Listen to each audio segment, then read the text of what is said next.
He was betrayed and killed during the apocalypse. But before the end of the world begins again, he gets a second chance, and a system that rewards him for opening mysterious loot boxes and gives out quests. He builds an underground shelter, stockpiles weapons, recruits future legends, and prepares for horrors nobody can imagine.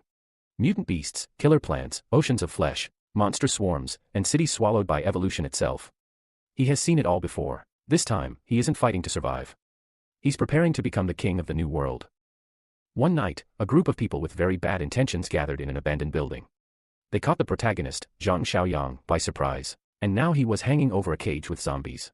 His ex-girlfriend said with a smirk that all his friends were dead. And now his life had no meaning. His friends died at the hands of zombies, and Xiaoyang found it hard to come to terms with this, and he began to blame himself. In a rage, he called her a snake, wishing her the most miserable death. And she, clinging to her new boyfriend, said that he was being rude to her again. He smirked, saying that he would make his death slow and to appease her anger. After which he thanked Xiaoyang for the supply. Now they could live in peace for a few months. He pressed a button, dropping him into the cage with the zombies, and they, feeling fresh flesh, rushed towards him. Their teeth sank into his skin. He screamed in pain and swore before his death that if he had another chance, he would make Kuei Jin and the others pay for this. And then everything went dark before his eyes. But only for a moment. Suddenly, Kuei Jin's caustic voice rang out, exclaiming, "What's wrong with him?" He immediately jumped up from his seat, almost screaming from the pain he had just experienced, and was quite surprised to see the snake in front of him. Kuei Jin exclaimed in displeasure, "Why isn't her name on the property documents? Doesn't he really love her?" He looked around, trying to understand what was happening, and wondered if he had really returned to the times before the apocalypse. Last time, Kuei Jin had deceived him. She had not only stolen his parents' entire inheritance, but also thrown him out into the street. Later, the whole world had plunged into chaos. People had started turning into zombies. But he had found new friends, created a safe haven, and managed to survive. But he was deceived by the snake that came to him and played on his pity. In fact, it was a trick set by their enemies. At that moment, Kuei Jin told him not to forget about the bride price, no less than 400,000 yuan.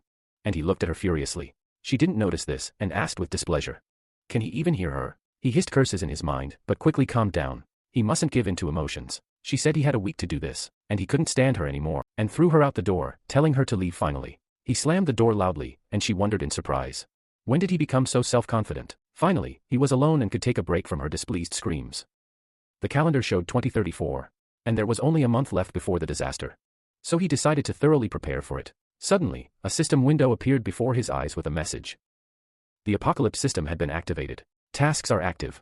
The first task was preparing for the disaster. He needed to prepare a plot of land and supplies for a year. For all this, he would receive a reward of 10 points, which would allow him to make purchases in the system store. He was very happy with the system. It was just in time. He decided to check what the points were and went to the system store. A lot of things were sold there. Supplies, power-up potions, starter sets, and the like. And then his stomach growled. He was very hungry, and completely forgot that his whole past life, he had constantly starved and suffered to save up for his wedding with Kuei Jing. He picked up his phone from the table, opened the delivery app, and thought that zombies would appear in a month. So he needed to try more delicious food while he could. Evening came. The food finally arrived, and that evening, he decided to enjoy the food to the fullest, ordering 3 Michelin-starred dishes. He decided to try the taste of stewed pork for such a high price, and as soon as a piece of meat lay on his tongue, he was overwhelmed with delight, the likes of which he had never felt before in his life. The delight was so strong that any more, and he would have torn his clothes. After that, he stopped eating, and started devouring the food, and while he was in the process, Kuei Jing's friend, Wang Shuya, called. He thought that this snake had complained to her little fairy, and as soon as he answered the call, she started yelling at him. How dare he treat her friend like that? She just wanted him to prove his love to her. How can he love her if he won't even give her real estate? It was a small test, and he failed it. Let him bring the house register and 1,000,000 yuan. They will not break up if he admits his mistake. He shouted back, who does she think she is? What kind of test is this? He told her to go to hell, and before she could say anything, he hung up. Then leaned back on the couch and exhaled. He needed a plot of land to build a strong fortress that would be easy to defend. And there had to be a water source and a forest nearby. So the next day, he went to the real estate agency. A friendly-looking girl greeted him and asked if he wanted to rent a house or buy one. He smiled and was about to answer her, but sales manager Zhu approached them. He called out to the girl by the name of Ning Wanwan and ordered her to go to the warehouse and help with the boxes. She politely replied that she actually had a client. And then he started shouting and asked if she had forgotten what he taught her. Was she completely blind? Let her go to the warehouse quickly. He began to lead her away, and casting a disdainful glance at Xiaoyang, said that he was a loser in rags. He couldn't even buy a toilet, so he was not a client. The MC got angry and asked, so does that mean he looks down on people? Something clicked in Manager Zhu's mind. He smiled and said that all he saw in front of him was a mongrel, and if he could at least buy a toilet, he'd eat his own waste live on air. Xiaoyang accepted the challenge, really wanting to teach him a lesson. He grinned and said he'd prepare something fresh and warm for him. He pompously pulled out a black card and handed it to the girl, saying that he hadn't come to rent or buy a house, but to buy land. Everyone was surprised by this statement. They were in complete shock because land is very expensive. Wan smiled slightly nervously, realizing how important this client was, and led him to the VIP room. Manager Zhu gritted his teeth and said that everyone can brag. He'll see what happens when it's time to pay. Wan sat Xiaoyang down on a chair, handed him a list of available land prices, and was about to explain everything to him, but he declined, saying he'd simply list his requirements and she'd tell him if there was anything suitable. He needed a plot near mountains and rivers, a running water source, and convenient transportation. It would be better if there was a factory or a large building there. She paused for thought, and at that very moment, Manager Zhu entered and, with a grin, announced a suitable plot in the Beijing district. Wan turned to him and exclaimed. She understood him correctly. Right, there are a lot of unfinished factories there. They can't sell a plot like that. He responded with a malicious look, asking, who sells such a thing? He was deliberately making such strange demands because he wasn't planning on buying anything. MC inquired if the plot met his requirements, and she confirmed it, but there was an abandoned factory there, and the construction team leader had fled. He flipped through the price list and thought it was a good location, and the conditions were suitable. He'd just need to wire everything in there, and the abandoned building would save him money and time on construction. He handed her the list back and offered to sign the contract. He'd pay for everything up front. Without listening to him, she bowed to him and apologized. But when she realized he'd just agreed, not refused, she was very surprised. She asked if he was sure he wanted to buy the place. He confirmed it and suggested she finish the paperwork quickly. Otherwise someone else would have their own waste. Manager Zhu became nervous, and when he saw the receipt, he grabbed his head and shouted a 300,000 in advance. Who would spend that kind of money on a site with an unfinished factory? He simply couldn't believe it. Xiaoyang smirked and patted him on the shoulder, reminding him of his promise. He decided to mock him by saying that he would definitely buy a paid subscription to his channel if he did it with pleasure. He headed for the exit, and everyone else took out their phones and started filming the manager. After leaving the building, the MC received a notification from the system. He had completed one point of the task. The bride price money had gone to the ground, and he only had to take care of the supplies. He didn't notice Li Shuxiang passing by, but he noticed him and wondered what he was doing there. He looked into the real estate agency and was shocked by what he saw. Employees and visitors were trying to feed Manager Zhu with the same thing. Meanwhile, Kuei-jin was painting her nails. Shuxiang called her and she answered with a smirk, asking if he still hadn't forgotten about her. He excitedly told her that Xiaoyang was at the real estate company and bought some land. This news made her jump out of her chair and exclaim, where did he get the money? He told her that he paid 300,000 in advance. It was probably the bride price money that he had been saving, which made Kuei-jin absolutely furious. How dare he spend her money? Her lover told her not to worry and to go and ask him what was going on, and she responded by exclaiming, what's there to even talk about? He spent her money. Time passed, and MC came home and started thinking. Buying supplies and building a base would be expensive. Where would he get the money? Suddenly, someone knocked on the door, so hard that he was scared. It was Kuei-jin who had come with her friend to confront him. Kuei-jin immediately started by asking how he could spend her money. And he asked, perplexed, what kind of nonsense she was talking about. She pointed her finger at him in anger and told him to stop pretending to be a fool. He bought land with the bride price money, and it was her money, which meant the land was now hers. He was shocked by her train of thought, then hit her on the shoulder with a wad of cash and said that he had enough, but she wouldn't get anything. She could forget about it and tell her lover Li Shuxiang about it. She became nervous, as she had no idea how he found out about their affair. And then her friend Xuya intervened and asked Xiaoyang to calm down. It was just a misunderstanding. He told her that was not true at all. She was not his girlfriend anymore, so she should go to her old man. He finally said that even looking at her was disgusting to him, and then slammed the door. Kuei-jin was still surprised how he found out about it. They were always careful when renting a room, but there was nothing to be done. She had to leave. While they were waiting for the elevator, Xuya asked why she didn't tell him earlier that she was dating that old man. She answered that they had just rented a room a couple of times, and she suggested that she go home and think about what to do next. Everything had gotten completely out of control. Kuei-jin agreed with her because that was all they could do. The elevator arrived, she got in, and it turned out her friend had been plotting behind her back. She looked at her back with a smirk and thought that since she had a fight with Xiaoyang, she wouldn't hold back anymore. Why shouldn't she share with her little sister? Time passed. MC came to the construction site and asked foremanly how long it would take to repair this factory.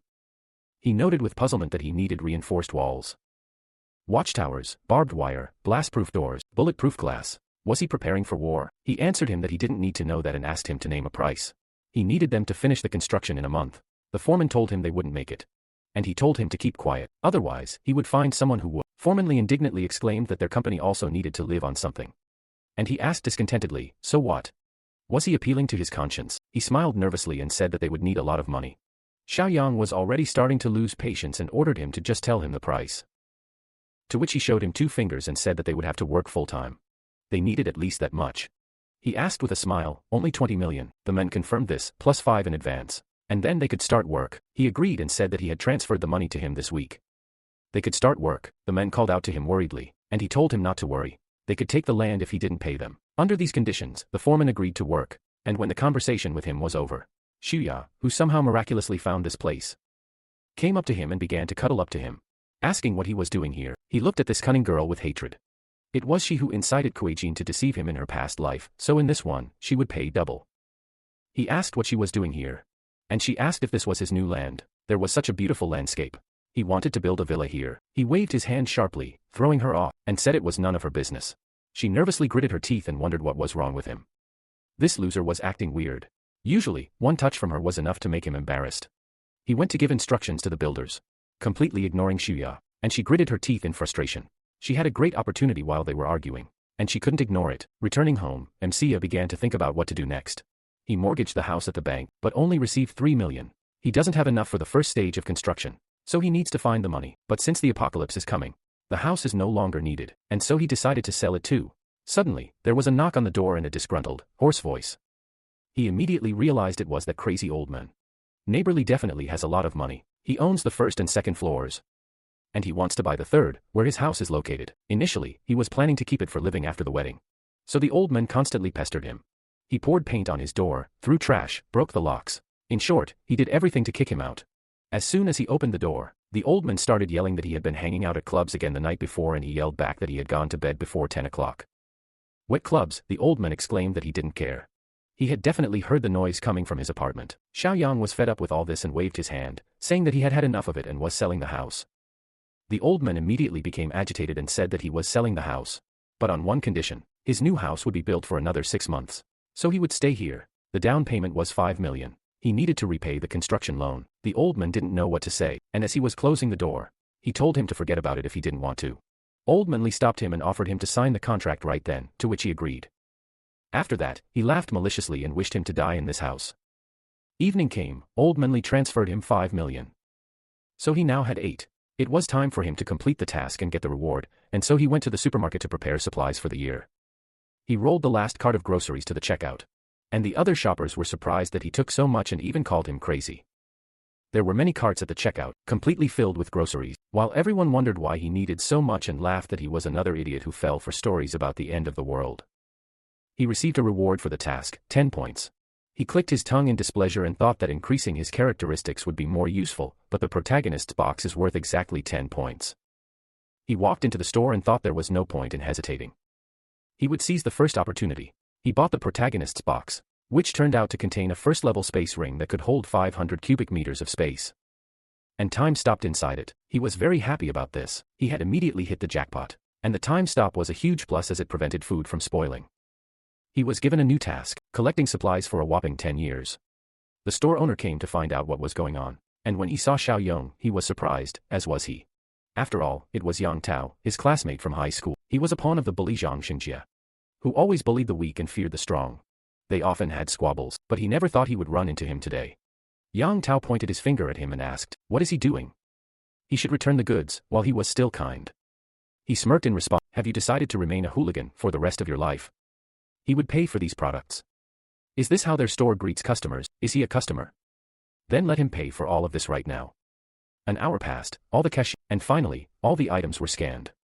The total amount was almost 57,000 yuan.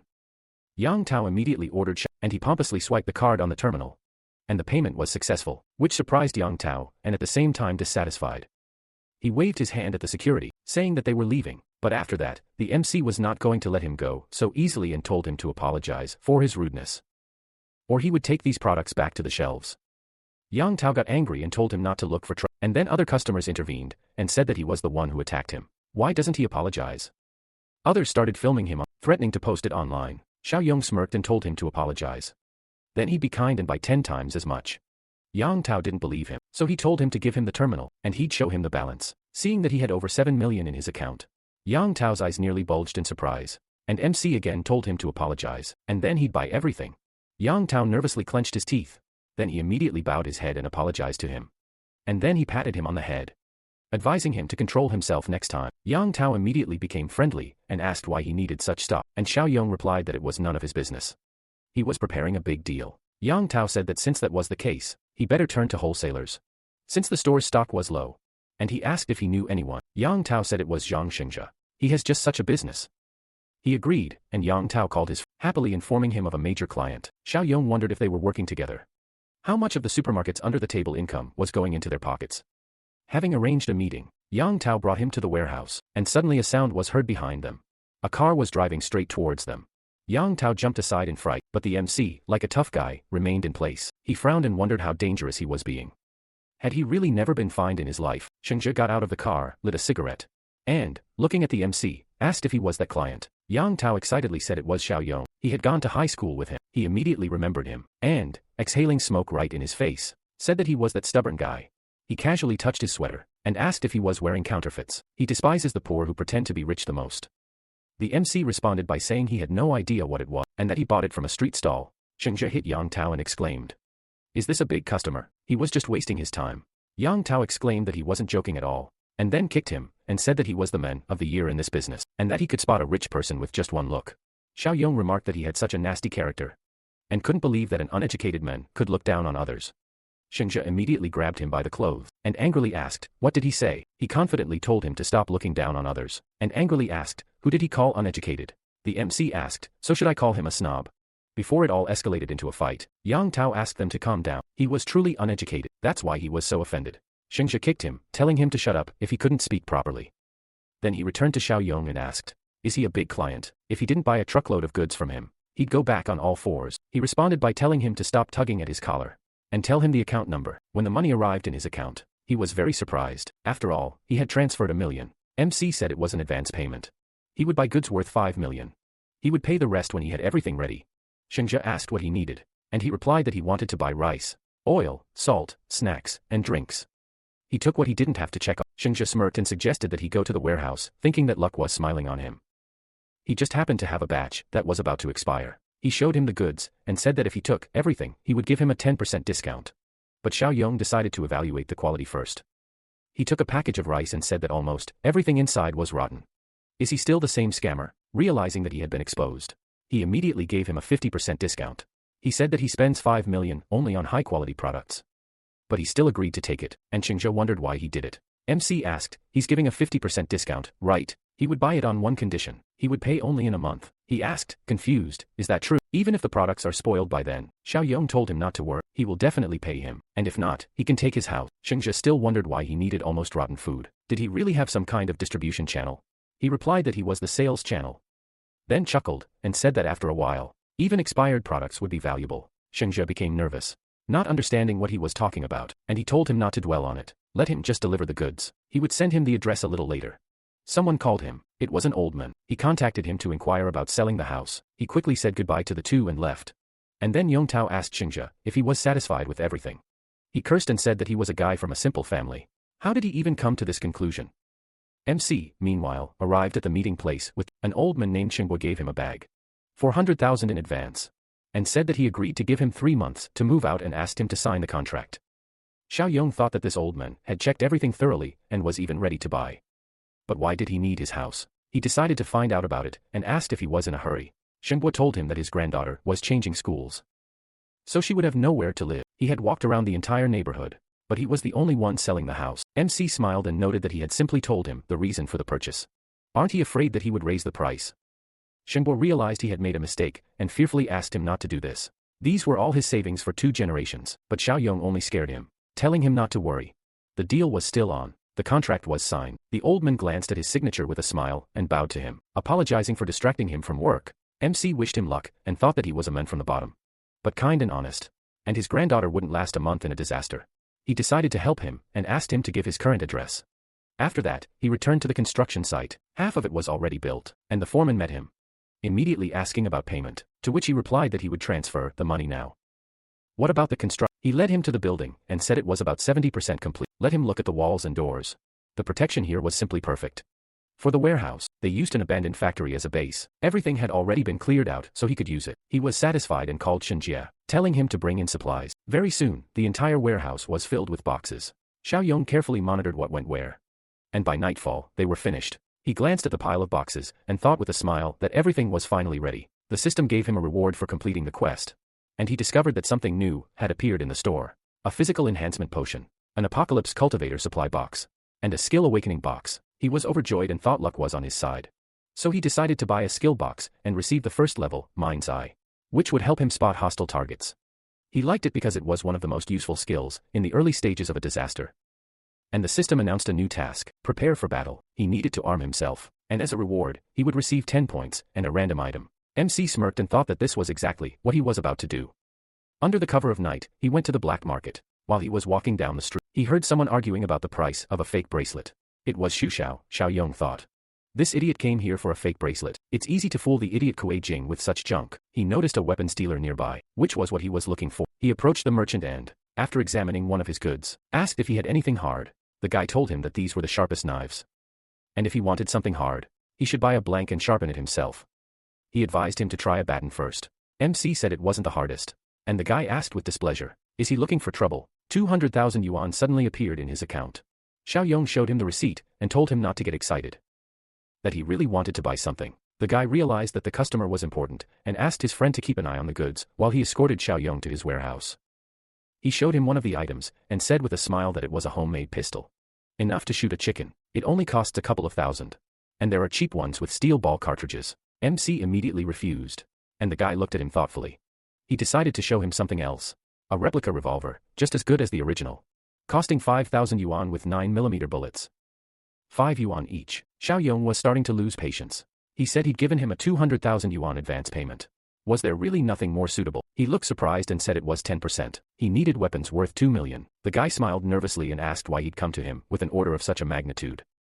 He replied that his subordinates used to handle such trivial matters. But things had changed a bit. And the guy, running off somewhere, asked him to wait a bit. He turned off the lights, checked the situation outside, and closed the windows, saying he'd come to the right place. He whispered to him to write down a list. He'd give him the address. To complete the deal, he should come the day after tomorrow, at midnight with cash. They left the warehouse, and Xixiang immediately called out to Xiaoyong, grinning, saying he never expected to meet him here. Now it's clear where he throws his money around. He's still ignoring Kuei Jing. Could it be that he has a few family heirlooms? Does he want to imitate people who sell all their belongings to live a little more comfortably? MC decided to test his mind's eye skill on him. The guy with the gun was friendly, while the fat guy was hostile. After making sure everything worked, he pointed to the bag in his hand and asked, is he planning to trick Kuei Jing with this trash? It suited her perfectly. This made Xixiang angry, and his skill showed that he had become even more hostile. He started yelling at him, and then the guy approached Xiaoyong and asked if he knew him. He replied that he was his enemy. And the guy promised to deal with him and called his friends. MC said goodbye and asked them not to kill him, as he had other plans for him. These guys approached Xixiang so threateningly that he became scared. And seeing the weapons in their hands, he immediately suggested they just talk. They ended up beating him. And he harbored a huge grudge against Xiaoyong. 2 days later, a truck arrived at the warehouse, completely filled with boxes of weapons and ammunition. He completed the preparing for battle quest, for which he received 10 points. Now he had 20, plus a bonus. A physical enhancement potion. Happy about this. This potion is comparable to the one in the store now. He stabbed the syringe into his arm with all his might.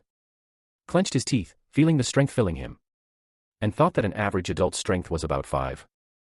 And with this potion, it increased by 40%. He went to the system store. A power-up potion cost 20 points there. But he decided not to skimp and use this advantage to the fullest. By the time he was done, he already had 8 points of physical strength. A 60% increase. He decided to test it on rebar. He tossed it into the air, and then kicked it with all his might, causing it to bend in half and fly into the wall with such force that a crack appeared. He was glad. Now no one could harm him. He wouldn't even be afraid of zombies at the beginning of the apocalypse. Weapons don't take up much space. It's safer to store them in a ring. He hid everything he needed, then looked around and wondered what was left for him to do now. A catastrophe would happen the day after tomorrow.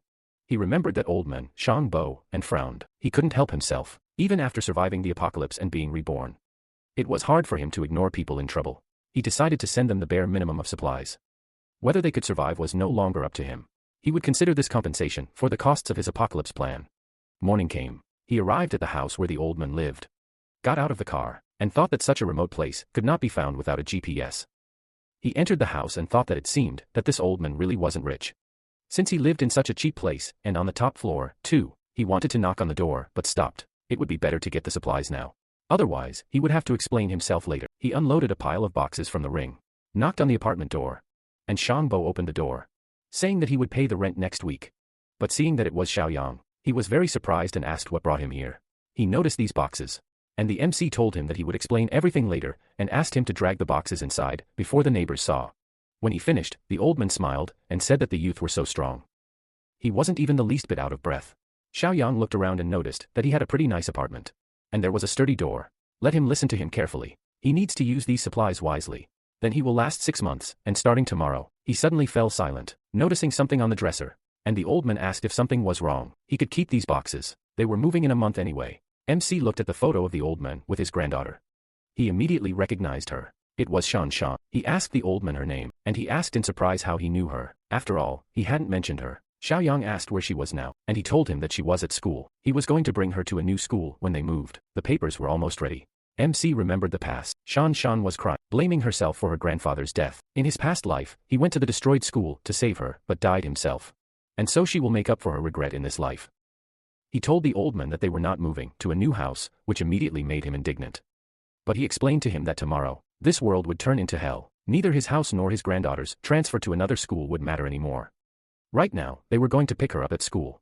He would prepare seats for the two of them. Shengbo was very confused. He didn't understand what he was talking about at all. And Xiaoyang nervously clenched his teeth, thinking that the old man was slow in thinking. How could he explain everything to him? He asked, does he understand what a great famine? Can he imagine how terrible life is when famine comes? He answered him in confusion that he was imagining all this, but these were peaceful times. Where would hunger come from? Then, Xiaoyang showed him something amazing. He pulled all his furniture into a ring. And thank God the old man didn't have a heart attack. He looked around in shock and exclaimed that all the boxes and furniture had disappeared. What kind of magic was that? MC answered him that he had assumed he could see the future. If he wanted to live, wanted to save his granddaughter, then he should listen to him. Where was her school? After that, they drove to school. The old man kept staring at Xiaoyang the whole time, probably thinking he was crazy. Xiaoyang didn't stand on ceremony and parked right in front of a school entrance. After which he jumped out of the car and asked the old man what grade she was in. He walked her there. But something had already happened there. 2 girls cornered poor Shan Shan, along with 3 guys with bats. One of them hit Shan Shan in the face, calling her an idiot, and saying she didn't understand what Xiao Chen saw. Shan Shan replied that she had said she wouldn't date him, but he insisted. Then her friend kicked her in the stomach, screaming. Did she ask for an excuse? The girl grabbed Shan Shan by the hair and asked, do you mean to say that he was the one who hit on her, and she rejected him?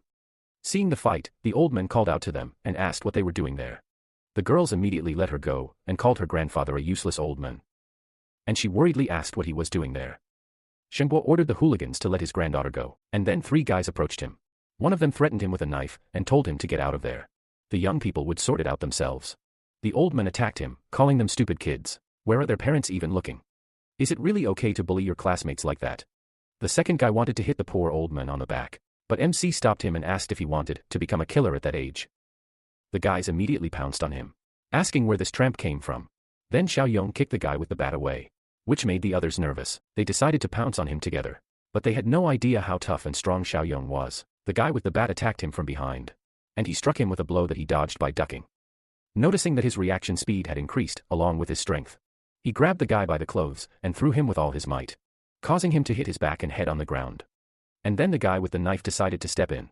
The MC quickly turned around, grabbed his hand, taking the knife away, and kicked him in the knee, causing him to fall immediately. The guys were finished, only the girls remained. He walked towards them, which made them nervous, and then slapped one of them, and grabbed her friend by the hair, and asked if she liked doing it so much. She squealed, begging him to let her go.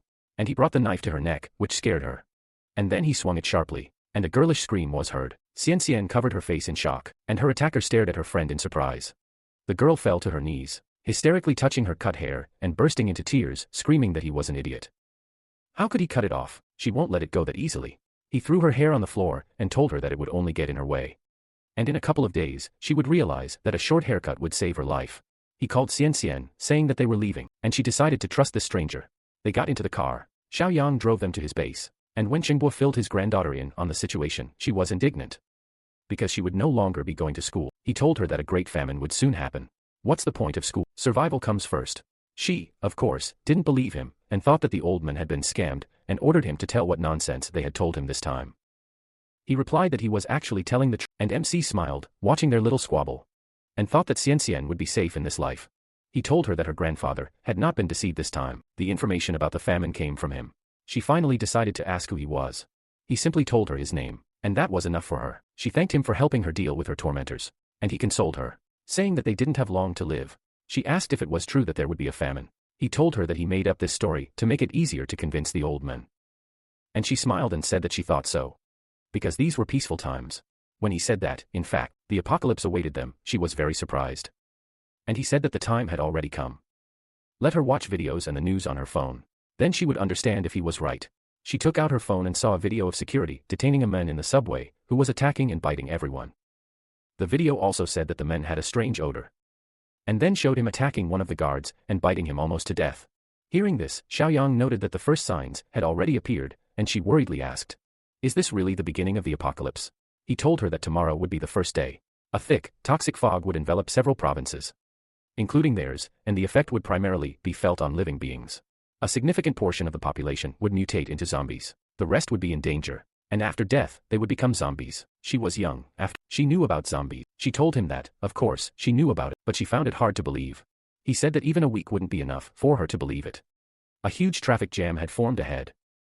He cursed and noted with annoyance that the emergency lane was also. Shenghua asked what would happen if they got stuck here, and zombies appeared. He told him not to worry, it wouldn't happen that quickly, and thought they had a few days until the situation was under control. But what if a zombie appeared somewhere nearby? Suddenly, a black car appeared in the emergency lane. It brazenly tried to cut into the lane where Xiaoyang was standing, which is why he had to brake sharply to avoid hitting it. He cursed and called the driver an idiot. He didn't even use his turn signal and cut him off from the emergency lane. He decided to teach him a lesson, pulled almost right up to the car in front, not letting this idiot pass. But the idiot kept trying to squeeze into his lane. And he asked, what? He doesn't want to give up. Will he still try? That idiot in the black car pulled up alongside him, yelled a few curse words out the window, and the old man remarked that he seemed like a rich guy, and they better avoid trouble. MC told him not to worry, he'd send him flying if he tried to get out of the car. The traffic jam finally cleared. They'd been stuck in it for an hour, and then, when they were free to drive on the highway, the rich guy decided to get revenge and tried to cut them off. Xiaoyang was fed up with this and exclaimed that he was looking for a fight. And then the rich guy abruptly crossed into his lane and slammed on the brakes, which made the old man nervous and said he was doing it on purpose, and hopefully he wouldn't be like that.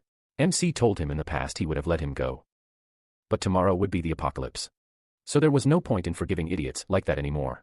So he didn't slow down and rammed the car, causing the driver to lose control and skid off the road. The car hit the guardrail and stopped, and then the driver got out and cursed. After that, he called the police to get the camera footage, and looking after Xiaoyang, said that he would show him that he was not to be trifled with.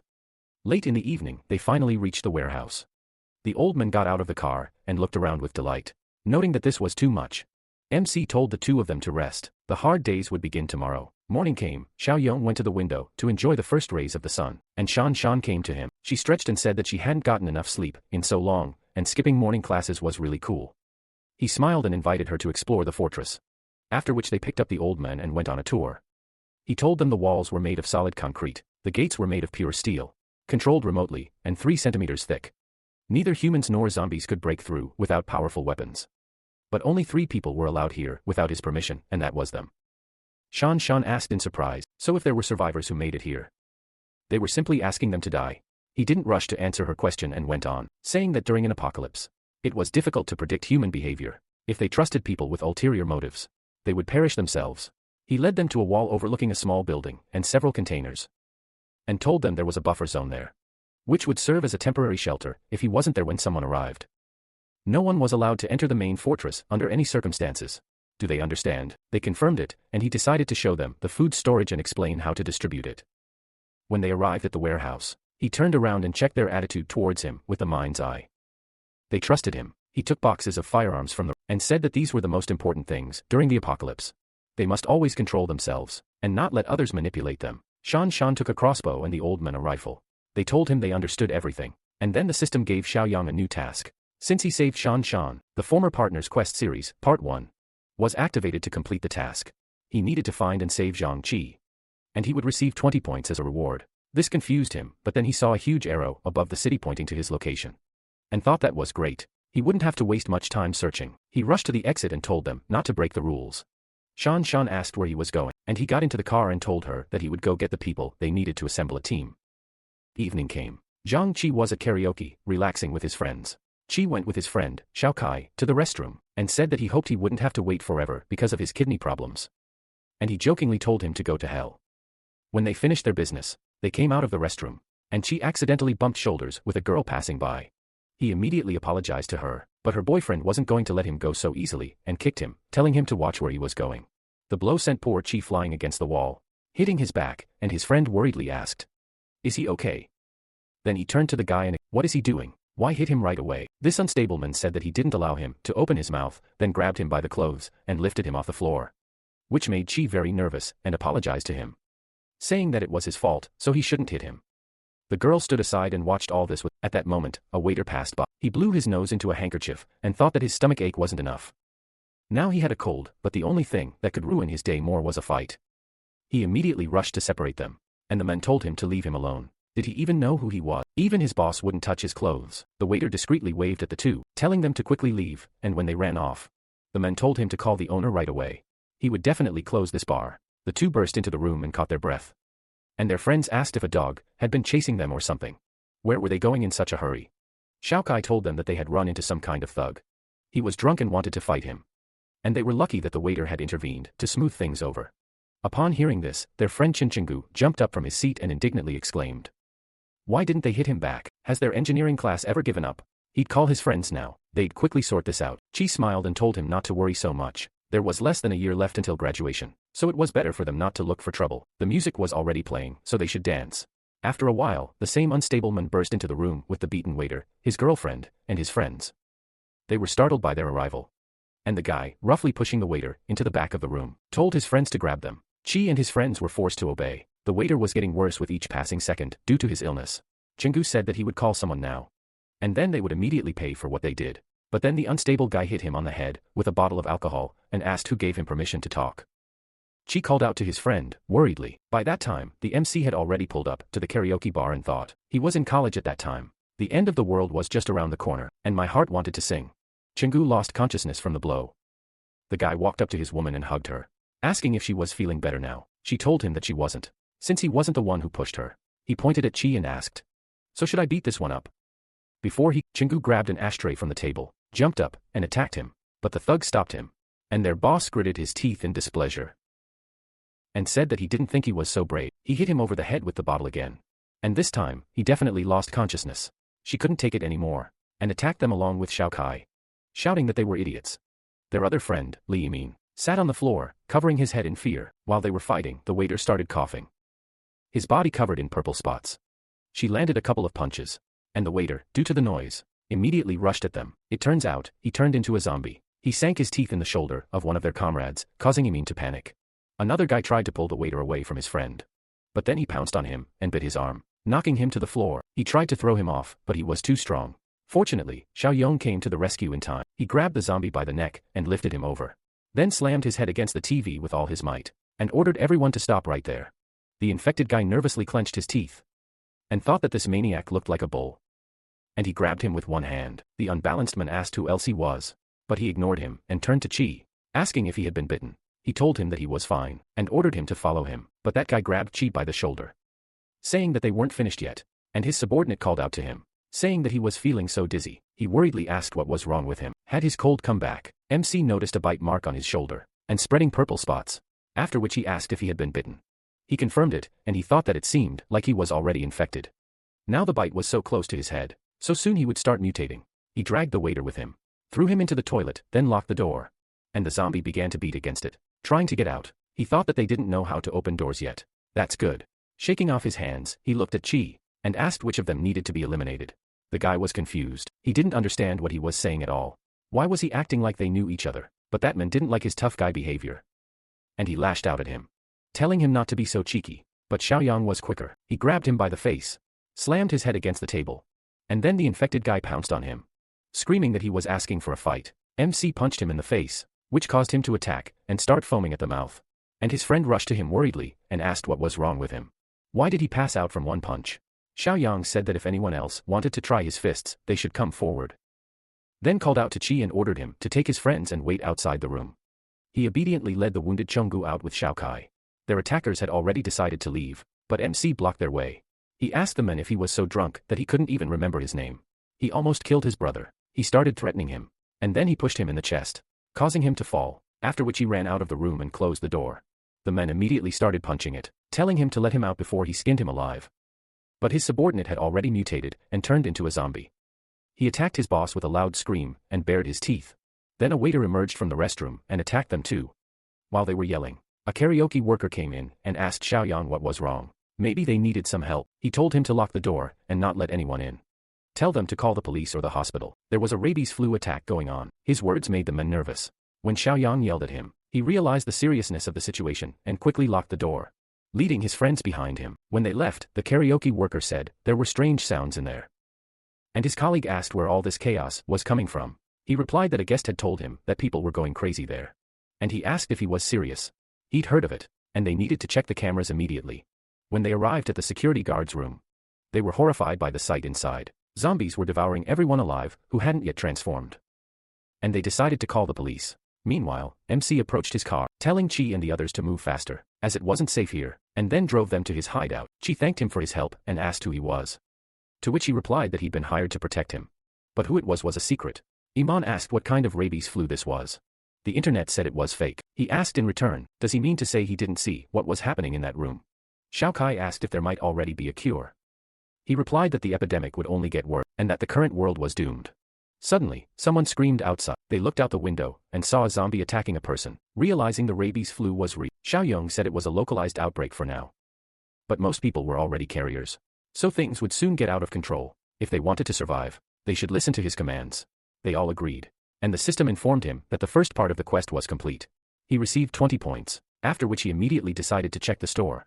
He immediately noticed that the cultivator's supply box hadn't disappeared, and he thought he'd have to either buy it or spend points to manually refresh the store's inventory. Since everything seemed inexpensive and useful to him, he bought it. He definitely needed in the fortress. After that, he glanced at the guys and thought that only the trust issue remained. In his past life, all the students in the Qi dormitory were killed by zombies because of the betrayal of a close friend. The question was, who was that friend? Some time passed. Kuei Jing contacted her lover and asked how they were doing.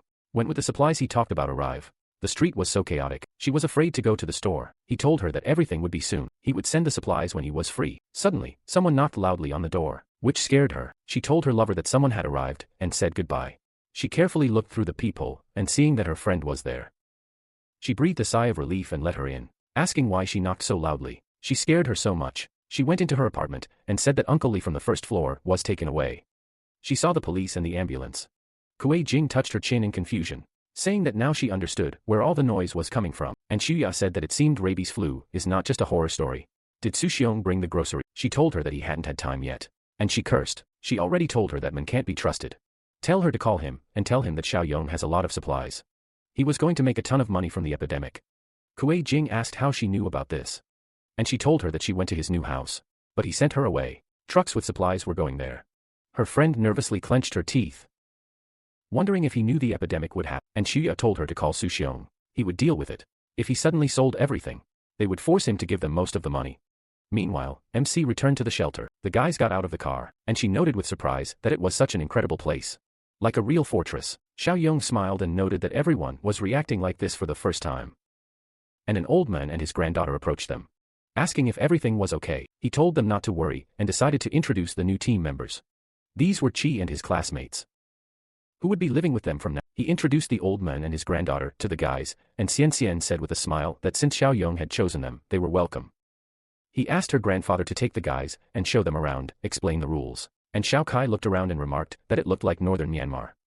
Then their friend, Emin, raised his hand and asked if he could give them weapons. Then they would help protect this place. MC gave him a displeased look, and Xiao Kai whispered to his friend that there was no need to rush, that they needed to gain trust first. Xiaoyong told them not to worry, that they would receive weapons in a few days. He turned his attention to their friend, Chenggu, and noted that he had pretty serious injuries, so they should check him out in the infirmary.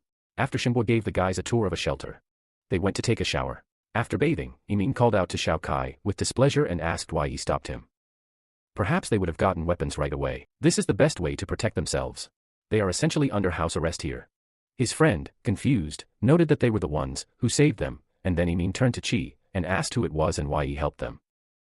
He asked in response, didn't he say that he was hired to... Emin, of course, didn't believe it, and said that it could all be a big deception. Let him see how he treats Chong. This is not an infirmary, but a real prison. What if he is going to take his organs? They need to strike first. Xiao Kai asked, what if he is wrong? Why should they betray their savior? He answered him that it is better to do it first, than to wait for them to betray him. If he told the truth, they will capture the fortress and rule it themselves. There are only that guy, the old man, and the girl here. They will attack when Xiao Yong is gone. They all saw how cute she was. They could have some fun with her. His friends were shocked he'd even said that, so he decided to backtrack and smiled, telling them to calm down. He'd only been joking. Qi breathed a sigh of relief, and told him not to scare them like that. The apocalypse hadn't even begun, and he was already planning to break the law. Xiao Kai agreed with him. If they wanted to harvest the organs, they would have locked everyone up immediately. They had weapons. After that, they left, and Emin thought with a smirk that there was no point in negotiating with them. In times like these, cruel people would rule. When he got his way, they would become his pawns for the rest of their lives. Meanwhile, Shenghua and his granddaughter came to Xiaoyong with a report. Qi and the others had already settled in. The wounded man's name was Chenggu. He had placed him in the infirmary. The doors and windows were closed as he requested. MC smiled and thanked him for his help. They could rest together. Who knows what they might face tomorrow? By the way, let them keep an eye not only on Chenggu, but also on Qi's other classmates. He had a feeling there might be a traitor among them. They took his words into account and left. When night fell, Xiaoyong entered the supply warehouse and opened the system store. He bought a cultivator box and a supply and weapons box. The supply box held 50 corn seeds, another starch sausage, stewed pork with vegetables, and noodles with sauerkraut, and the weapons box held 1009mm rounds. A huge pile of supply boxes loomed before him, and he inspected them and noted that it was quite a good haul. Money was more useful now, but after the apocalypse, such a reward would be irreplaceable. Morning came and several cars pulled up to their hideout. It was the same Richman Xiaoyong had taught a lesson on the road. Armed bandits emerged from the trucks, and he called his friend, thanked him for helping him find that idiot, and then ordered his men to begin storming the fortress. For some reason, they started hitting the huge metal gates with wooden bats. They did this for several minutes, and then one of them turned to the rich men and said that the gates were only a few centimeters thick. They couldn't break through them. He clenched his teeth in rage and exclaimed, "Who even installs doors like that in a regular house?" He ordered them to drag crates of alcohol, which they made into Molotov cocktails, and started throwing at Xiaoyong's base. Soon, everything was on fire. Xianxian and the others ran to put it out, and she said that Xiaoyong was right. The catastrophe hadn't happened yet, but the situation was already so extreme. Xiaoyong himself came out with the old men, and they climbed the observation tower. Shenghua, looking at the hooligans, noticed that this car looked familiar. It was the guy who wanted to cause an accident on the highway. One of the guys saw them there and reported it to his boss. And then the rich guy yelled that he would burn down his booth if he didn't come out. The MC warned him that he had 5 minutes to grab his men and get out of there. The guys immediately pounced on him with insults, asking if he knew who their boss was, and prepared new Molotov cocktails. Meanwhile, Xiaoyong received a new task to eliminate the threat to the base. As a reward, he would receive 10 points. The old man asked what they would do now. A warning shot. He answered him that they were bandits. The law still applied, and they were already doing things like this, so it wouldn't help. They didn't care whether someone burned alive here or not. They would only hurt innocent people if they left them alive. He aimed, fired, and the rich guy lost his arm. Screaming in pain, he fell to his knees, and the MC said with annoyance that he missed. Apparently, his skills had rusted from this peaceful life. The bandits decided not to take risks and rushed to the car. And the rich man ordered his men to cover him, and shouted at Xiaoyong that he would be back soon. But the MC was not going to let them go so easily. He decided to finish them here and now, after which he fired a few shots, killing a couple of bandits, but some had already managed to climb into the truck. Like the rich man, he ran up to the driver, telling him to drive away as fast as they could. And Shenghua worriedly said that they were trying to escape in the car. The MC told him not to worry, so he took the machine gun. He started shooting at them, breaking several windows, and while he was reloading, Shenghua looked at him in shock, and thought that he was doing everything smoothly. He didn't cope so easily, even in his military service. So who is he? In the end, a bullet hit each of them, and Xiaoyong decided to end it there. He told the old man to call Qi and the others to clean up the place, but suddenly stopped. An idea occurred to him. This was the early stage of a disaster. Maybe it would be better to turn them into zombies so that Qi and Shanshan could practice. He told the old man to forget about it. They would not rush. He asked in surprise, were they really going to leave them on the road? He told him that he had another plan. Meanwhile, a couple of cars were heading towards their hideout. Xuxiang asked the girls if they were almost there. Xuya smiled sweetly, saying that they would need to turn at the next intersection. And Kuei-jin looked at her with displeasure, and thought that she always behaved like this when she was around Xuxiang. Did she really think she hadn't noticed? They stopped on the road, and Xuxiang told his girlfriend that he would wait for her here, and that she should call him when she got inside. Kuei-jin got out of the car, and she asked in confusion, why was she there? She asked in displeasure, how would she know where the right factory was? Xiuya smiled nervously and said that she just needed to go straight ahead and that she would see the building right away. She had uncomfortable shoes, so even a few steps would kill her. Kuei-jin grabbed her hand and pulled her out of the car, saying that she didn't care whether her shoes were uncomfortable or anything else. And she asked her to at least let her take her bag and phone. She told her to leave everything in the car, after which they walked together to the shelter.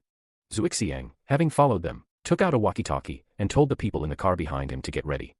Let them immediately begin to act when his car starts moving. The people in the car were armed, and they understood their mission perfectly.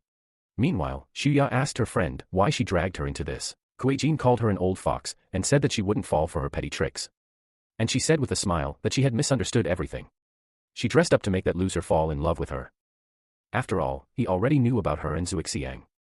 She ignored her words and, peering into the distance, trying to figure out what had happened, seeing the damaged cars and a pile of dead people.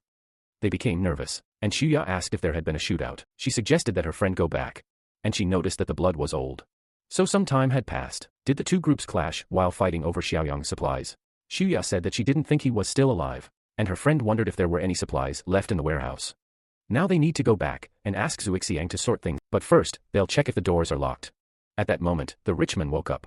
It turns out he didn't die after the shelling, but had most likely turned into a zombie. The girls approached the doors. Xiuya tried to peer through the crack, but it didn't work. She said they were locked so tightly that she couldn't see anything. Zujing asked, if everything's locked here, is Xiaoyang okay? Xianxian's, and she pointed her crossbow at them, asking who they were and how they found this place. Xiuya replied that they were Xiaoyang's friends, and Zujing added that she was his girlfriend. Xianxian called out to Xiaoyang, saying that his girlfriend had arrived, and Zujing, furious, gritted her teeth, and said that now she understood why he had changed so drastically. He'd simply found another woman. Xiuya advised her not to show displeasure. They had an important task. She has a crossbow. Is Suxiong sure he can handle it? She told her not to worry. They have several pistols, so they can easily deal with Xiaoyang. They just need to open the door. Soon MC arrived. He was surprised that the two of them came here and used the mind's eye. They were both hostile towards him, but they acted differently. Xiuya smiled and asked, can't friends visit him for no reason? There was such chaos outside. They were worried about him, and he laughed at her words and asked, is Suxiong somewhere nearby? How many people did he bring, and with what weapons? They were very surprised, not understanding how he knew about this, and their reactions only confirmed his words. He immediately opened fire on them. They got scared and ran away, after which, Zujing exclaimed, is he crazy? He almost shot her. Her friend told him not to provoke him because he had a gun, and she exclaimed, why should she be afraid of him? Does she think he'll shoot her? He laughed and said that would be too easy. At that moment, they heard some groans and wheezing behind them. And when they turned around, they saw they were very surprised. By all appearances, they looked like they were infected with rabies, but they were dead, which meant the flu could resurrect the dead. Xiaoyang said that they would die at their hands. And then the zombies pounced on the girls, but they managed to escape before they caught them. They ran to the car, called out to Suxiong, and asked him for help, and he, seeing a whole crowd of zombies, became very nervous and contacted the car behind him on the radio, telling them to turn around. Suxiong abandoned the girls without remorse, and Suxing furiously yelled at him for being an idiot. She didn't want to die, and she was willing to do anything to avoid it. She swung her bag and threw it at her friend, causing the strap to wrap around her leg and causing her to fall. Then the zombies pounced on her. They began devouring her alive. She screamed loudly in pain and called out to Hui Jing, shouting curses at her, saying she wouldn't die that easily. Hui Jing continued running, telling herself she deserved it, while the system notified the MC that the task had been completed. A new task had appeared: eliminate the monsters and infected around the base. Reward, 10 points. Xianxian was horrified by this, and asked, do the dead also turn into zombies? He told her that this was the beginning of the apocalypse. With a large number of infections from other worlds in the air, the dead, left on the streets, quickly turn into zombies. Some of the living will only need serious injury or exhaustion. He left, ordering her to call everyone for a meeting. And soon they were all sitting in a small room. He informed them that they would remain inside for the next couple of days, with the doors and windows tightly closed. The body needed time to adapt to the new infection, so they could reduce the risk of mutation. Qi asked, what about their friend? Chenggu was still in the infirmary. The infection had already taken over most of his body and reached his head. The situation in the city was much worse. Buildings were burning. People were trying to escape in cars, but others were attacking them. Looking out the window, Shenjia told his wife that there was complete chaos outside. That night, he would have to go to the warehouse to pick up the remaining supplies, and they would stay home. But the door was not to be opened by anyone except him. There was a loud and insistent knock on the door. He told his wife to be quiet, and went to the exit with a golf club. Yang Tao's voice was heard from outside. He immediately breathed a sigh of relief and opened the door. But Yang Tao came to him with ill intentions. His friends pushed Shenjia to the floor, grabbed his arms so that he could not break free. And he exclaimed, what the hell is he doing? He treated him so well. Yang Tao grinned and replied that he considered him his lackey. And he asked, "Have you completely lost your conscience? Who helped him save up for the down payment on a house?" He spread his arms out to the sides and noted that it was just a down payment. And he himself had earned enough for several houses. Let him stop chatting and give them the address and keys to the warehouse. The man nervously clenched his teeth, and then Yang Tao walked towards his wife and son, asking, will he continue to resist? He grabbed Zhaoli by the hair. Her son, Shuai, immediately rushed to him, telling him to let go of his mother, and sank his teeth into his hand. Yang Tao waved his hand, irritably tossing the boy aside. Shengzhe called them idiots, telling them to attack him if they dared, but to leave his wife and child alone. Yang Tao told him not to worry, they were safe as long as he cooperated.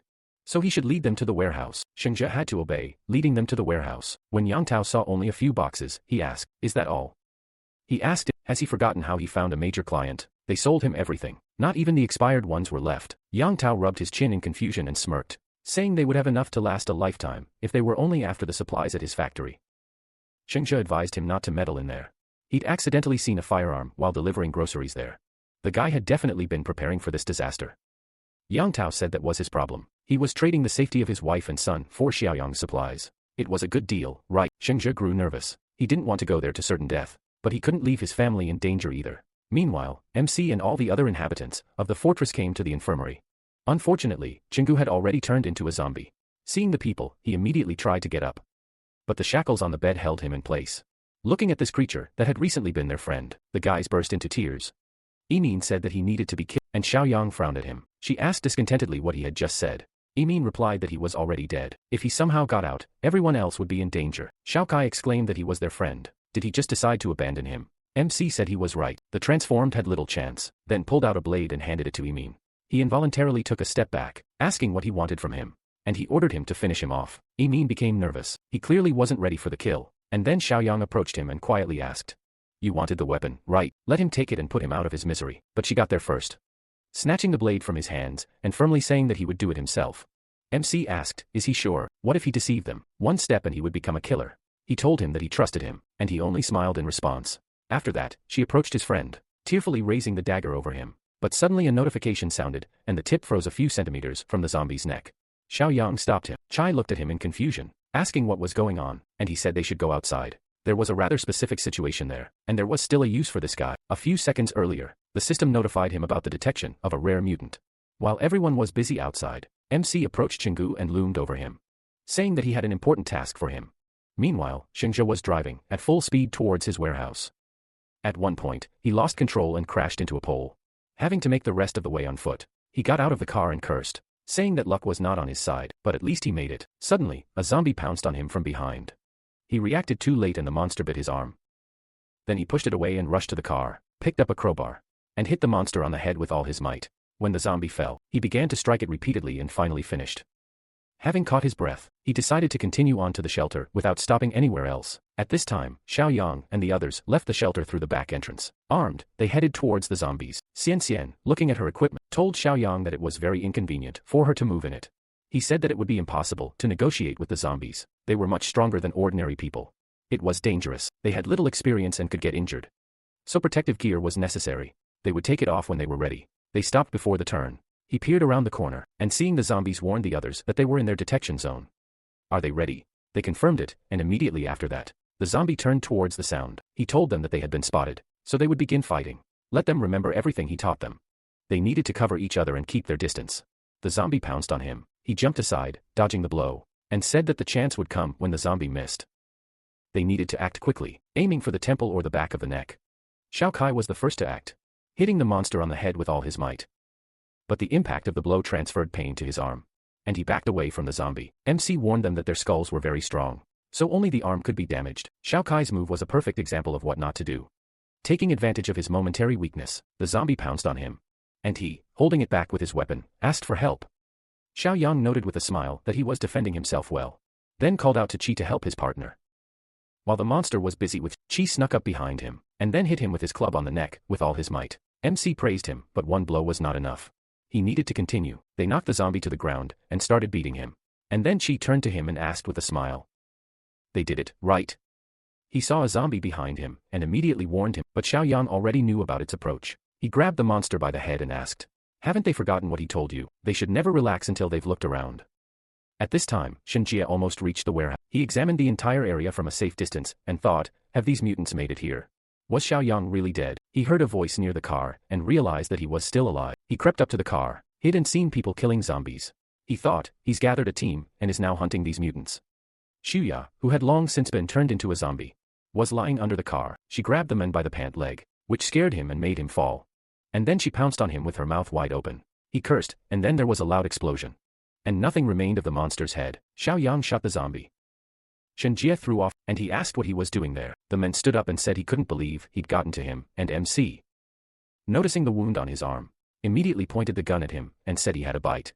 Shinjie became agitated and asked him not to shoot. He had something to tell him. He told him to talk, but not to approach him, and he said with tears in his eyes that he knew he was infected and had almost no time left.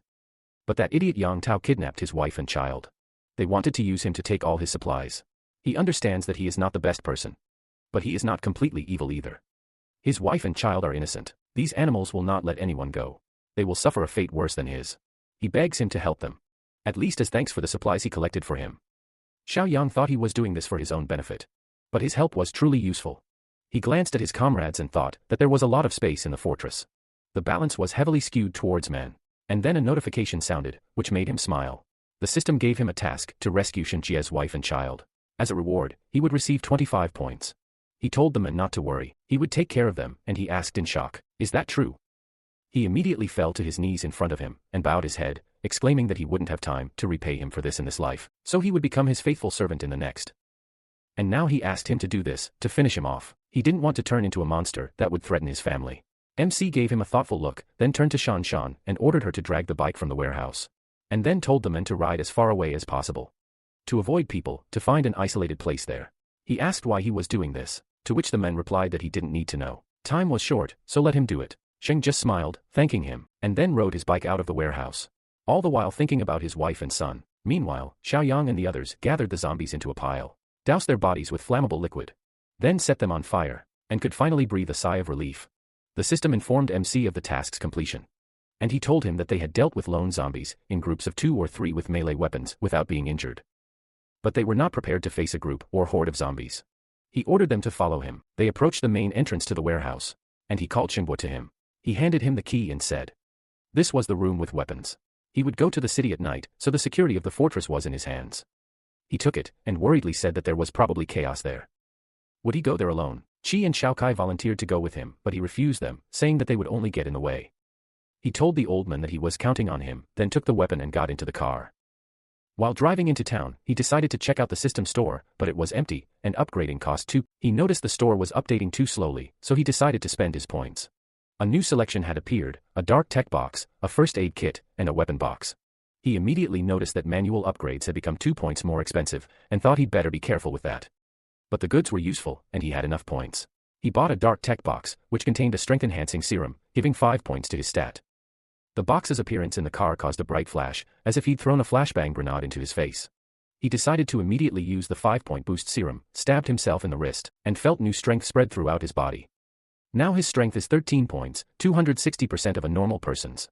Meanwhile, at Xingjie's house, Chaoli was calming her son, saying that his father would sort everything out. When Yang Tao and his friend entered the room, the woman became worried and asked why they had come. Then Yang Tao grabbed her and said that they would have fun. He tore her clothes, she burst into tears, begging him to let her go, but they didn't listen and pushed her to the floor, and her son tried to push the men away. Li entered the room and asked what they were doing here. They were making so much noise. His friend invited him to join him, and he said that they still hadn't finished the task. And they were already thinking about this. Let them let her go immediately. His comrade asked irritably, what's the problem? This isn't the first time, the men exclaimed. What will they do if she loses it and does something to herself? The men will have nothing to lose. He will have to fight to the death, and then not everyone will escape unharmed. They won't give her a day's rest once they deal with him. The men decided not to argue with him and said he would listen to him this time. But he ruined his mood. Yang Tao stuck his tongue out at the woman and said they would be back soon, after which they left the room, leaving them to cry. The city was already quiet, zombies scurrying everywhere. Xiaoyang thought he had 13 strength points, an increase of more than twice that of the average person. Even his reaction and body control had noticeably improved, and it was an amazing feeling. He easily avoided cars abandoned in the middle of the road, thanks to his reaction time. And almost reached the city center. He stopped and got out of the car, thinking that the center was ahead, but the traffic would attract a lot of attention. So he would have to continue on foot. Several zombies immediately attacked him. He dodged a blow from one of them, then grabbed it by the shoulder and ran forward with it. And then threw it at the second zombie. He took a weapon from his spatial ring and rushed to attack, swung his hand several times, and killed them. He glanced at their bodies and thought that he completely surpassed the current zombies in strength and reflexes. Now he realized how different this was from a normal human. Even his senses worked better. About 800 meters away, a man's voice rang out, cursing and exclaiming that they had blocked everything. This system informed him that there had been an unexpected encounter and that he had received a random task. Meanwhile, several people barricaded themselves in the store. The zombies surrounded them from all sides, and Captain Lee ordered the remaining survivors to drag everything heavy here to ensure they wouldn't break through. Jiaxuan, who was holding the barricades, tearfully turned to his father and asked if they would really die here. He told him not to worry. Those zombies wouldn't get through here, and at worst, they would soon meet their mother. His words caused the boy to burst into tears, and the policeman told old Mengxian to watch his words. The situation was already bad. He replied that if he had been able to watch his words, he would have become the owner of the property long ago. The captain, glancing at the zombies outside the window, wondered if they were really going to die today. Suddenly, there was a roar, and then a zombie flew into the window, which scared them, and then the monster's body slowly slid down the glass. Time passed. The zombies no longer crowded the store, and so Captain Lee told old Mengxian to clear Jiaxuan of everything from the entrance. Just let them remain. A few minutes later, they dismantled the barricades, carefully exited the store, and old Mengxian, seeing a pile of dead zombies, asked who did this. Jiaxuan exclaimed that they were definitely mutants, and his father asked what he was talking about. He explained to him that these were ordinary zombies that had become stronger and faster, such as are always found in games, books, and comics. Old Mengxian said with displeasure that now he understood why he had such low grades in school. Captain Lee turned to him and asked how one could even talk about this in such a situation. Let them keep an eye on the situation. The last thing they needed was a mutant ambush. Everyone looked in their own direction, slowly walking back to the base. They stopped before the corner, and the captain saw a man ahead. It was Xiaoyang, who had just completed a random rescue mission and received 5 points for it. Jiaxuan said that he was definitely a mutant, and Captain Lee remarked that he looked more like a survivor. MC heard their conversation perfectly well and laughed, telling the boy not to fantasize. Mutants weren't that easy to encounter yet. Realizing he wasn't a zombie, the captain immediately smiled and approached him, saying that wandering around here alone was dangerous. At times like these, it was better to huddle together. He invited him to come with them and asked who they were. There were only a few people here. Looking around, the captain replied that they had gone out for supplies. A small group of civilians had gathered in the Rongxian garden. He asked if this was the garden next to the Jinyu mansion. Old Mengxian confirmed this, saying it was the building across the street and suggested he come with them, as there was strength in numbers. Captain Lee had weapons. They had experience fighting these lunatics. They would protect him. Xiaoyang smiled awkwardly, thanking them for this, but in reality, it was he who would protect them. Carefully moving along the street, they headed toward the garden, and old Mengxian asked him. He had asked about the Jinyu mansion. Did he want to meet someone important there? He confirmed this, and the man asked, were his relatives there? His girlfriend. He patted him on the shoulder and said that the old world had come to an end. The chances of survival were not very high, so he should mentally prepare for the worst. Captain Lee agreed with him. Even if that army of rabid ones hadn't killed them, they could still have run into those animals. He asked who he was talking about, and he told him about a group of bandits that had settled in the Baikishan mansion area in the east of the city. They were killing any survivors they encountered. They had only encountered them once, but they had lost many comrades. He smiled nervously and suggested that he not talk about it anymore, that he should just be more careful around the other survivors. Due to his distraction, he didn't notice a zombie approaching him, and Jiaxuan called out to him worriedly, warning him of danger. Captain Lee immediately turned around, shot the zombie in the head, and cursed, saying that this was bad. The shots attracted the attention of those idiots. They were already coming this way. He quickly looked around, wondering what to do. Then his eye caught a bus nearby, and they ran towards it. MC smiled and thought that a disorderly flight could attract even more zombies, so the bus was a good hiding place. The only downside was that there would be nowhere to retreat from. He gave this urgent solution 70 points. Everyone had already run onto the bus, only Xiaoyang remained. As soon as he was inside, the captain closed the doors and ordered everyone to check the seats to make sure no one was inside. Jiaxuan pressed himself against the window and said that they weren't giving up. They gathered around them. The zombies were already at the door. The captain cursed, saying they were running too slowly, and the monsters began pounding their hands on the bus. They all piled against the doors, and the man was having a hard time holding them back alone, and then Xiaoyang came to his aid. Just one touch from him was enough to close the doors, and the men stared at him in shock. Wondering where he got such amazing strength, MC said that he would hold the door. They wouldn't open it, and he should ask the others to break the windows and fight back. He didn't argue, after which they broke the windows, and the zombies stopped paying attention to the door. Old Man San leaned out the window and stabbed one of the zombies in the head with a rebar.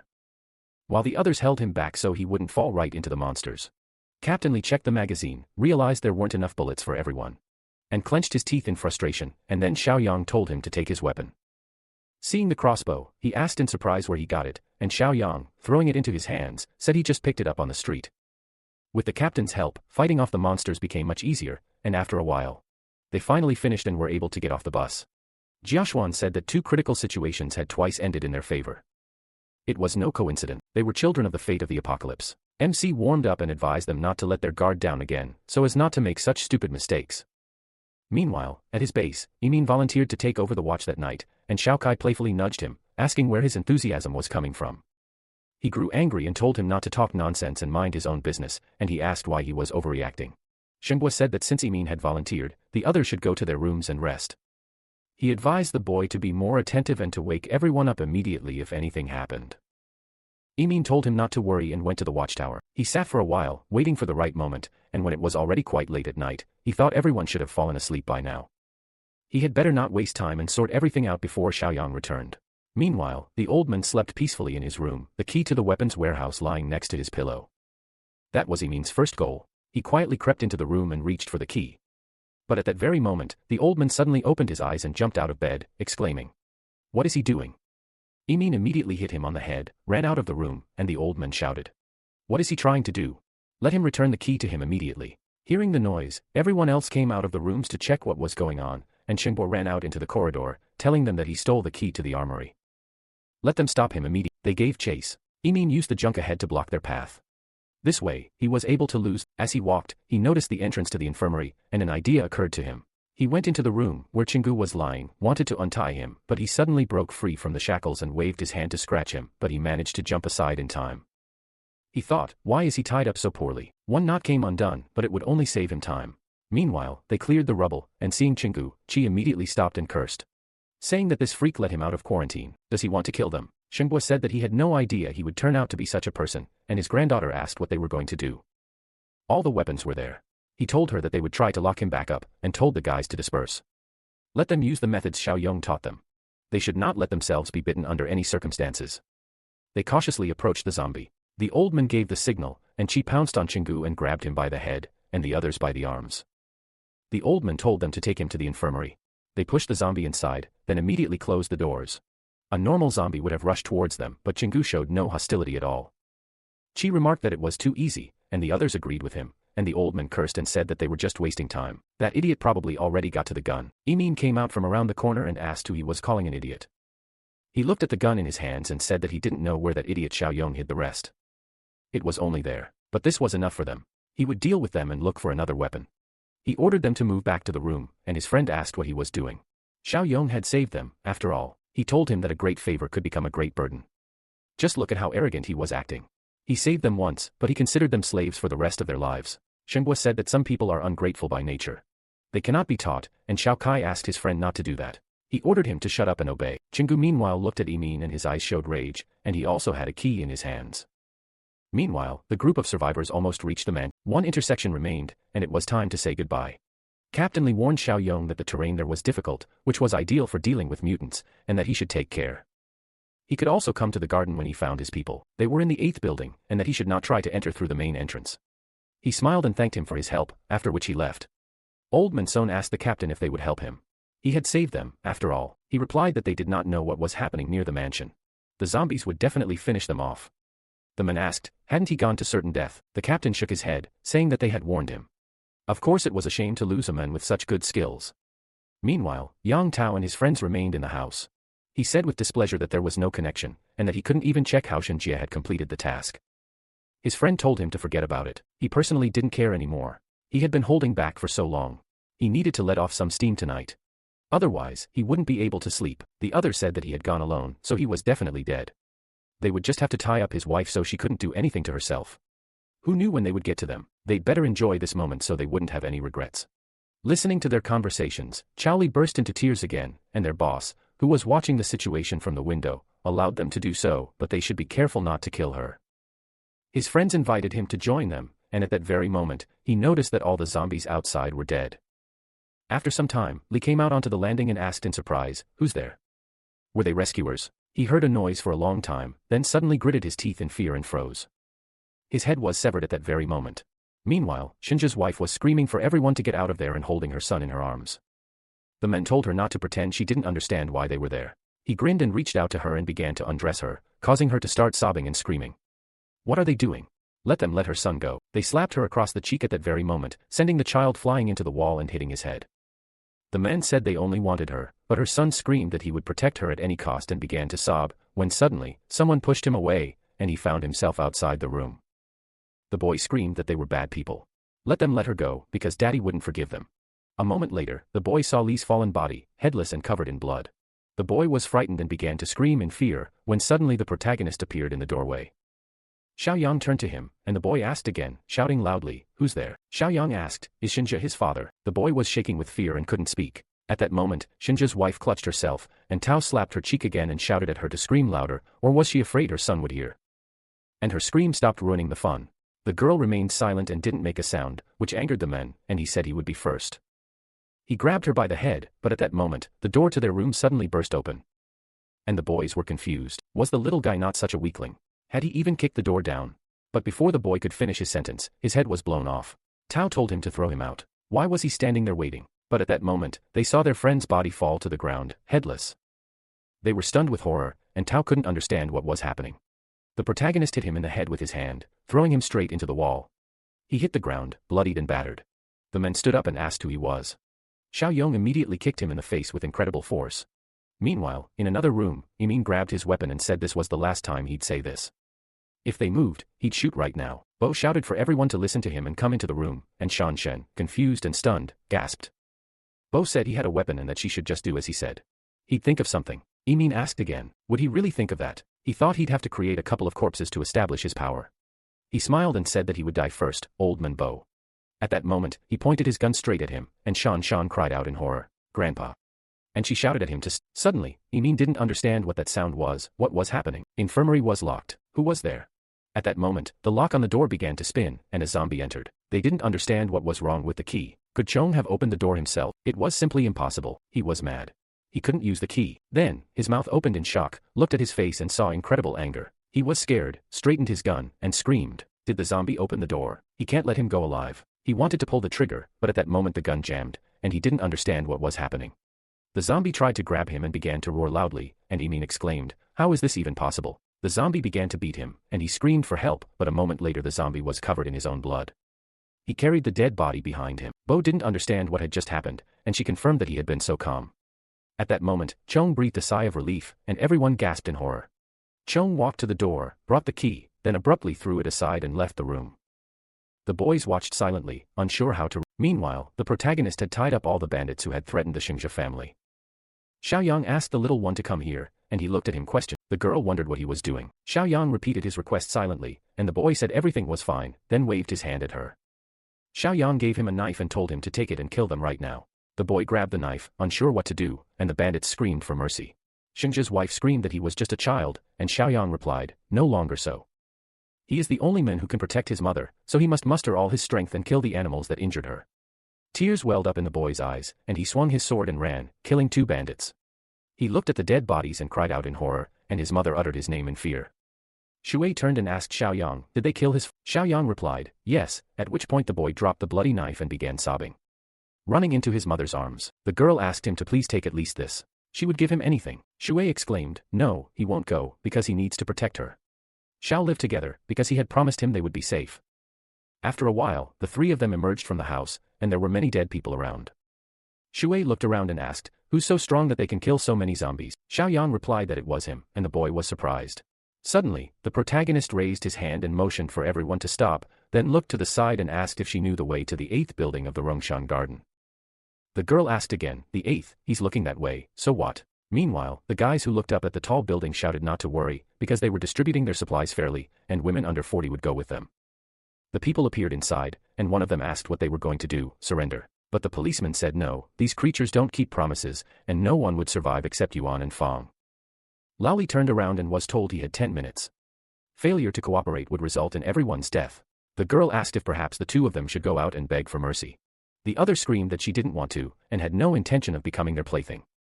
Laoli told everyone to be quiet and not to worry, because this wouldn't happen, they'd be right here, and they wouldn't be able to get past the other side. The angry men with daggers near the entrance were saying they were good weapons, but their leader had a gun. If these cowards didn't come out, they were unlikely to be stormed. The guy chuckled and said he didn't need to do that, they should shut off the water on the lower floors and see how long they lasted. Meanwhile, the protagonist watched them from the side and hid around the corner of another building. Shuai asked, "Are these people bad too?" Xiaoyang confidently answered, "Yes, just like the ones who had bullied him and his mother." He pointed his gun in their direction. At that moment, Laoli told everyone to hold the ladder, not to give away their position. And he'd check what they were doing downstairs for now. The people told him to be careful, and when Laoli approached the window, he looked out and realized everything. 3 people still had guns. Suddenly, a bright flash appeared, and Laoli grabbed his head, not understanding what it was. The people were stunned by what was happening and began screaming. What was going on? One of the bandits was destroyed, shot straight in the head. Several others also fell and screamed in Who was there? Laoli realized it was Xiaoyang, who was walking straight towards them with only a gun in his hands. When Xiaoyang took aim and shot several bandits, they were destroyed and fell screaming in pain and fear. The other guys, still alive, started shooting at Xiaoyang, but they failed to hit him. Xiaoyang sneered at them for being amateurs, and one of the guys got angry and shouted, "Where did this psycho come from?" He repeatedly struck the impenetrable iron box, and the bandit exclaimed, "What are they doing? They must kill him while he's still shooting at it." At that moment, one of the bandits suddenly jumped out and yelled for him to die. But Xiaoyang immediately saw this and managed to fire a bullet into his heart and forehead. The only bandit left alive asked, "Are you out of bullets, idiot?" He suddenly jumped out right in front of Xiaoyang, who stood confidently next to him and yelled for him to go to hell, but Xiaoyang simply dodged slightly, preventing the bandit from hitting him in the head. Xiaoyang immediately grabbed his arm and brought the gun barrel to his head, and a moment later, he shot him right in the neck. When the last bandit was dead, Xiaoyang walked over to the dead body and moved it. Afterwards, he entered the building, where several trained bandits began attacking him with sharp weapons. Xiaoyang easily dispatched them all and ordered the rest of the men to leave immediately. When the men exited and descended to the first floor, Shuai exclaimed how tough he was. At that moment, a system quest appeared before Xiaoyang. It was a reinforcement quest, requiring recruiting survivors from the garden. The reward was 25 points. Xiaoyang turned around and asked who these people were. The policeman said they were freaks from the Baikashani villas, located in the south of the city. Laoli called his partners and said they had fled from the south and needed to explain everything to Xiaoyang.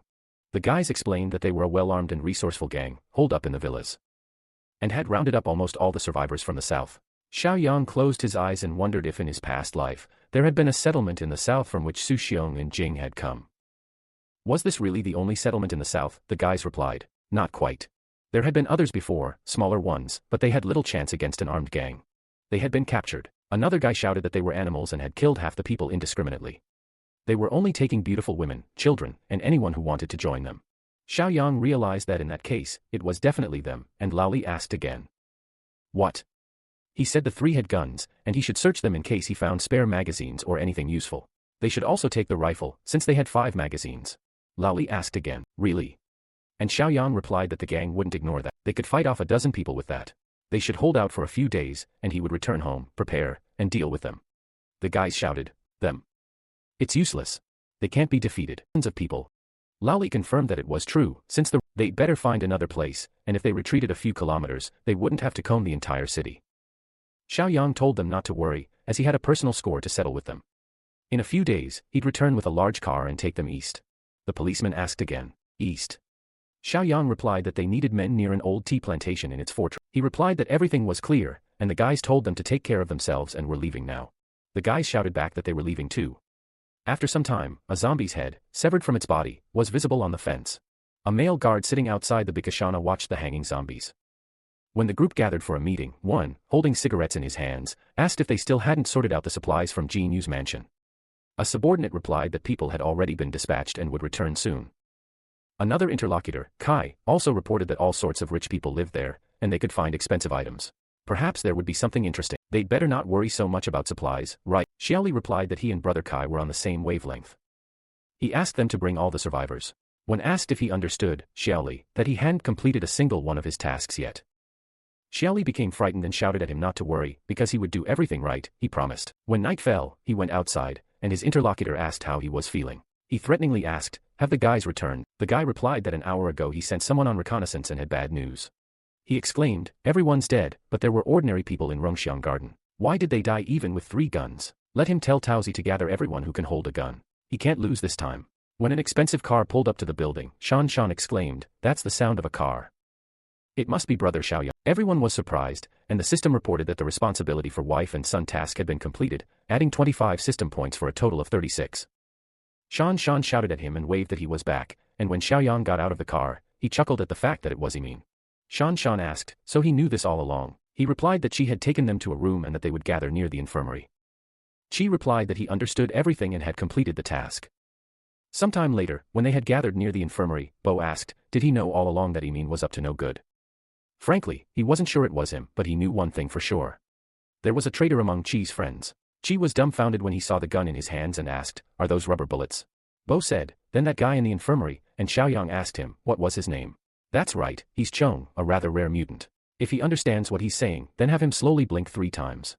At that moment, Chong did as he was told, and Xiaoyang asked again, "Let him blink back." Everything worked, and he realized that those infected with the alien virus have a tiny chance of becoming a rare mutant. They usually have higher intelligence and potential than ordinary zombies. Time can retain fragments of memories, and Chong was lucky to become one of the rare ones.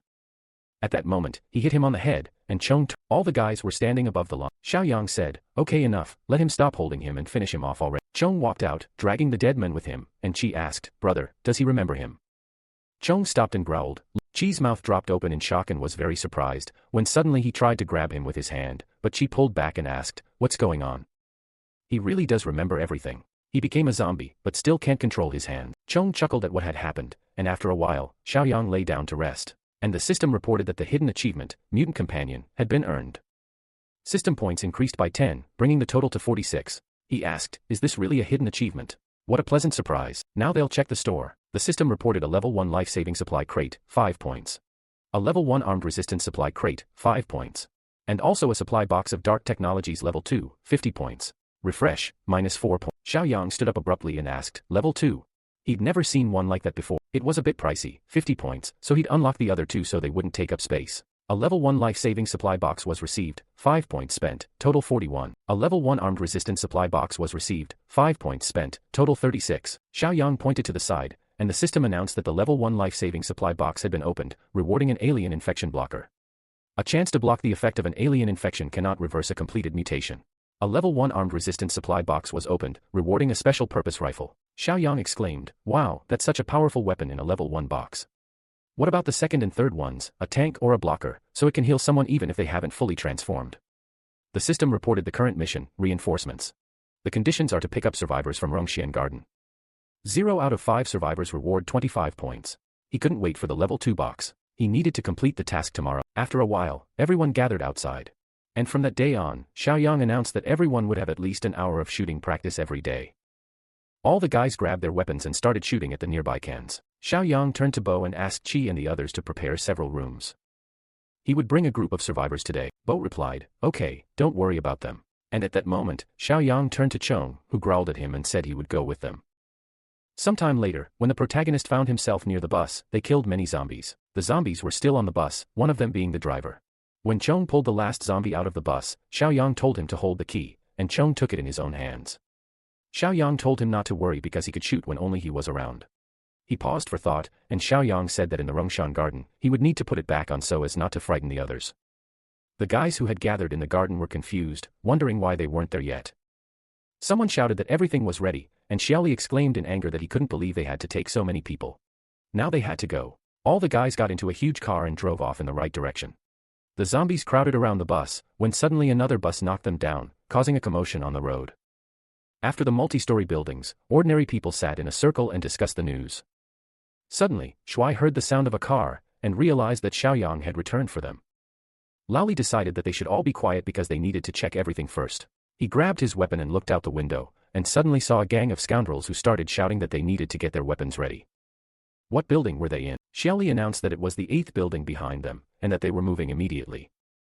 Suddenly, Laoli realized it wasn't him, but those bandits again. He got angry, and one of the men said that idiots don't learn anything from this life. And they were offering to take them out because they had a lot of weapons. Laoli shouted at him not to be so brazen, because this time there were more of them and everyone was armed. They should stick to the ambush plan, and he would go to the roof for now. The bandits crowded around the house, discussed how this was a good distance, and that the bastards would be within striking distance if they approached any closer. They all aimed their guns at their target, and the guys looked fearfully through the window to see what was going on, and started shouting that they needed to be careful and run for cover, because at that moment, gunfire started right at their windows. The men flew away in fear, and Xiaoli told him to give him a loudspeaker. They should shoot off any heads that popped out. When he took the loudspeaker, he tried to express his thoughts when suddenly a man near him was shot. It was one of the snipers who was immediately killed, and suddenly gunfire began hitting all the other guys. He shouted for everyone to run for cover, quickly. They should protect themselves, because he had a rifle or an automatic rifle. It was Lao Li who shot several of the gang, and Xiaoli shouted that intelligence reported 1 pistol missing. There must be 4 pistols. Where did they dig up that automatic rifle? Xiaoli's subordinate shouted, what are they going to do? Xiaoli asked again, what are their options? It seemed they could only retreat. He suddenly started running in fear, screaming that he was an idiot, saying they should have waited for the signal and run together. A moment later, he was killed by several bullets and fell to the ground. Xiaoli screamed in anger. His signal is 3, 2, 1, go. All the guys ran toward the car, and Axio moved and smiled as he watched all the guys gradually die from bullets. And when this situation distracted his enemies, he also ran to the side and said he must have run out of ammunition. The policeman looked at them in bewilderment, and Xiaoli, who was getting into the car, shouted that they needed to leave and tell them to start the car. One of the guys had almost reached the car and shouted to wait, saying they had forgotten him. But at that moment, he took a bullet to the head. Lao Li tried to hit the car, but it didn't work, and they managed to slip past and drive away. When the road was full of overturned cars, Xiaoyang got on the bus and looked around. Suddenly, at an intersection, he saw those same bandits and wondered who they were. Well, he didn't care, the point assignment was more important. When he got to that very place, he went out with Cheongwoo and suggested that it looked like the machine gun had come in handy. The car there could have belonged to the fleeing bandit. Cheong started drooling, and Xiaoyang asked again, what is he hungry? Cheong growled in response, and Xiaoyang smiled and replied, okay, he can eat. It's better not to leave food for other zombies. At that moment, Cheong became happy and immediately ran to the dead man. Xiaoyang told him to find him near house number 8 when he was done here. A moment later, he began to devour all of the man's organs with incredible relish and growled. As the protagonist walked past the murdered bodies, he realized these bandits weren't even considered victims. Shuai, who was looking out the window, asked if it was Xiaoyang. This time, it really was him. He exclaimed and started waving, and when the guys ran out of the building, they turned to him with smiles on their faces. Xiaoyang asked again, were they able to fight them off this time? Lao Li answered, of course, thanks to his rifle. He served as an infantry sniper. At that moment, everyone heard a loud roar and turned around, wondering what the sound was. Cheong, roaring loudly, approached them, and a policeman shouted at them to be careful, because it was a zombie. Xiaoyang told them to calm down, because the zombie was with him. They asked in confusion, what? Xiaoyang told Cheong that there were more people there, and he could eat them. Lao Li didn't understand what was happening. Could he really talk to them? Xiaoyang replied that this was a special case. Everything was quite complicated, and they should get on the bus. He would explain everything along the way. They should act quickly, then move to the bus, and he would wait for Cheong there. After a while, Cheong grabbed his mask, put it on, and approached the bus with people. One of the guys asked if he really had put the muzzle on him. Xiaoyang told him not to say that in front of him, or he would hit him. The guy, his eyes wide with fear, said that was cool, and Xiaoyang said that he could talk. When Cheong got on the bus with them, Lao Li asked if he was imagining things, or if the bus had tilted. The zombie said that he had the key in his hand, and Xiaoyang asked again, can he really talk? He never pronounced the key's name awkwardly, and Xiaoyang thought that Cheong had begun to evolve after eating 6 corpses. He needed to quickly return and invest points to remain the strongest in the fortress. He shouted for everyone to hold on as they were heading back. Now it was hard to believe it was a zombie. At that moment, Xiaoli was under his command. Kai pointed at him and shouted, what was he talking about? This idiot couldn't complete a single task. Xiaoli exclaimed that it wasn't his fault. They had a machine gun. When said that was nonsense. How could a mere cop have a rifle? Did he think he was stupid? He exclaimed that it was true. Let them send someone to check it out. At that moment, Kai kicked him in the stomach, causing Xiaoli to fall to the floor. When he got up, he silently walked out of the office and shouted that he was just an idiot, and that he had been annoying him for a long time. Since he had caused so many losses, maybe they would kill him. A nearby partner told him to simply say he wanted to take his woman. Kai asked his boss not to say such nonsense, as they couldn't divide her up like ordinary property. When told him not to rush, as he would first go and find a suitable opportunity, Xiaoli overheard this entire conversation, clenching his fist in anger. When he returned home, he started screaming and smashing everything around him. His wife approached him and asked what had happened. He shouted to pack his things quickly, as they were getting out of here. The girl asked again, where to? He replied that this place wouldn't be safe, and that they needed to think ahead. He called his subordinate, Shinji, who approached and asked, did he call him? Did he need something? Xiaoli shouted to gather the remaining men, as they would be leaving at midnight. His wife scowled at him with hatred. When Xiaoyang arrived at his territory, the guys got off the bus and were surprised to find it a veritable doomsday fortress. The system reported that the survivor recruitment mission had been completed.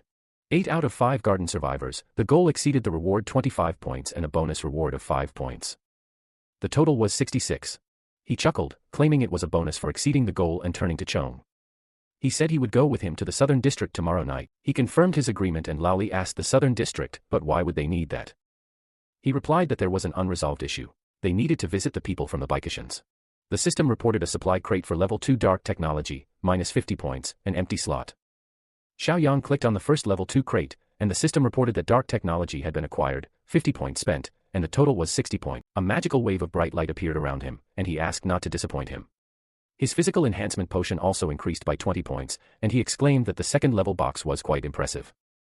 Suddenly, a bright light erupted in his room, and he exclaimed in surprise, 33 points of physical strength, 6 times stronger than ordinary people. That feeling, when suddenly an insect appeared next to him, and he grabbed it by the legs.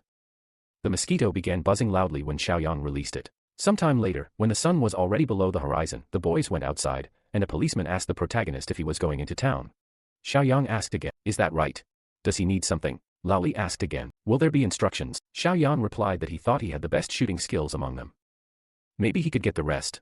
He replied that he knew about it, so he shouldn't worry. Xiaoyang waved to the others and told Chong that they were on their way. A moment later, they left on a bus. When night fell, there was a commotion in Xiaoli's house. No one understood what was happening to Qinzi, but everyone asked him to relax, as he should be waiting for them there. They were leaving here. As they left the room, a bright light from the headlights of a car appeared right next to them. Xiaoli tried to close his eyes to see something, but suddenly saw his wife inside the car and Kai who was driving. No one understood what was going on here, and their boss asked, "Are you guys going somewhere?" He was frightened, realizing it was Su, and suddenly began to laugh, saying that they planned to take advantage of the darkness and deal with the Ramshan garden. Su asked mockingly, "The garden?" A moment later, his subordinate Qinzi was killed and fell to the ground, and the guy screamed his name in fear. But Xiaoli hit his subordinate in the cheek with his elbow and shouted, "Who is Qinzi?" He rubbed the back of his head and asked, "Who is this?" He was seeing him for the first time. At this moment, the boss and his subordinates decided to start shooting, and a moment later, everyone around was killed, and Xiaoli's body was trembling, and he was still standing on his feet. When he turned around, he said he really didn't know anything. What was he doing? Su replied, "How stubborn he should just look in the car." When the headlights were turned off, he realized his wife was inside with Wen and Kai, whom she was hugging. She screamed that he didn't need to make excuses, since she had told him about his betrayal. He exclaimed that she was a damn scumbag. How could she have abandoned him? Kai turned to Wen and asked, "What are they going to do?" He ordered, "Kill." A moment later, Xiaoli was hanging near a store with a rope around his neck. He screamed in pain and terror, coughing, and a moment later, he suffocated. The protagonist rode a bus to this building, and when he got closer, he saw Xiaoli hanging. He silently raised his hand and, grinning, said that he deserved it, and it was a shame that he wasn't the one who dealt with him. He's just a pathetic dog. At that moment, he struck the rope with a rock, causing Xiaoli's body to fall to the ground, and Xiaoyang said he would help him avenge this worthless end. He lifted his blue head to examine it closely. After a while, Jing appeared in the room with the perverts, wearing only her underwear. Screaming in fear and embarrassment. She had helped them, so why were they treating her like this? Let her go quickly. One approached her face and asked, "Doesn't she like this reward?" Now it was his turn. She cried out in pain and horror, and Kai, who had put on his pants, asked, "What was that sound?" He looked out the window silently, perplexed for a moment, then suddenly his mouth dropped open in shock when he saw that all their subordinates had been killed. At that moment, he heard a loud knock on the door and didn't understand what was happening. When he turned away, Xiaoyang climbed right through the window and attacked him with a dagger. When he turned around, he saw the sharp blade right next to his neck, and a moment later, he was killed. Xiaoyang saw the horror unfolding in this room, and Wen began screaming that he was a freak. Who was he? Jing found out about Xiaoyang, and he defended her by throwing the knife straight at Wen's throat. He also fell naked on. She asked what he wanted. He grinned. Were they really having fun? He wanted to see how that idiot Xuxiang would react to her like this. At that moment, he opened the door, and Jing, with tears in her eyes, called him by name when suddenly Xiaoyang released her zombie husband, who ran up to her face and screamed that she was wrong, that he should forgive her and leave her alone. She cried loudly, but Xiaoli killed her and gnawed through her neck. She bled to death, and he rejoiced as he destroyed her body. When Xiaoyang went outside, he told Chong that he could eat these corpses. He said, "Eat at least one." And when Xiaoyang heard this, an unknown sound reached his ears. Some people were in a boarded-up room and did not move. Among them was a cook holding a dagger in his hand. One of the bandits grabbed a little girl and shouted that he wanted to see her thin skin and tender meat. The cook replied that she was too thin and would not do. Then he pointed to the fat boy and said that they would eat this fat man. His mother screamed, "Let her son go," but the cook yelled at her to get lost, scum, and threw her aside, hitting her head on the floor. The girl screamed with tears in her eyes, begging them to put her son in jail. She screamed at the other people to please save him, but no one came to their aid. Suddenly, a bright light appeared in the door, and they couldn't tell who was there. The cook realized it looked like a shotgun. Did anyone still have one? The other gangsters replied, no, only the boss has one. The boy returned to his mother in an embrace and screamed, Mom. And his mother was asking, is he okay? The door opened, and the cook told one of his subordinates to check it out. He asked again, why him? The cook yelled at him to act faster, and when the boy approached the door, he suddenly cried out in horror when he saw a zombie right in front of him. This zombie grabbed him and dragged him along. The guys were terrified when they realized it was a zombie, and they all needed to shoot right there. They fired unsuccessfully under the door for some time, but suddenly, zombies appeared outside their windows. When Chung burst through their window, he began growling loudly and attacked the cook, covering his ears and nose, before throwing him aside and breaking his neck. He then proceeded to destroy the remaining bandits, who had shouted for help. When Chung had dealt with all the enemies, the ordinary people realized he had stopped. Was he really not going to kill them? What kind of zombie was this? Chung turned away, and at that moment, Xiaoyong entered their office. He thanked Chung and said that the mask didn't hinder his movement. He replied that he was tougher this way, and at that moment, the people were stunned. Realizing what the zombie was saying, they hadn't expected such a turn of events. When Chung found himself surrounded by people, everyone looked at him in surprise and trembled with fear. Xiaoyong waved and told the people not to be afraid. Everything was fine, and he wouldn't attack them. She replied that it was a super monster that would kill in a second, and Xiaoyong asked, what? Had she seen one like? The girl's mother replied fearfully, yes, and Xiaoyong asked, but where did they see it? It was the jewelry market to the east, and Xiaoyong was surprised, so quickly, he thought it would take a month or two, especially since it was not far from the old tea town. When Chung heard this, he asked, what? Xiaoyong replied that he was talking about another rare phenomenon. Its level of rationality and hunting efficiency differed from ordinary zombies, but they are often unstable, so monsters can become strange and dangerous. Chung bowed and realized that it was him, but before he could finish speaking, he became upset, and Xiaoyong patted him on the shoulder and told him not to worry, because he was lucky. Are these all the survivors from the villas? The men replied that many people were trapped in the sales office, and that there might be survivors in the basement as well. The protagonist followed their advice and went down to the basement, but saw blood near the basement and, horrified, realized they were capturing and killing survivors every day. Was that why there were no other camps left in the south of the city? But how were they planning to kill so many people? The men replied that they regularly took away meat and didn't know how many there were. Xiaoyong wondered if he could estimate the number, but they wouldn't have eaten that much.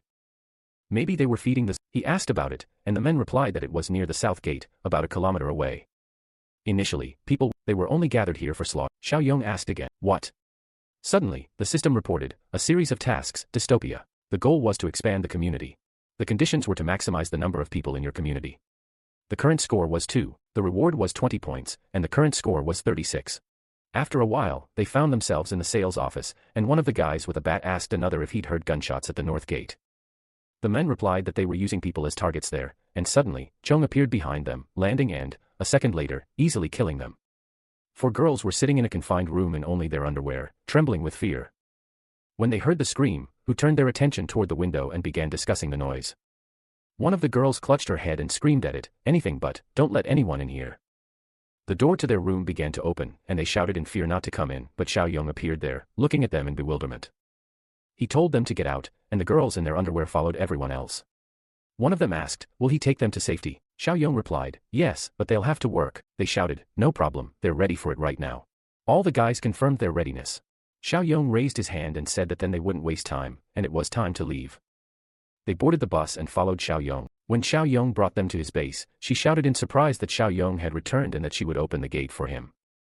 She asked her to wait, as he wasn't trying to get inside. First, they'd see what he was up to. Xiaoyong explained that this was their fortress, but he couldn't let them in. He replied that they understood the world was dangerous, but then where would they live? Xiaoyong said there were temporary houses behind a fence near the fortress. They weren't as safe there, but the conditions were better than elsewhere. There were many unfinished buildings and vacant lots there, and with time they would rebuild everything and life would become easier. They shouted the word of gratitude and called him their savior, then bowed. The next day, a truck carrying cargo arrived at the fortress. One of the girls sitting in the car asked angrily, why isn't anyone answering? Where did that idiot Qingwen go? She suddenly turned around and realized something was wrong. When she opened the door to the room, she saw a lot of blood and frowned because there were many zombies inside. The zombies noticed her and immediately began running towards her, but she easily struck one after another with just one hand, and within a moment, all of them were destroyed. Her subordinates asked, he's a corpse, where will they get meat? She replied that there was no choice and they would search for it themselves, but first they needed to deal with those interfering with them. She would kill them all. Rue went outside with a dagger in her hand, and her subordinate said that there were no survivors left here. She asked again, what about the meat? He replied that it was there, and she asked them to bring a truck and load it in. When they brought the truck closer, Rui watched everything unfolding from a distance when suddenly she was surprised and turned around to look inside. Her subordinate asked, did she find anything? She replied that she would like to see who could have pulled such a thing off. She noticed large wool tracks on their territory and couldn't figure it out. At that moment, the system informed Xiaoyang that the goal was to expand the community. The conditions were to maximize the number of people in their community, and the current count was 2. He asked, community count, and how could it be increased? He thought numbers were the most important indicator. The land here was decent, thanks to that snob. By the way, a rare mutant, when he remembered this, entered the fortress, and ordinary people, seeing him, shouted that a savior had come to them. Everyone started reaching for him and running, but Xiaoyang asked them not to thank him. He asked one of the girls to clarify where they had seen that super monster. She reported that it was in the Huaran shop in the jewelry market, and the group was heading for supplies but encountered it. Several people were killed, everyone scattered in the chaos. They were running away with their daughter and came across a group of villas, and they thought they were saved, but they turned out to be a horde of animals. Xiaoyang realized this and said the name out loud, after which Shan called him over and said they had enough supplies and there was no point in provoking that monster. Qi also intervened, saying they couldn't just sit there and use up their supplies until they ran out, they should take more while they could. Xiaoyang turned around and said that just 2 kilometers away, that trash would be a security threat. The girl dropped the basin of things and yelled at him not to go there, as he would kill without looking back. Xiaoyang said not to worry, as they didn't know what they were doing. He asked Qi to call Chong, as they wanted to meet that guy. After some time, a group of people approached an old supermarket, and one of them remarked that he had already mentioned that there was a large supermarket here. Another guy replied that he was celebrating too soon, as everything could have been robbed. One of the girls advised them not to be pessimistic, as they had been to many stores where food remained. He answered, sure, she thinks there are plenty of people around who are brave enough to wander through the apocalypse. At that moment, they entered and realized they had taken a lot of things, but not very thoroughly. There was a saucepan, and the girl grabbed one and screamed, is anyone here? They heard rustling and growling sounds, which made them tense. Suddenly, zombies began emerging from the supermarket, and people cried out in fear to be careful, because these monsters were attacking. A moment later, they destroyed several zombies, and one of the guys said that it looked like the entire horde had been carried off by those who had been here before them. The guy said it was a lucky day, but the other told them not to relax, because they had to go deeper, when suddenly an unknown monster with a terrifying appearance and huge hands appeared in the stairwell near them. The zombie said that it was fresh prey right in front of him. The guys went inside the store and realized they had hit the jackpot. There was a lot of food there, and they had to grab it all quickly, as it would last them for years. One of the girls pointed to the side and yelled at them to look, because there was a bed there. She didn't care. She wanted to stay there. She lay down there, and the guys started cheering and discussing whether they should stay. It was a great idea, and one of them wanted to smoke. When one of them lit a lighter, they went outside and decided to smoke together. One of the guys asked if he thought they'd stay. His friend replied that it was a big shopping center with many entrances and exits, making it hard to defend, and that amount of supplies would attract others. But there was a 2-story building nearby, which wasn't bad, but before he could finish his sentence, he was stabbed through and through, just like his friend. It was a zombie who killed them with a single blow, saying that the tender meat would be delicious. His friend ran off, screaming for help, because there was a ghost here. All the guys inside the room didn't understand what was happening, and turned to look at him questioningly, when suddenly the monster pierced him with several sharp dagger-like claws. The monster lifted the guy high and pulled him apart. The girl asked fearfully, what is this? They needed to get out of here quickly, but they realized they couldn't escape. They instantly rushed to escape, but the zombie screamed that it wouldn't let anyone go, and laughed at them. He caught up with one person after another, stabbing them with his daggers. One of the girls ran ahead of everyone, screaming that she didn't want to die. But the passage was already closing, and she screamed that they were almost there when she suddenly fell to the ground, and silently watched as this terrifying creature approached her. Wan screamed and she doesn't want to die. The guy passed by her, and she looked after him questioning. MC told her not to be afraid. She turned around in surprise and said, isn't that the guy who bought the land? He extended his hand to her and said, she's a real estate saleswoman. Her name was Ning Wan. She suddenly grabbed her head and screamed, a ghost, a monster. There's a monster in the mall. Let everyone run. Xiao Yong calmly said, it's fine, they'll deal with. She turned around and saw a monster who laughed and asked, does he want to take everything for himself? MC asked, Brother Chong, can he handle it himself? He replied, he'll try. He hit the man and threw him aside. He landed and stuck out his tongue and screamed. This is the first time he's seen one like him. How funny. He rushed to attack and pushed Chong aside. He laughed and asked, does he wonder if his evolution will speed up if he eats him? At that moment, Chong clenched his fist and punched him in the face. The monster screamed, idiot, he's strong. Chong swung his leg and was about to hit the monster in the head. He looked around and saw it crawling along the wall. The monster said, finally, he'll need the strength he's been saving up. Chong's eyes widened in surprise and the monster rushed to attack and laughed. He started to attack and Chi screamed, "Brother Xiaoyong, he's losing. Why is that monster so strong?" MC replied, "They came for a reason. He would have become unstoppable if they had waited a little longer." Wan screamed, "What's going on?" The machine gun appeared out of thin air. Xiaoyong took aim and said, "Brother Chong, he won't tease him anymore if he holds onto it for a second." Chong was grabbed by the monster, who ordered him to let go. MC shot the monster in the head, but it backed away slightly and laughed out loud. He screamed, "It hurt, idiot, he wounded him, he will kill him, tear him to pieces." Chi asked in surprise, "A shot to the head didn't kill him." MC fired again and the monster laughed. After a while, his body was riddled with holes and he continued making sounds. Chi asked, "Was he?" Xiaoyong asked, "Brother Chong, does he want to eat him? He can make him stronger." The system window reported a beggar's utopia. Goal, expand the community. Conditions, maximize your community score. Current points, 46 points. MC said, it counted. Okay, he suggested not leaving empty-handed and robbing this supermarket. Wan asked again, will they rob? Xiaoyong waved his hand and began quickly packing. Chi said, this is amazing, what kind of magic is this? MC turned around and said, they will turn into zombies if they leave the bodies here. Brother Chong, is he still hungry? After a while, the car stopped on the road and Rui said, stop, let him slow down here. What will he say? The men examined everything through binoculars and said, a large number of people, poorly armed. The only advantage is a sturdy building. Qing asked, how did they manage to get rid of Zhang Qingwen and Lin Guangka? Rui asked, isn't it obvious? Cautious tactics, they drove a horde of zombies there. She had long said that the villa was unsafe as a base. She laughed and said, it seems God saw the suffering, so he sent loot and a new home. The men laughed and answered, exactly. He even felt sorry for them. Qing asked, what's the plan? Are they attacking now? Rui replied, no, they will gather more people and weapons before the attack. The car made a sharp U-turn on the road. At that moment, another car was driving quickly along the road. Wan happily asked, really? She answered, of course, there are not only mattresses there, but also hot water for showers. Wan cried out joyfully, and MC looked ahead and said, someone's approaching. We need to get our weapons ready. She took out his weapon and put his finger on the trigger. A car stopped next to them, and Xiaoyong looked out the window and saw Rui in the car next to him. They exchanged glances, and at that moment, MC received a new task. The system window announced a new task, Villain Hunter, Part 1. The conditions were to repel the attack, and the reward would be 50 points. Xiaoyong asked again, repel the attack. He looked at Rui and wondered, is this about those people? After a while, they arrived at the house, and he asked if any strangers had appeared nearby. Shanshan pointed to the side and said that a car had driven by in the distance, but it wasn't getting any closer. She thought it was him coming back. Did something happen, Brother Xiaoyong? MC ordered her to tell Old Man Sheng and Laoli to gather everyone. There was an important announcement. After some time, the southern suburbs, a coal plant. Some sounds were coming from the radio, and then a voice rang out. They are waiting for survivors. At the coal plant in the southern suburbs, a gathering place. Not enough people. The guy looked around and said, it's somewhere around here. A car stopped in front of them, and he shouted, other survivors, that's great. The bandits got out of the car, and Rui, did they hear the recording and decide to join? The guy answered, yes. Everyone looked closely at Rui's figure, and she smirked and said, just in time. After her, the guy thanked her, and Rui said, it's new. Not everyone will fit in the car, they are going on. The guys exchanged glances and said, that's. After a while, they approached a huge room, and the guy said in surprise, so much space. Cool, finally, they found shelter. The guy said he needs to go to the toilet, he'll go outside in a second. Rui said, there's a restroom inside, they need. The guy replied, okay. After a while, he reached the toilet and turned around with a slight grin. Rui stood next to him, watching. He started pulling up his pants and said, okay, girl, no need to be. He knows what she wants. Her brother is very strong.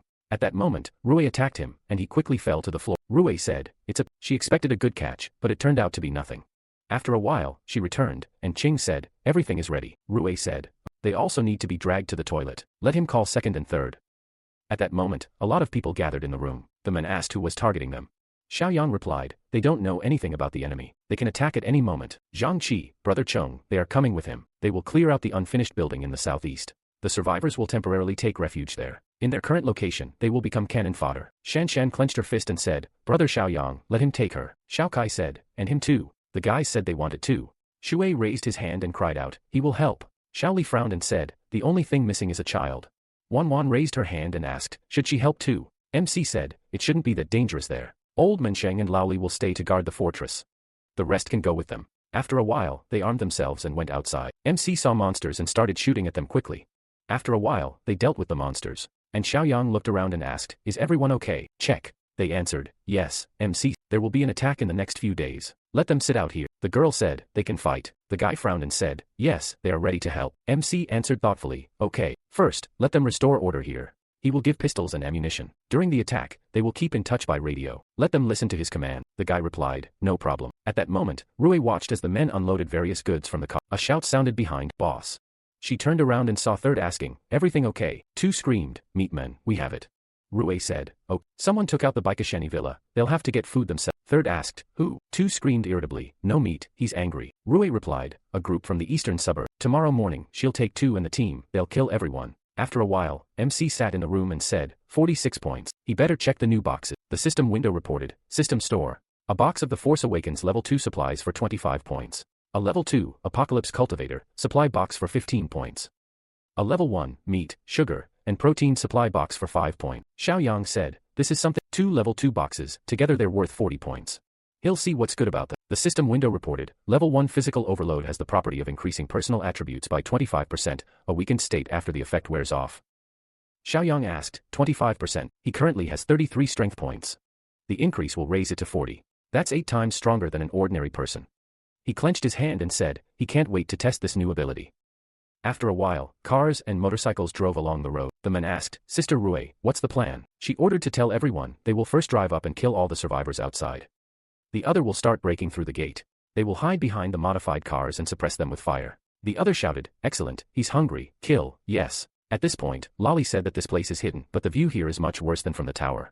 There are many blind spots near the wall. MC said not to worry, he won't need the view. Lolly asked again, then why is he here? Xiaoyang asked, he'd been working as a sniper for a couple of years, hadn't he? Lolly replied, no, just a few months. He temporarily closed the position. MC asked, could he hit from 100 or 200 meters? Lolly grinned, and hitting his chest said, don't underestimate him. He could hit from 500 meters, as long as there's no strong wind. MC said, that's an. A voice rang out, brother Xiaoyang, he brought it. What's it? It's heavy. She put the box on the floor, and Lolly said, that's it. MC opened the box, and Lolly cried out, bear. Horrible, where did he get that? Xiaoyang replied, they only have 2 magazines, 10 rounds, let him conserve. Lolly picked up the weapon and said, I understand. MC asked, are the others ready? Chi replied. Xiaoyang said, okay, let him tell everyone to be. The enemy will appear any minute. Shanshan said, she sees something strange. Oh, Lolly looked through the scope and said, he sees it too. Enemy attack, we need to get ready. The men said, strange, there's no one left outside. Have they already been slaughtered? Qing asked, will they stop and watch?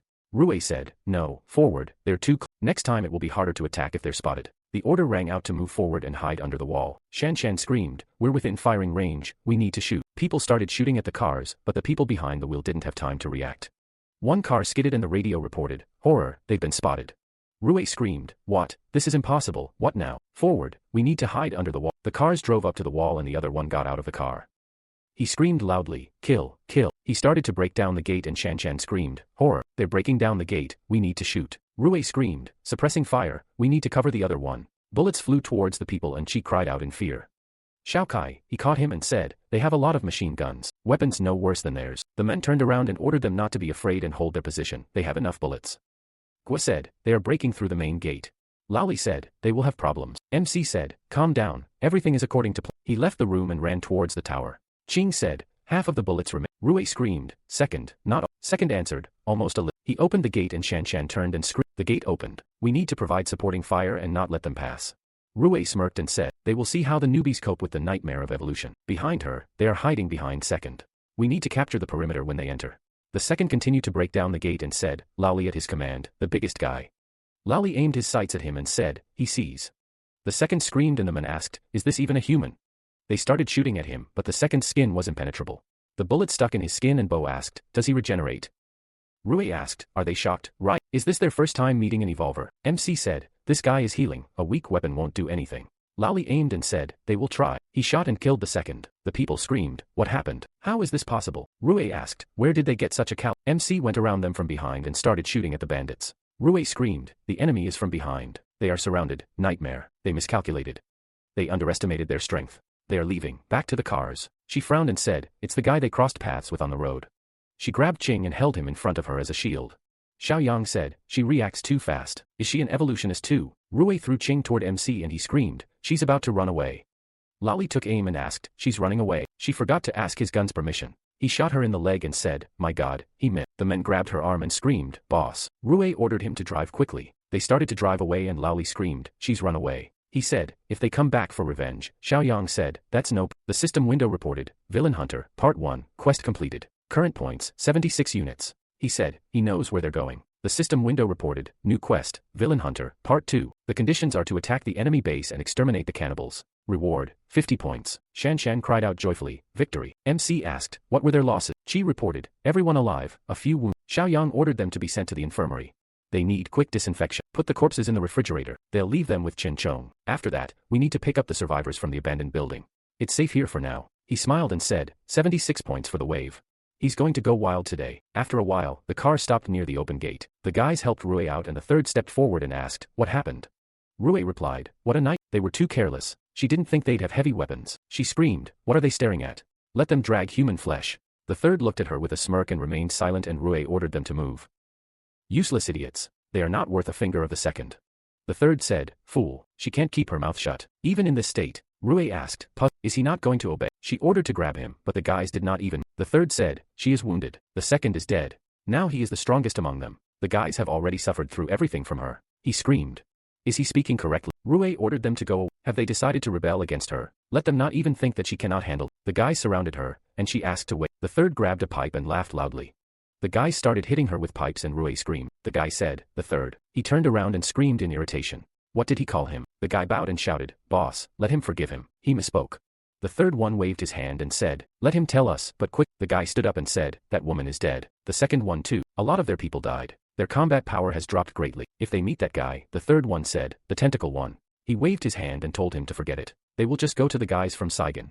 After a while, the MC team drove up to their base and they got out of the car. Chi said, Xiaoyang, he was right. This is their base. MC said, they need to go carefully, not make noise. Chi asked, is there no one? Have they abandoned the base? Maybe they were afraid that they would pursue. Laoli pointed his finger at Rui's corpse and said, this is the woman he shot. They even killed their own. Xiaoyang smirked and said, he is not surprised at all. Chi said, by the way, that huge guy didn't look like Chen Chong. Laoli replied, yeah. He heard them shouting about evolvers. What does that mean? How do you become one? MC frowned and replied, eating people. The guys turned around and asked, puzzled people. MC said, right, the easiest way to get zombie abilities is by eating. She said, but he has to. Laoli frowned and asked, so if they want to survive, they need to eat others. Xiaoyang smiled and said not to worry. This is the most obvious way, not the only one. He took something out of his pocket and the guys shouted.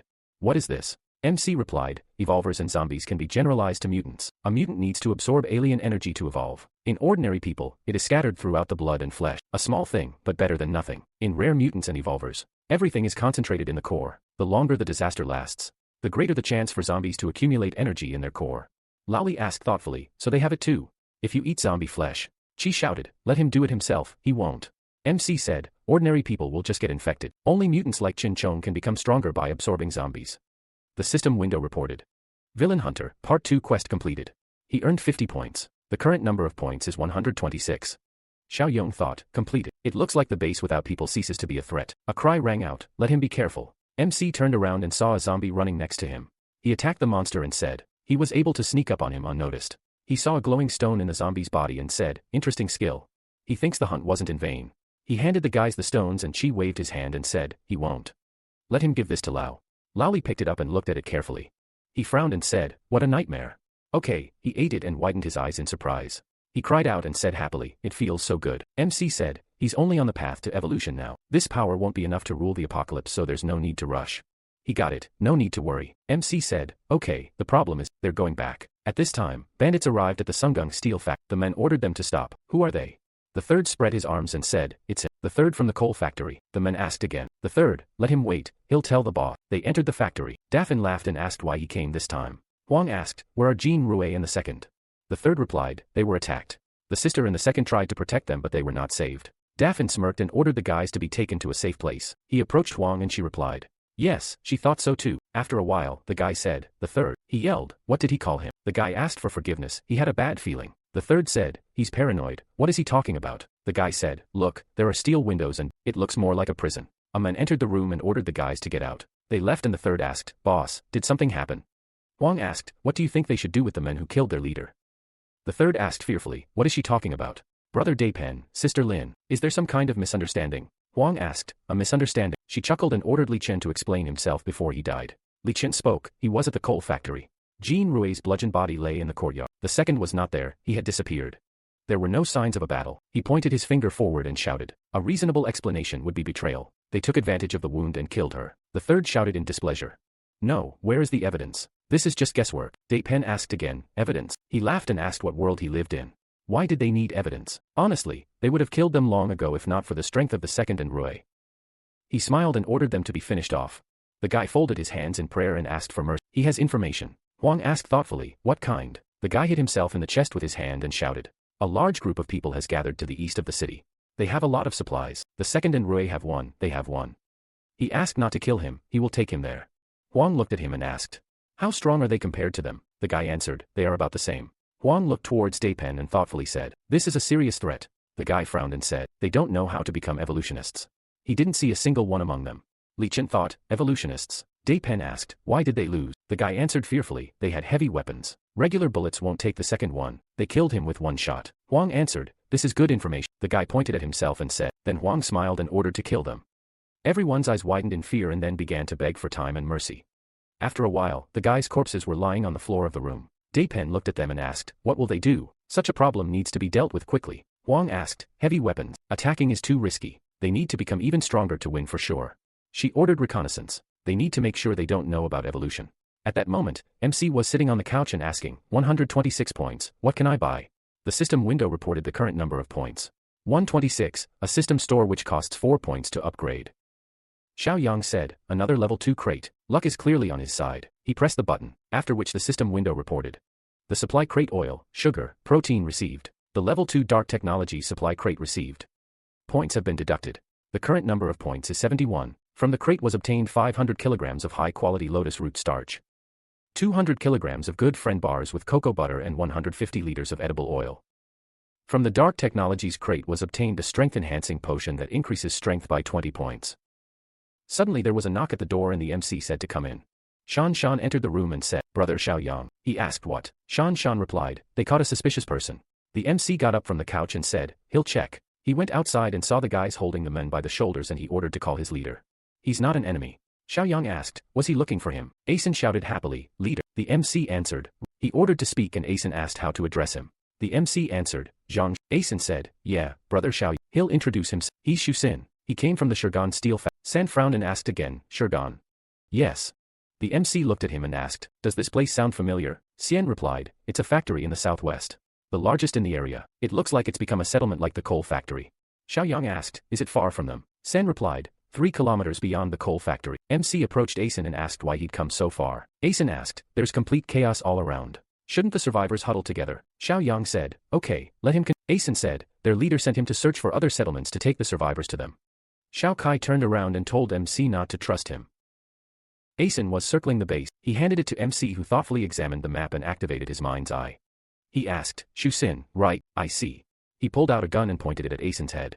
Xiao Yang said with displeasure, they're living in the same apocalypse as they are. There's no need to take him for a fool. He ordered to tell the truth before he shot him in the head. Asen gulped in fear and then began to shake and say, Xiao Yang, it's true, they're just acting cautiously. They can't be blamed. MC turned around and asked, had he seen Chen Chong? Zhang Qi put his hand to his lips and answered, no, he didn't come out. MC waved his hand and ordered to let him go. Song frowned and asked, what, that's simple. Asen asked fearfully, really? Xiao Yang handed over the map and said he could take it. Asen fell to his knees and bowed, thanking Brother Xiao Yang. He started to run away and MC smirked and thought, the steel factory. He wondered how many points they'd give for this. 5 months later at the Shurgan steel factory, the men said he heard that they'd had people disappear again. Xiao Chen frowned and asked, is that monster attacking again? They suddenly heard a strange sound off to the side and cried out in fear. What was that sound? The men told Xiao Chen not to go himself. It would be better to let the guards check it out. At that moment, sharp arrows slammed into Xiao Chen's body, piercing it. At this time, Li Chen was standing by the wall, smoking a cigarette when he suddenly heard a cry for help. He looked towards the running worker and asked, what? The guy replied, a monster. A monster killed Xiao Chen. Li Chen frowned and asked again. A monster, a tentacle one. The worker shouted back, probably. Who else? Li Chen asked. The guy replied, by the large garbage pit. Li Chen spoke irritably, horror. This time it attacked unexpectedly. He ordered everyone to hide. Of all variants with escape skill, they are coming with him. After a while, they approached the garbage pit, weapons at the ready. Li Chen pushed aside the trash can and ordered them not to try to fight if they encountered the monster. They must flee immediately. He looked around and asked, puzzled, is it gone? He crouched on the ground where he saw tracks. The man asked, did the tentacle thing get away? The worker wondered if it had caught its prey and left. People started disappearing more frequently after the destruction of the coal factory and villas. Apparently, it used to attack 3 places and now only these. Li Chen frowned and thought, no, it's someone else. After a while, MC stood on the balcony and looked at the road. He said he had lasted longer than in his past life. If nothing changes, the restoration of civilization will not be a fairy tale. The system window reported, Beggar Utopia, goal, expand community, conditions. You need to maximize your community score. Current score, 38 points. Xiao Yong said, by the way, several months have passed and the quest for the steel factory still hasn't appeared. At that moment, a shout rang out. Brother Xiao Yong, Shan waved her hand and screamed, they're back. MC jumped down and asked, has anyone seen them? Zhang Qi told him not to worry. They were already strong enough to notice the surveillance. Xiao Yong looked at Shuai and asked, how is Xiao Shuai doing? Is he used to it? Shuai replied, yes. He swung his fist and told him not to worry. He's doing great. Xiao Li ruffled his hair and said, yeah, he dealt with the zombies himself today. MC smiled and said, great. He ordered them to take the mutant cores to the warehouse. The system window announced a new task. Villain Hunter Part 3. The conditions are eliminate the threat and help potential allies. Reward, 80 points. Xiao Yong asked again, is this about the people from the factory? After a while, Lali asked, he wants to go in alone. It's too dangerous. Xian said, yes, they've already sensed. What if they have bad intentions? They won't be able to help if something goes wrong. MC told them to relax. With his current strength, even Brother Chong couldn't harm him, much less them. That's why he wants to go. That way they'll know whether they're friends or foes. Old Man Shang, Li, and the others. He's entrusting them with the protection of the fortress and the town. Shangbo nodded and said not to worry and be careful. They couldn't do it without him. After a while, Li Chen ordered, he had urgent information. The guard waved his hand and said, he told you, you can only enter with the permission of the two leaders. Li Chen grabbed him by the neck and lifted him up. The guy screamed in fear, Li Chen, is he crazy? Li Chen calmed down and let him go. He apologized and thought about what happened. He had lost control of his emotions, which had been happening more and more often lately. The guard grabbed his neck and screamed, what's wrong with him? The leader values him. But that doesn't mean they won't touch him. Wang asked, Li Chen, let him in. The guard replied, okay. Wang told him to, after which a surprised Li Chen opened the door. She smiled and asked, what? Li Chen replied, he's talking about the tentacle attacks. There's another theory. Wang asked again, a theory. Li Chen replied, he checked the scene. There were female footprints. The victim was a man, not his. Wang frowned and then asked, so another killer? Li Chen answered, exactly. Wang understood him and said, that's useful information. Just don't blab about it. The tentacle one was enough to scare everyone. They will refuse to go outside. Li Chen tried to object. But Wang didn't give him a chance to say a word. She said, enough, she guarantees it won't get any worse. Li Chen looked at her with displeasure and she moved closer to him and embarrassing him, asked. What, he wants to chat some more? Li Chen rushed to the door in fear and screamed. No, he asked to be forgiven and ran out, slamming the door. He embarrassingly ruffled his hair and said, horror, he forgot to ask again. At that moment, laughter and a question came from behind the other door. Women's footprints, she's too careless. Wang looked away and said, he can take this job on himself since he's so careful. Daypen stood near the bloody table and said, okay. After a while, MC stood and looked at the corpses, holding a blade in his hands. He said, he's almost there. It's time for him to change his appearance. Xiao Yong took out a pair of scissors and cut his hair. Then picked up some dirt from the ground and smeared it on his face. A moment later, he changed his appearance and walked toward the factory. The guy ordered him to stop and asked who he was. The MC smiled and said, he noticed some people living nearby. Great, there are survivors left here. The guy smiled and asked, is he alone? Guy, how did he manage to last so long? Xiao Yong frowned and said, there were about 10 of them, but recently a horde of zombies attacked. The rest died, only he escaped. The guy smiled and said, it seems he isn't very strong. The MC asked again, strong? He spread his arms and shouted, not really. Although he has some experience in fighting zombies, he will try. The guy looked at him carefully and said, that's not what he meant, let him forget about it. He waved his hand to the side and told him to go if he wants to join, he needs to pass the test first. Xiao Yong looked at his hands and thought, it will be hard to find good people in this factory. Suddenly a voice rang out, what happened? Li Chen frowned and said, an unfamiliar face. The guy smiled and said, Brother Li, this is a loner. He was taking him to be searched. Li Chen thought about it, a search? He asked, why take him away? Let him do it here. MC thought, that guy was definitely going to take him to a deserted place and finish him off. Li Chen looked at him and ordered him to hand over his weapon, then he could pass. Xiao Yong asked again, hand him over. He must trust that they won't kill him inside. Li Chen frowned and replied, there's an apocalypse going on. This is a precaution against evil people. He ordered him to get lost if he doesn't want to hand it over. MC handed over the blade and said, okay, let them take it. Li Chen checked him, feeling his clothes. Xiao Yong looked at him and wondered if he still had any moral principles left. He thinks the people from the factory are a little different from the savages in the villas and coal plant. Li Chen frowned and asked, to survive with just one knife. Is he an evolutionist? MC clenched his fists and asked again, an evolutionist? Perhaps, he feels a little stronger than usual. Li Chen waved his hand and told him to go. They have a rule to report such people to the authorities. He led MC into a room and told him to sit in the reception area. Xiao Yong asked, is the reception area with a reinforced door? It looked more like a prison cell. After a while, Dapin entered the room and apologized for the wait. He asked what his name was. MC answered, Jianya. He cleared his throat and said, Jianya. Dapin looked at him and asked, he was told that he had evolved, is that right? MC said, he could hear from his tone that he already knew the answer. Suddenly, an axe flew towards, which he dodged and it crashed into the wall. Xiao Yong frowned and thought, an attack? No, he was testing it. He pointed his finger at the axe and shouted, that was dangerous. Dapin smiled and said, so he understood everything correctly. MC shouted in irritation, what if he was wrong? Would he have just killed? Dapin spread his hands and said, well, such losses are accepted. They both know the method of becoming evolved. MC replied, yes. Dapin frowned and asked to be allowed to warn. Others should not know the evolution method. Only a couple of people know. If he tells anyone, Dapin jumped up and rushed towards MC, saying that he would kill him. Xiao Yong thought, close. He was lucky that he attacked with his bare hands. He would have responded reflexively if he had a weapon. Killing this guy does not guarantee getting 80 system points. Dapin removed his hand from MC's neck and said, he has excellent reflexes. He even took out a weapon. No need to be arrogant. He has some experience, but his strength is beyond imagination. Did he get it? MC replied, of course. Dapin put his hand on his shoulder and said, he'll turn a blind eye to the fact that he brought the blade inside. He left the room and said, Zhang Yi needs to wash up and change clothes.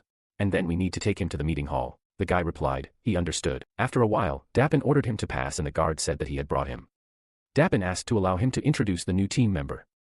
Zhang Yi. He turned around and Huang Lin is also. The other two are the settlement leaders, Li Chen and Huang Bin. Huang looked away and said, Huang Bin, he's new to it. Objections. Huang Bin frowned and replied, no problem. Huang approached MC and said, the guy was lucky to have found the strongest settlement in this area. He guaranteed his survival, but only the useful ones will get food. Xiao Yong nodded his head and said, he obeyed. Huang Bin approached him and putting his hand on his shoulder said, he's right on time. It's his turn to patrol today, so they'll go. After a while, he said, Achin, Asen, they're leaving for patrol. Uncle. Did they assign this guy to him? Huang Bin frowned and asked, what could he have done? He knew the secret. He could only have been assigned to this group. Asen walked next to MC, wondering why he seemed familiar. Huang Bin turned around and asked if Dapin had told him details about their settlement. Xiao Yong replied, no. He only warned him to keep quiet about evolution. Huang Bin said that the secret of eating human flesh was known to his sister, Dapin, and the four of them. Asen was Dapin's cousin. Achin was his and Huang's nephew. They were family, so only he could leak the secret. Did he get it? MC replied, yes. Xiao Yong turned around and thought, Shu Asen, it was he who was caught by Jamchi's group. He asked, and the other leader, Huang Bin asked, Li Chen. He laughed and said that he was an outsider, but talented and strong. He must not know the secret under any circumstances, otherwise, they both will not live to see the next day. MC frowned and thought, Li Chen seems to have enormous potential. They are limiting his resources and information so that he does not surpass the two leaders. Suddenly, Huang Bin said, so they are there. Xiao Yong asked again, are they there? Huang Bin replied, it's a small settlement about 7 people. They have been observing them for 3 or 4, have not seen any evolutionists. MC asked, what's the plan? Hunt. Huang Bin laughed and said, they are not barbarians, cultivation. Achin threw his arm around MC's neck and said, boy, he's also an evolutionist. It's time for him to change his thinking. No need to be as stubborn as Li Chen. Roughly speaking, they are not the same species as ordinary humans, the top of the food chain. Xiao Yong asked, do they want to take them and raise them in the settlement to finish them off later? Huang Bin turned around and replied, not all of them are necessary. 5 or 6 will be enough. And they will deal with the rest on. MC asked again, how will they deal with it?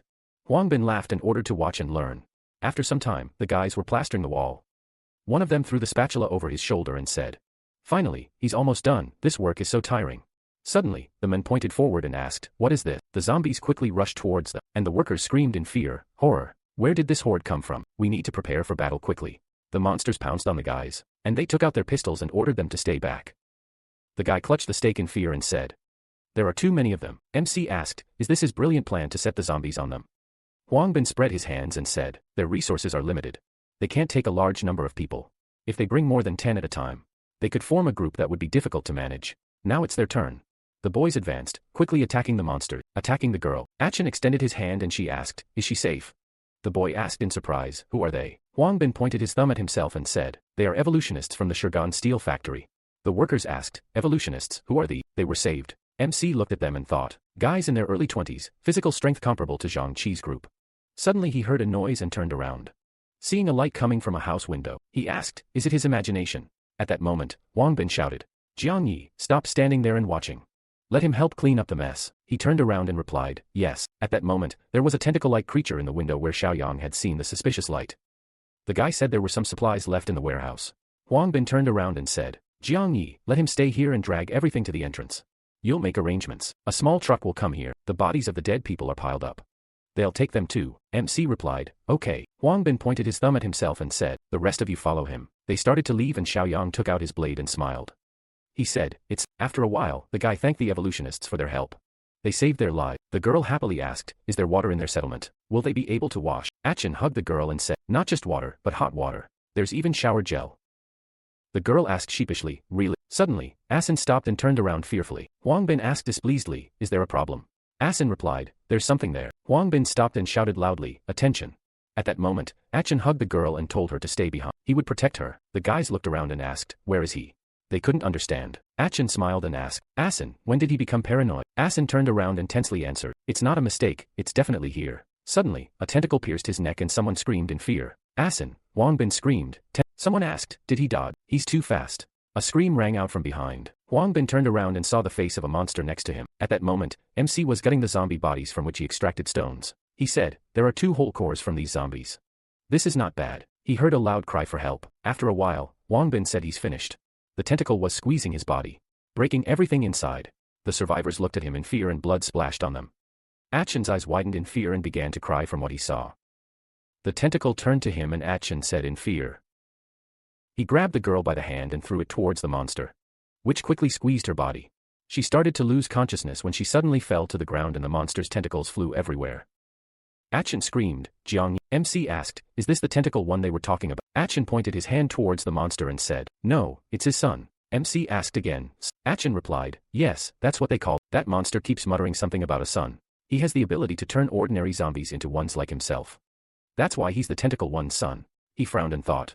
Even Auntie and Dapin will have a hard time facing the son alone. He's definitely no match for Jiang Yi. It's time to run. Achin rushed to run and shouted, Jiang Yi, let him hold him off. He'll bring reinforcement. The remaining survivors began to scatter and MC asked, reinforcements?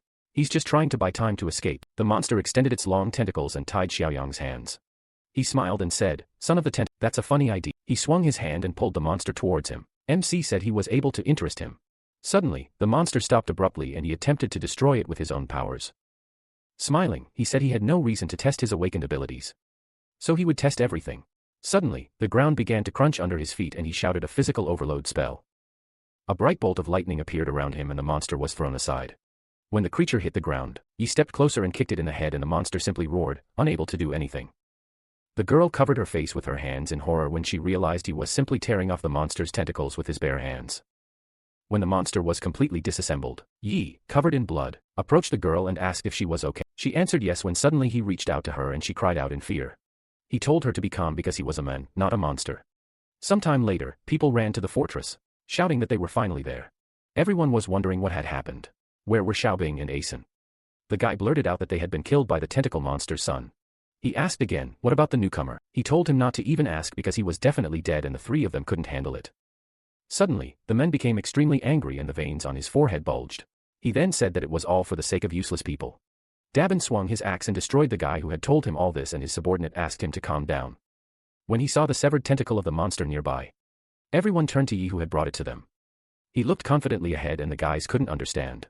Could he really have survived? They began to wonder what was going on and he replied that the son or whatever his name was had been killed by him. He had avenged their relatives. The guys bowed their heads and he realized how strong this guy was. He asked to prepare the men and that they should take the loot. Dabin asked if Achin was sure the tentacle-like son was stronger than Cheng. He replied, he killed Uncle and Eason instantly. Could Li Qin do the same? He highly doubted it. Frankly, even they would have had problems, right? Dabin replied that he had reacted when he threatened but only managed to draw his weapon and didn't take a stance. How could he be so strong? Huang replied that he, the tentacle-like son, relied on ambushes. Perhaps they had exaggerated his strength. Dabin replied that that was logical but he couldn't leave such a guy around and if he colluded with Li Chen. Suddenly, Huang told him to be quiet and a guy they had allowed in entered. He said, Chief, let him accept his condolence. Dabin replied that they had been in the apocalypse for a long time so he should forget about these formalities and get straight to the point. He replied that he thought Ye's strength was comparable to his and proposed appointing him as another leader of the settlement.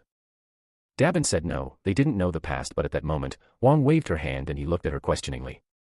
She suddenly blurted out that he had the strength to become a leader based on achievements but no contribution. He asked again but wasn't killing the tentacle man's son enough. She replied that if he could kill the tentacle man himself, it would solve 2 problems at once. Even they couldn't handle it, how could he? That sounded completely unfair. Huang told him not to worry because they weren't sending him to his death. The entire settlement's strength would be deployed and they would put an end to this monster once and for all. After a while, he asked again. Would the plan revolve around him? He hadn't lived here long but he was already receiving an important role. Were they sure about that? Huang smiled and said, of course. He was stronger than both her and Dapin. Dapin also said that he would become the 3rd leader if the mission was successful. He also asked Li if he had surpassed him in strength and was he against his appointment. He replied no, and Dapen said fine. Then they would leave in 2 days. Yi realized how generous the offer was, and he was so touched, but he had a keen eye and could see through all their intentions. When night fell, one of the guys ran out into the street. Having realized Xiao Yong was calling them on the radio, Lao Li took the radio and asked how everything was going. He told them to listen carefully. The day after tomorrow morning, there would be a suburban park in the south. They should bring Chong and other strong fighters there, and they would get rid of the threat in the southern part of the city once and for all. When they began discussing this among themselves, the policeman turned to Bo and asked if he was too old. They wouldn't take him on such a risky mission. They needed him here, and he replied, okay, but let them be careful because the task was clearly more difficult than the previous ones.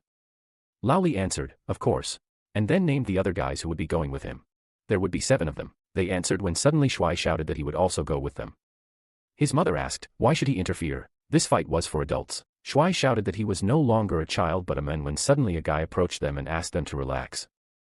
You're strong enough, not just against zombies. Even on the main team, he couldn't be called a weakling, and the policeman replied, yes. He'd better gain experience and he would keep an eye on him. When night fell, they drove out in cars and turned on the dim headlights. Dapen got out of the car and announced that they were there, and he asked again, how will they lure out the monsters? He asked him not to rush since they had a plan. He turned around and noticed something off to the side. It was a bright light on the roof, and Lao Li was watching them through Xiaobing. They discussed whether they could see everything or whether they needed to get closer. The policeman replied that Xiaoyang had said not to approach the park ahead of time.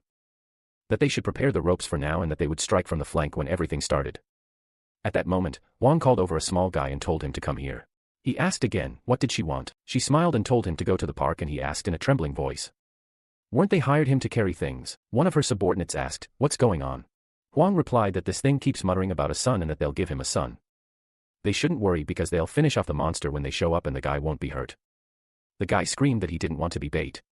But she ignored him, and Dapen, who had come closer, grabbed him by the shirt, lifted him above himself and shouted at him to shut up and follow orders before he finished him off himself. After these words, he threw the boy aside right into the center of the park. He landed on the ground in incredible pain and tried to get up. Lao Li announced that movement had begun and the guys began to climb down the ropes from the roof. The boy grabbed his hand and asked for help when suddenly a terrifying monster appeared right behind him, and he screamed that he didn't want to die. The zombie looked straight at him and was ready to attack, and at that moment, one of the guys shouted, it's good that the monster took the bait. They need to save the boy. As he began to do so, Wang stopped him and said that he promised not to steal Ya's merits. He grinned and replied, yes. When he suddenly kicked off the ground and ran to save the boy, he managed to grab him by the shirt and throw him away from the monster, and the boy was caught right in his hands. His glasses flew off and broke. The zombie shouted, Yi, give me your son back, and he asked again, what? At that moment, his partner shouted at him to hold on, but Dapen twisted his arms and he asked again, what are they doing? He was going to die. Huang grinned and replied, yes, exactly. She thought the guy could fight equally and he would be just another worthless victim. The guy realized they had set this up but didn't understand why, and he turned around and said he would explain. Everyone was stunned and he announced that he knew the secret of eating people. The guy didn't understand what that meant, and at that moment, the people decided to open fire. Dapen screamed, what kind of ambush is this? Huang wondered, who is this? Lao Li and his partner started firing machine guns straight at them, and Shuai, holding a fiery bottle in his hand, shouted to Xiaoyong that they had come to help him. When he threw the bottle aside, it broke into 2 pieces. The monster looked at the child in bewilderment and asked in a trembling voice, is this his son? When the zombie said this, he was stunned, and Shuai cursed and shouted that this monster was too strong.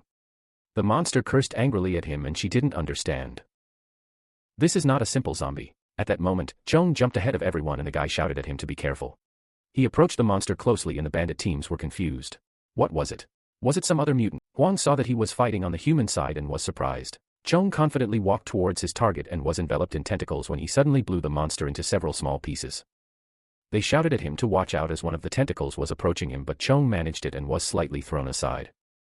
Yi chuckled at having found a worthy opponent, and Dapen asked, this idiot manages to joke even in such a situation. At that moment, Yi began to free himself from the tentacles, tearing them apart with his hands, and Dapen realized he'd torn them apart. These were the tentacles of the main body. He had no idea how he was doing it, and suddenly Achin shouted for everyone to wait. That little guy had called Yi by the name Xiaoyang. Dapen asked again, so what? Achin said that Asanu had mentioned that the leader of the fortress in Chen City was called exactly that. Huang asked again, is that so? Achin confirmed it, and Dapen realized he'd outsmarted them, and that was very bad. Huang was angry, saying that it seemed like these were the main forces of that fortress and the guys there were already strong enough to match Li Chen, but their weapons were much more powerful. The main problem was Yi, or more precisely Xiaoyang, and that mutant which was on par with a tentacle-like monster. They had no guarantee of victory and the losses would be terrible no matter what. Achin screamed in fear, so what will they do? Huang exclaimed that she thought of it all and shouted at Dabin to distract them.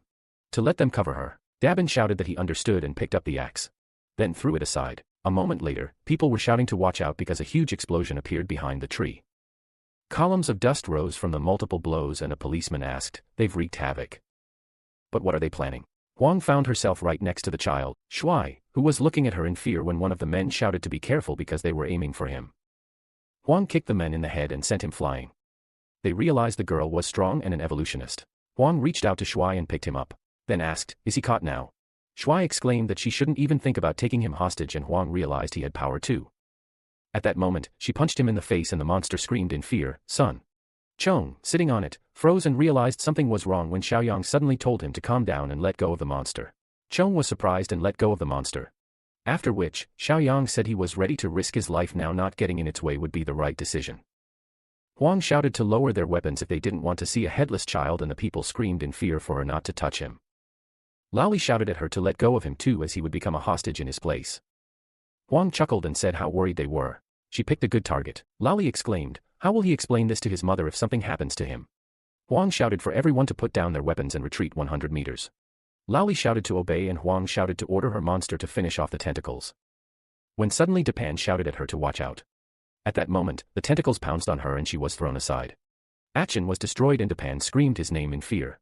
When Huang landed to the side, she asked, "What happened? Wasn't the monster busy?" She looked at Yi, who was smiling, and realized they were simply standing there watching. Laoli shouted at Shui to get out of here. But he was grabbed by the monster and Xiaoyang said that everything was fine.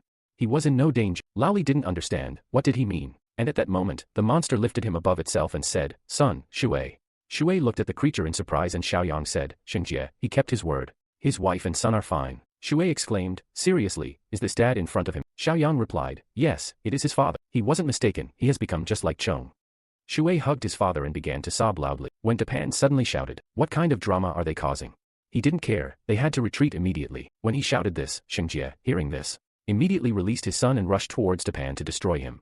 He wrapped his tentacles around him and Depan shouted to quickly cut him off and turned to Huang, asking what she was waiting for. She abruptly ran in the other direction and Depan shouted, "You idiot, how could she abandon him?" Huang meanwhile, ran away and realized they were unlikely to defeat this monster, even together, not to mention the others. The only thing left to do was give up to Pan. But before she could escape, the monster grabbed her leg and dragged her toward him. She hit her head and was covered in blood, muttering in a trembling voice that this monster was a freak. Shengjie dragged her along and Depan also shouted, "You scum, are you thinking of running away on your own?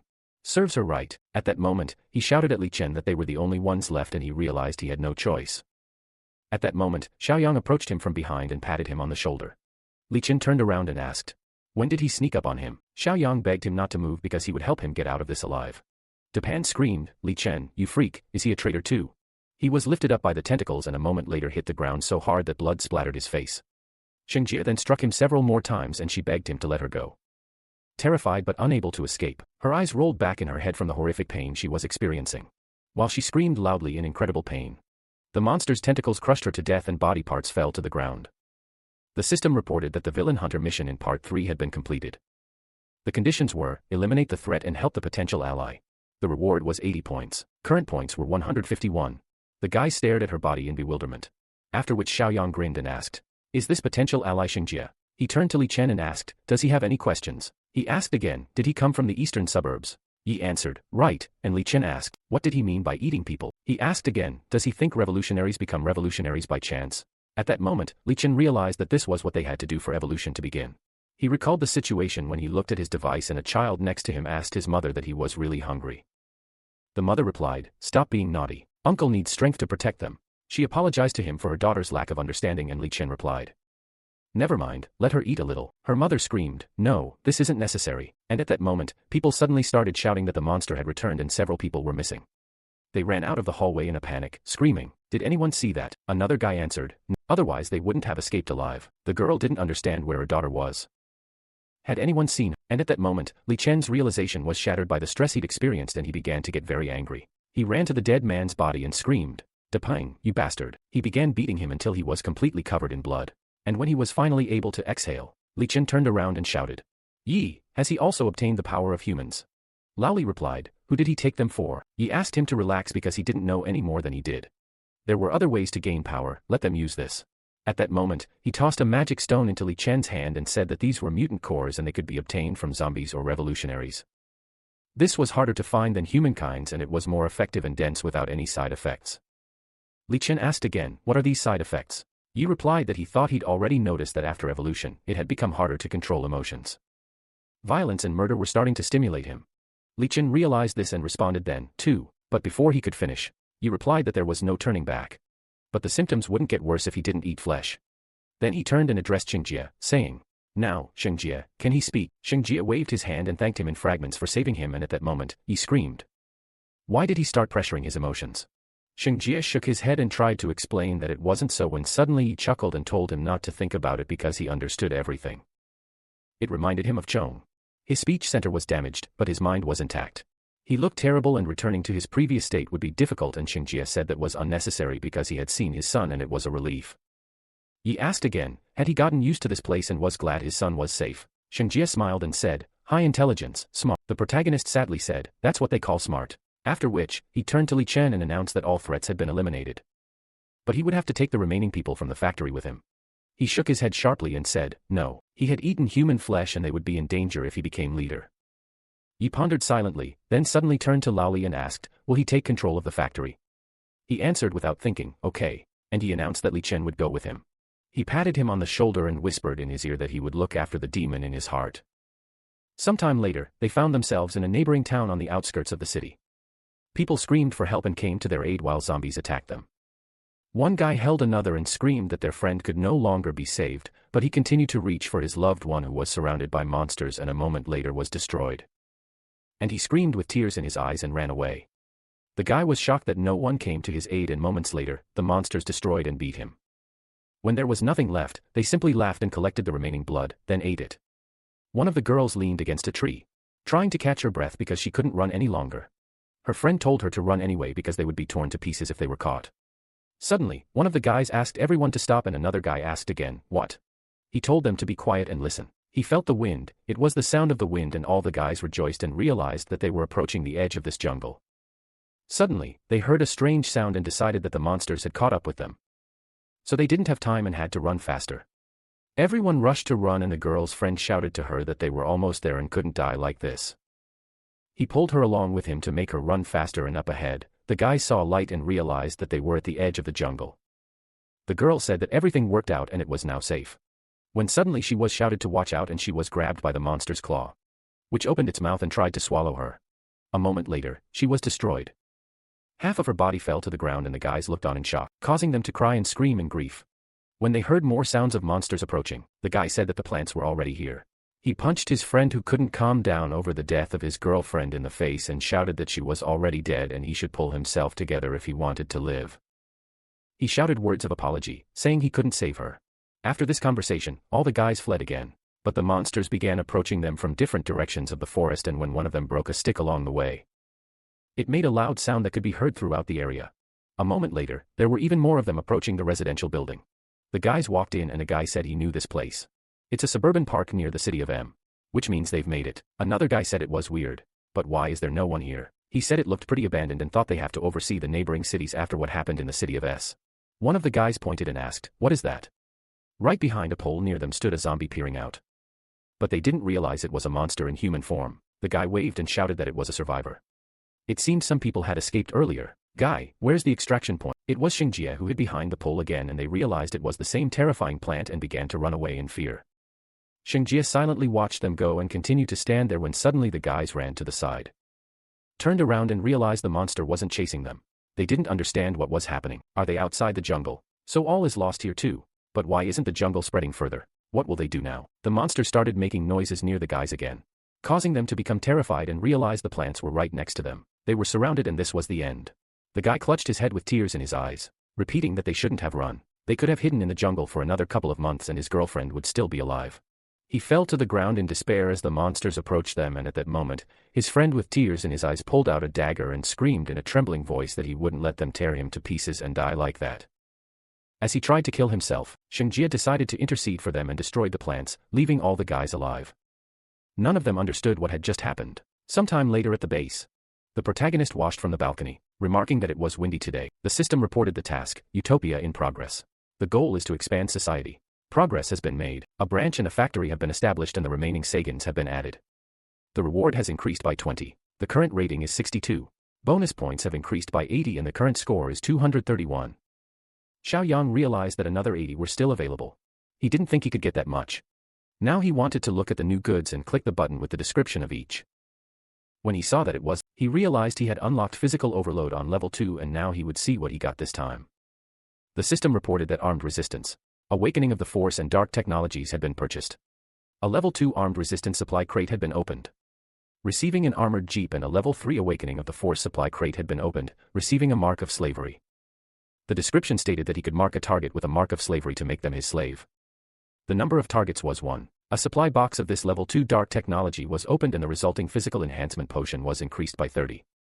Xiaoyang realized this was really just one target. Zhong Yi, Shen Jei, and Li Chen were relatively safe, so he'd hold them for now. By completing the Utopia thread quests, the target would expand the community. The conditions were to repel attacks in any settlement with a reward of 10 points.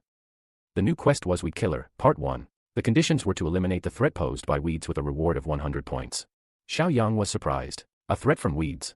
Did he need to weed the garden beds? Suddenly, he heard on the radio that his friends were in trouble and turning around, he tensed. Meanwhile, the guys Shen Jei had saved were starting to wonder, are they zombies? What's going on? Is he also in Xiaoyang's leader's group? Shen Jei was dragging one of the dead plants behind him and silently looked at the people when suddenly Shui saw him and started shouting.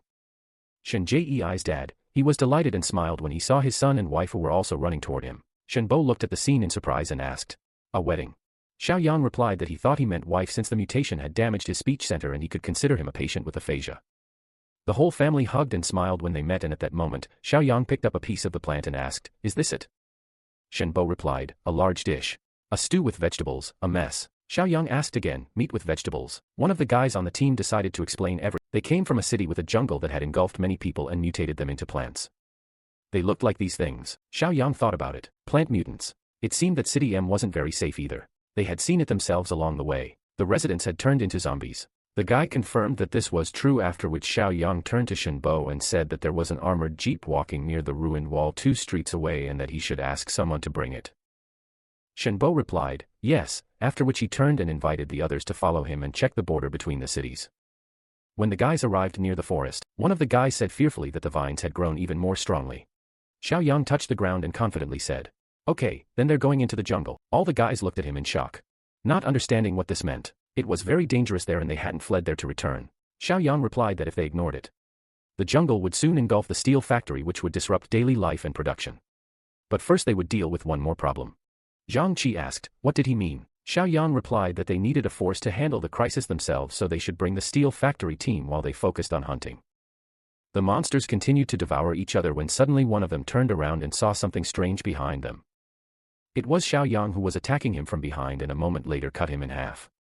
All the guys began attacking these monsters with firearms and armored vehicles, and within moments many of them were killed. Shan Shan also contributed to this, fighting alongside everyone and collecting magic stones. Xiaoyang also cut these monsters out of the monsters, after which they saw zombies again. One of them asked, where are the living people? The guy saw the zombies attacking him and immediately dealt with the creature. Afterwards, he clutched his head and said that he was tired of roasting zombie meat. Why aren't there even a couple here? Suddenly he looked to the side and smelled an incredible odor. Realizing there were survivors here, one of the guys ran up to another and asked, is he tired of living? The leader had told them not to open the doors at this hour without permission. The guy asked again, gun in hand, so what? Chief Xiaoyang and his team had killed almost all the zombies in the area anyway. His friend waved his hand and yelled at him to stop talking nonsense and let him come in right now. At that moment, the monster was around the corner of the neighboring building and smiling. Said that they were alive and that he had never eaten anything like them. They were pure people, but they had powerful weapons and it would be dangerous, so he'd have to wait a couple of days.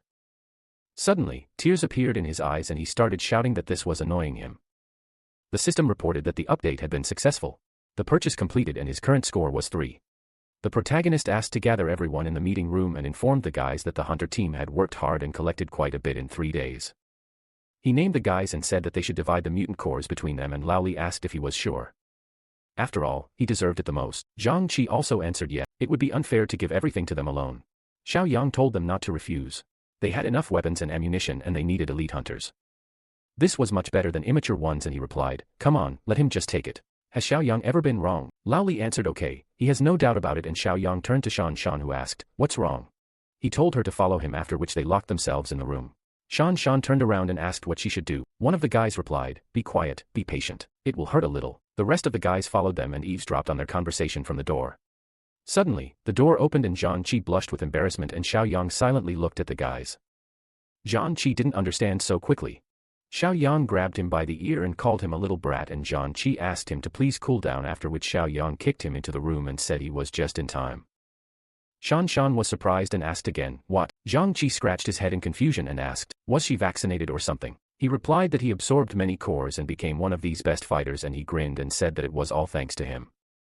After that, he told Shan Shan to show him a couple of moves, and Zhang Qi didn't understand because he doesn't hit girls.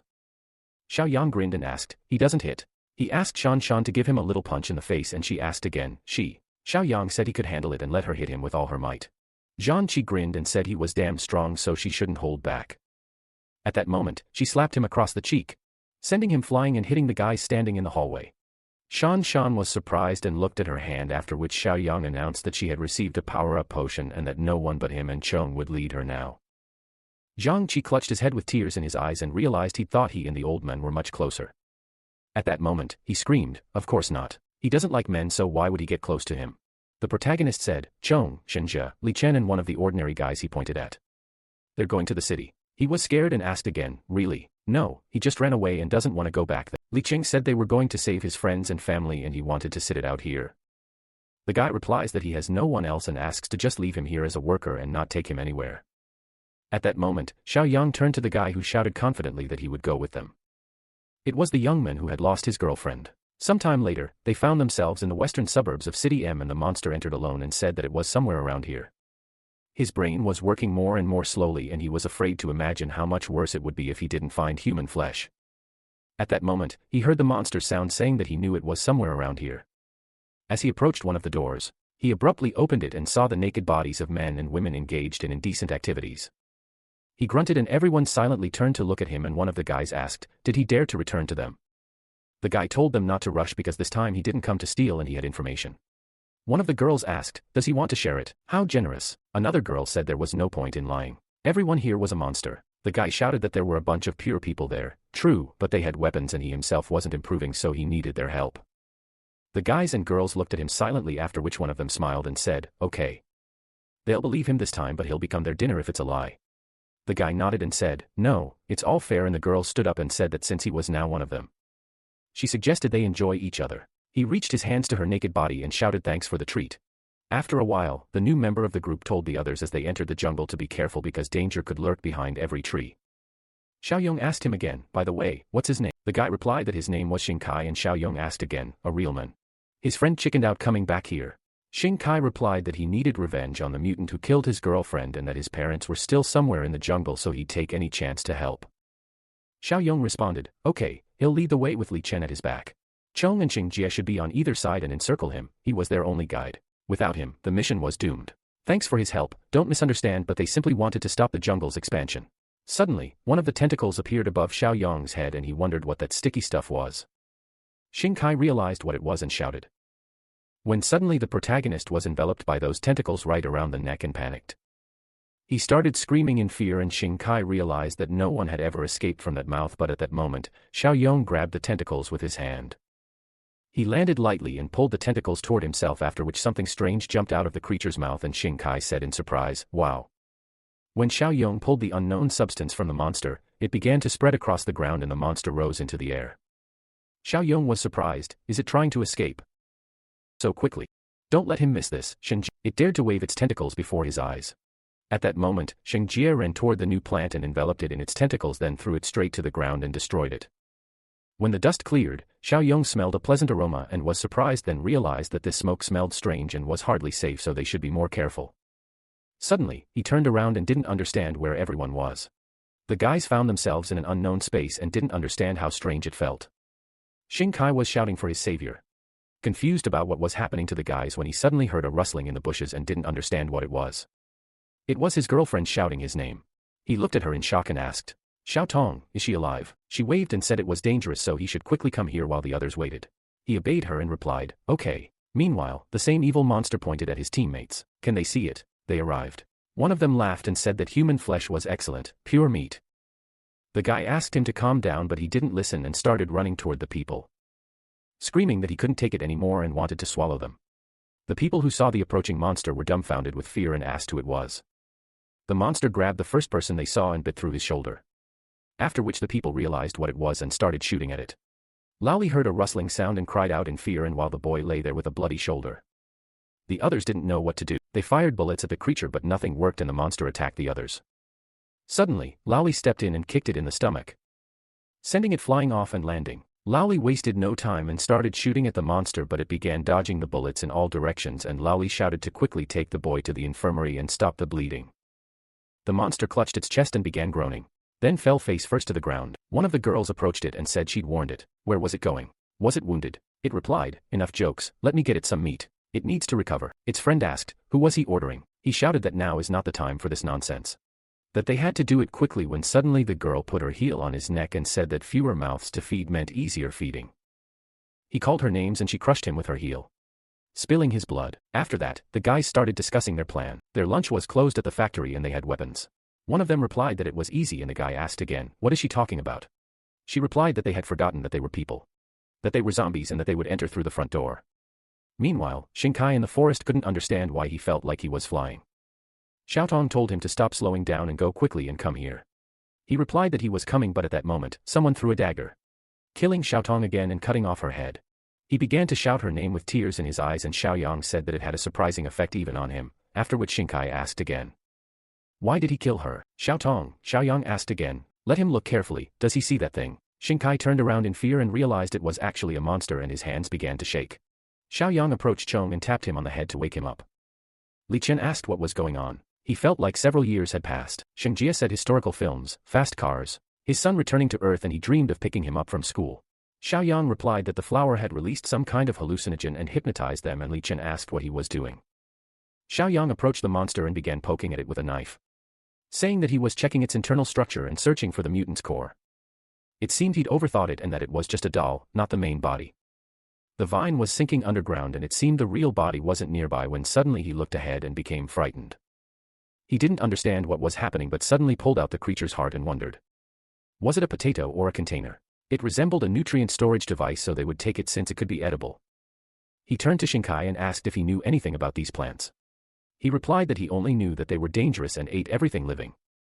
Mister, he knew much more about this. Xiaoyang asked again, where was he? Was he still alive? Shinkai replied that yes. A specialist from the Academy of Agricultural and Forest Research had been hiding in the high-rise buildings with them before his escape, and now he didn't know what had happened to him. Xiaoyang replied, okay, let him take. When night fell, the same girl in her underwear began breathing heavily and pretending to be in danger. She tripped on a stone in her heels and fell straight to the ground. A guard was watching all this, and when he saw her, he realized she was a survivor. They started shouting for the girl to wait and ran to her aid. She was waiting for them to come to her aid as a sacrifice, and the guys started discussing it. Maybe they should report it just in case. Another guy yelled, what? She's barely hanging on. They need to help drag her inside first. The zombies will eat her in a second if they leave her here. When the guys ran up to her, they asked if she was okay. She told them she was asking for help, and the guy told her not to worry because she was safe. They let her inside, and her watching friends laughed at the situation as they hid behind a car. They realized she was good at acting when suddenly another girl from their group put her heel on his shoulder and said she was even better. At that moment, they were slightly distracted while the girl followed the others. When the guys entered the depths of the forest, Li Chen said that it seemed to him that they had just arrived and it was already dark here. Xin Kai said that it was late evening in the jungle. It was difficult to keep track of time because the plants blocked the light. Xiaoyong asked again, is it far? Xin Kai pointed to the side and said they were almost there, when suddenly they all froze looking at what was happening. They heard someone calling them and it was Aunt Ian, but suddenly he realized, no, wait. All the guys rubbed their eyes and Xiaoyong told him to relax because they hadn't inhaled hallucinogens and these people were real. The people around the corner shouted that they shouldn't have taken such risks, and they argued about what was happening. One of them shouted, is he suggesting we just watch those monsters swallow Xin Kai? He can't be saved anymore and so much time has passed. He's no longer human. Aunt Ian shouted, stop chatting and get ready to fight. 1, 2, 3, they all rushed to attack the guys. Hua and Xiaoyong told everyone to stay calm and hold still. Their arrows flew at the guys, but Xiaoyong cleared them with one quick swipe and shouted for them to stop panicking. They were stunned and Xin Kai jumped out and shouted for her to calm down because they weren't enemies. He tried to calm everyone down, but Ian started screaming, cease fire, don't. Xin Kai shouted that these were the survivors who had saved them beyond the border in the jungle. He exclaimed, "What about the rest of them and where is his girlfriend, Xiao Tong?" He replied that half were killed or wounded. Xiao Tong had died and he had escaped with the rest. Ian asked what the situation was outside. He replied that it wasn't the best place for such conversations. They exchanged glances when they saw Cheng and Xingjie standing nearby, and Xiaoyong told them not to worry because they were with them. Turning to her, he said, "Do something to relieve the tension." They started laughing and saying that they were very ugly but tender. Xingjie exclaimed that he was smooth naked marble. Let them tighten his beautiful body. Xiaoyong asked again, "What are they doing?" Xin Kai asked them not to worry because those guys saved them. They were alive. Just thank you. They told them fine, let them pass. At that moment, Shan Shan parked near their fortress and said that she was at the gate and they should open it. When suddenly she noticed the people sitting behind the car. Laoli opened the door for her and the guys realized they were close and almost got caught. One girl asked, "Have they seen her? She was an evolutionist and pure after all." They didn't understand how this was possible, but it looked very tasty. She would definitely make them stronger. When Shan Shan entered the room, Laoli asked if he had taken care of the wounded. He replied that they were all in the infirmary and those guys had come there. Shan Shan said she had an infection blocker in her hand. Xiaoyong said to use it if someone was bitten by a zombie. Laoli said the clock had come and he had no symptoms. So it must have been a zombie. She didn't understand who else could have bitten a person. And at that moment, the girl exclaimed that she knew it. There were many mutants in the western suburbs and they weren't infectious but they attacked and bit people. Laoli asked again, who was she? She replied that a member of the settlement had recently escaped from there. He asked again, what did she know about these mutants? The girl replied with tears in her eyes that they were more terrible than zombies. That they ate people but retained their intelligence. Some chased her. If she hadn't known how to ride a bike, she would have died. He understood, so she led them to them. She exclaimed that she was apologizing because she hadn't meant to do this and she needed to somehow survive, so she was asking for forgiveness. The guy stood up for her and told her not to blame her, and Laoli replied that he hadn't meant that. Information about the enemy would help them prepare. She replied that they definitely wouldn't leave them alone and that they should expect an attack soon. Laoli waved his hand dismissively and said that this was useful advice and that she could rest for now. She replied, yes. And at that moment, Shan Shan turned her attention to her. Laoli told her to bring the wounded food and watch them for another night and also to ask them to forgive the trouble they had caused. Shan Shan sensed something was wrong and Laoli asked again, what's wrong? Shan Shan replied that the woman was very suspicious and he asked again, what was she talking about?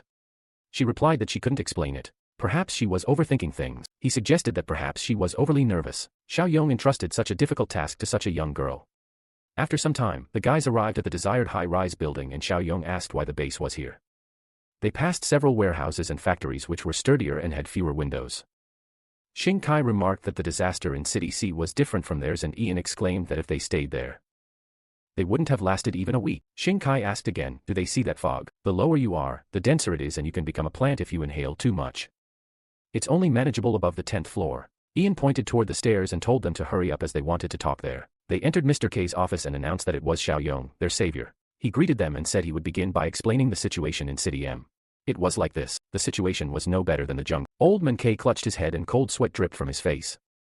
Xiaoyong turned around and said they could come in. He needed to explain his situation. Shenjia and Chong entered and the old man asked what was happening with T and B City and other countries. Xiaoyong replied that they hadn't encountered any organized rescue efforts and that everyone was working for themselves. By the way, Professor, he'd been told he was studying mutated plants. Would he recognize this? K replied that it was an edible tuber. Aunt Ian and the others had gone to collect them. Xiaoyong was delighted as he thought so, and the professor replied that they'd only just found out about it themselves. If it weren't for the supply shortage, no one would have dared to eat them. The taste was reminiscent of taro. High in calories, good survival food. One of the guys exclaimed that something was happening and they needed to pay attention to it urgently. K asked again, what was he talking about? He pointed toward the window and shouted that the plants were trying to surround them. The guys asked again, what's going on? There were a huge number of them near their building. It was a flower platform. Xiaoyong asked again, is it something dangerous? He replied that it wasn't just dangerous. Everyone could die today. He exclaimed to everyone to listen carefully and that women and young people should go to the upper floors and search in the bathroom or storage room. The elders should stay with him. Xin Kai was surprised and spoke, but the professor and K shouted at them to move as it was better to save at least a few people. All the boys rushed to obey the order and K said that he too was young and should leave as there was no point in dying here. Xiaoyong told him not to worry as he was now curious. What monster were they so afraid of? A magical light glowed in his hand and he was ready for battle. When K approached the window, he said that if they didn't reach the main body of the platform in time, the other plants would finish them off. Xiaoyong asked if the platform could control them. He answered yes. It used something like pheromones and such a large group meant the platform was nearby and targeting them. When Xiaoyong decided to look out the window, K asked what he was doing. He replied that he wanted to test their strength and K wondered where the weapon had come from. Xiao Yong started shooting at that moment and the monsters were completely pierced. These creatures roared so loudly that Xiao Yong said they were dissatisfied with their durability and wanted to see their regeneration rate. He continued shooting and the monster was pierced through and began to fall to the ground, collapsing a moment later. Xiao Yong scratched his head and realized that 2 magazines per one was quite a lot and he wondered why they were so afraid of them. He turned to the guys who shouted, "What is that?" Xiao Yong began to open a special box and one of the guys realized he had ripped the lid off with his bare hands. It was a Molotov cocktail, which was pretty cool. Xiao Yong told them to defend themselves with this if anyone got past them. He was surprised and asked again, "Get past." What was he talking about? Xiao Yong jumped out of the window at that very moment exclaiming, "This is the 16th floor." But Chong and Xingjie followed him. They landed easily and deftly on the ground and found themselves near the monsters immediately beginning the battle. Xiao Yong struck one of the creatures with his claws and tossed it aside and the rest of the guys also began to do the same. They destroyed them with ease. Xingjie looked confidently ahead. The guys watching from a high floor didn't understand what was happening. He was surprised that this trio was incredibly strong. Who were they? Li Qian told everyone to stop staring and prepare to meet the escapees.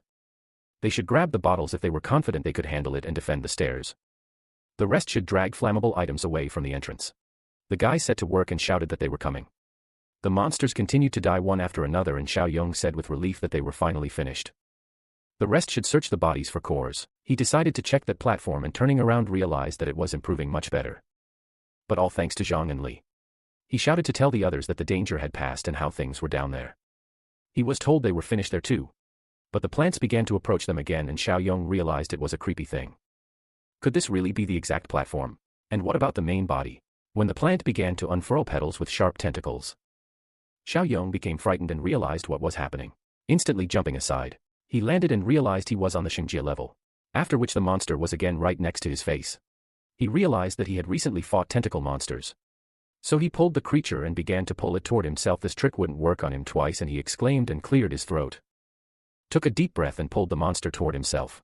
The creature rose up on its tentacles and Xiao Yong rushed to attack it. He used the slave mark spell and struck the monster. Xiao Yong pounced on it from the side and leaped high into the air. Then cast the slavery mark spell. Bright magical rays began to emanate from the plant and everything around it began to glow. One of the guys shouted that the flower platform was the main body and that it was approaching. He shouted that it was real. He would never forget that terrifying form, but where was Xiao Yong? Had the platform really swallowed him? At that moment, he returned to them and asked how things were. Had they found the cores of the monsters below? Xingjie replied that centipedes didn't have them, while spiders had double cores. Not all of them, but some. Chong stated that he had them all, many. Xiao Yong shook his head and replied that one was talking incoherently, the other was talking. Kay said, "Flower platform," and Xiao Yong asked again, "What?" Now it's with them. None of the people understood what he meant, and were horrified by his power. Xiao Yong pulled everyone outside and told them to relax, as it wouldn't harm them. People looked around in horror, and suddenly Kay touched the creature and asked, "Is it really tamed?" "How did he do it?" He asked the old man, a botanist after all. What could he say about it? He replied that even though it was a mutated monster, it should retain its old characteristics and habits.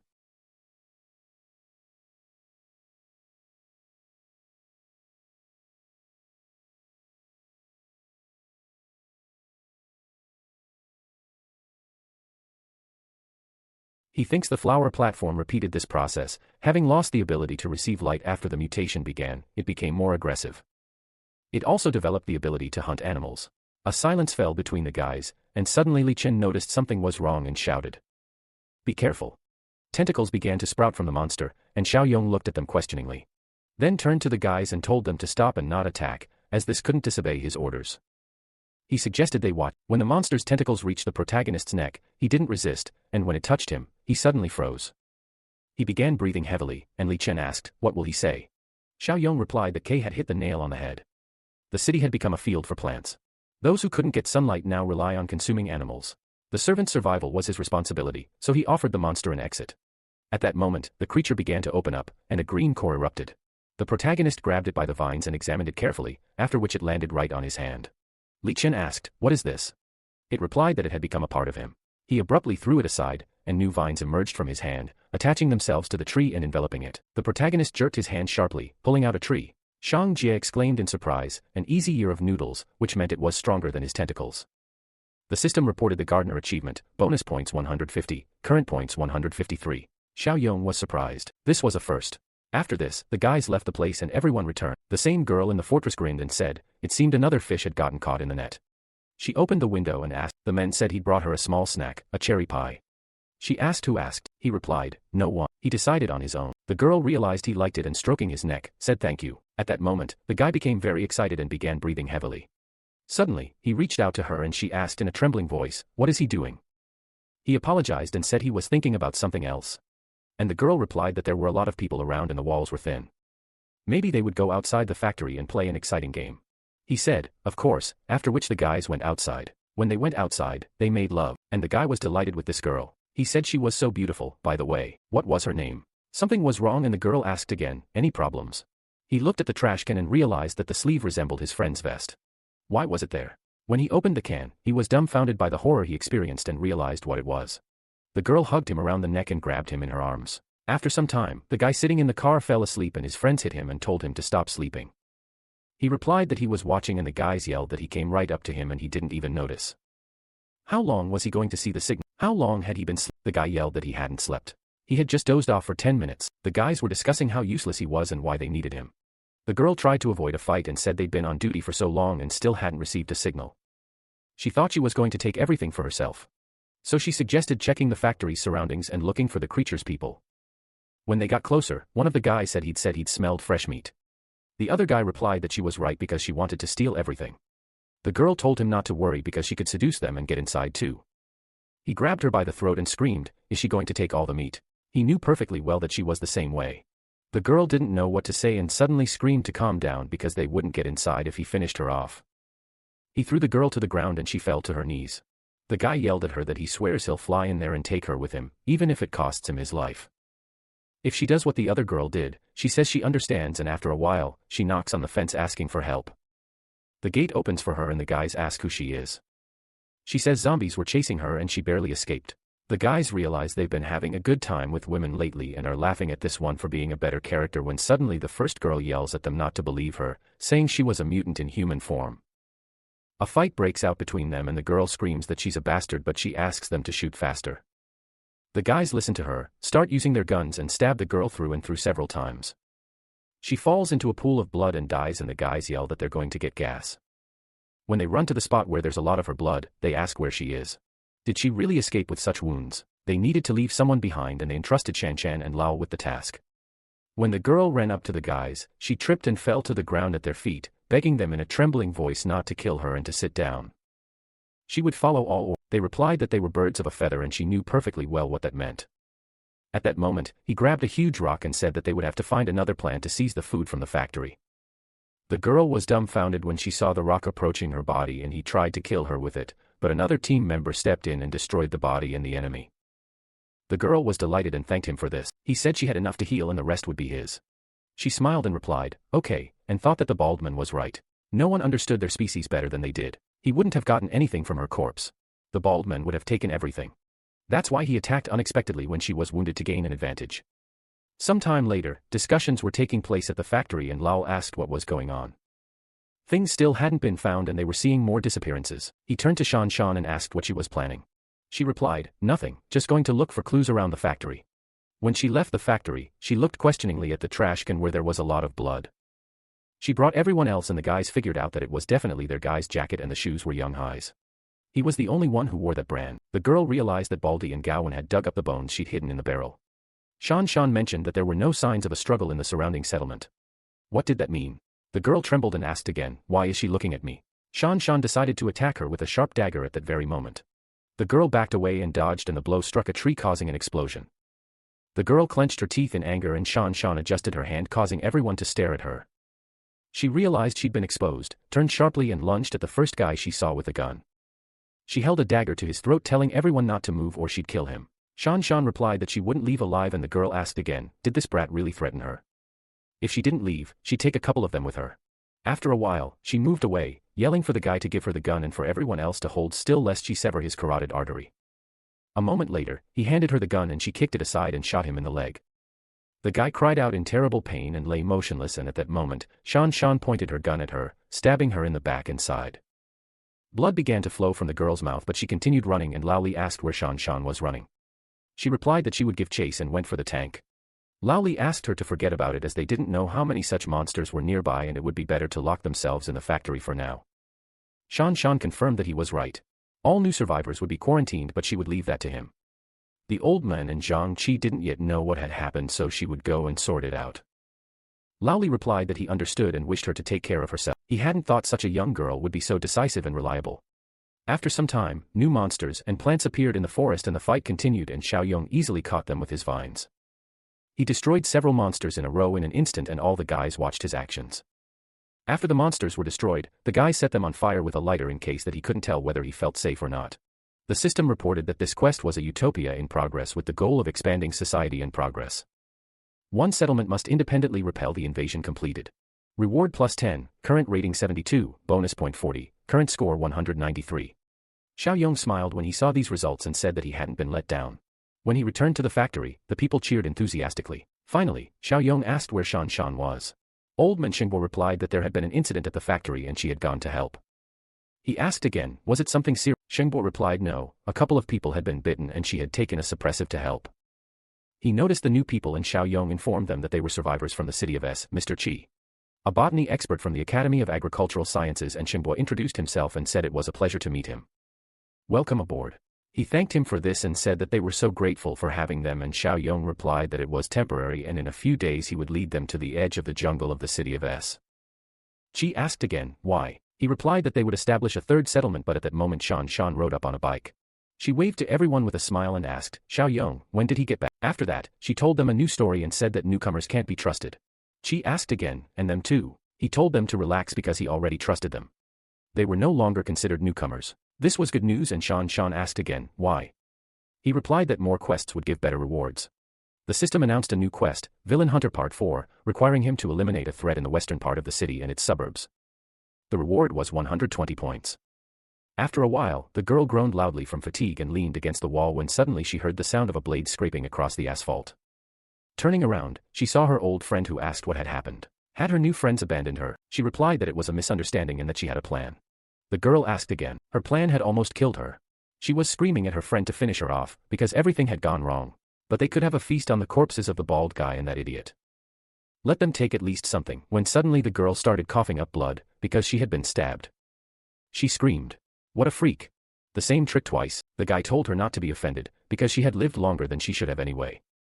The girl screamed not to believe him, because he had attacked the bald guy in the same way when she was wounded. He always wants to stay in an advantageous position and would easily betray her too. The girl looked at him silently and said nothing, and then she began screaming that now she was also wounded and he was already stronger and that he shouldn't kill her, but rather let him stab their friend, because she had ruined everything. The girl asked again, who was she calling scum? She herself was no better. The guy hugged her face and said, stop blaming others. They understand each other perfectly well and her idea wasn't so bad. She answered accurately, they've been together for so long and they have some feelings, right?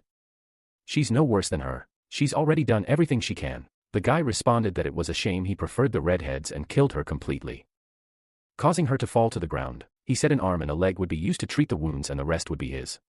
The girl replied, okay. After some time, Li Chen discussed whether they were cannibals from the western suburbs. One of the guys answered yes. One of them, a red-haired woman, pretended to be a commoner and killed several of their people. Xiaoyong asked Li Chen if he knew anything about. He replied that he himself was one, although he hadn't mutated that much, but he had a general idea. Simply put, this group of dangerous psychos will have to go there sooner or later, but right now there's more important matters.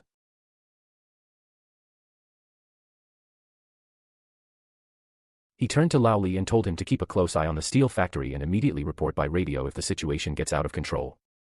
He replied that he understood everything, and by the end, 2 months had already passed. The guys gathered on the roof and didn't know what to do. Should they move? They heard strange sounds that appeared every night to get closer. Who knows what kind of monster it is? They needed to decide quickly, otherwise they would definitely die if they lingered. One of the team members told them to pack the rest of their things and food and that they were leaving. When they set off, they began to discuss whether they had to leave at night. If this thing finds them then.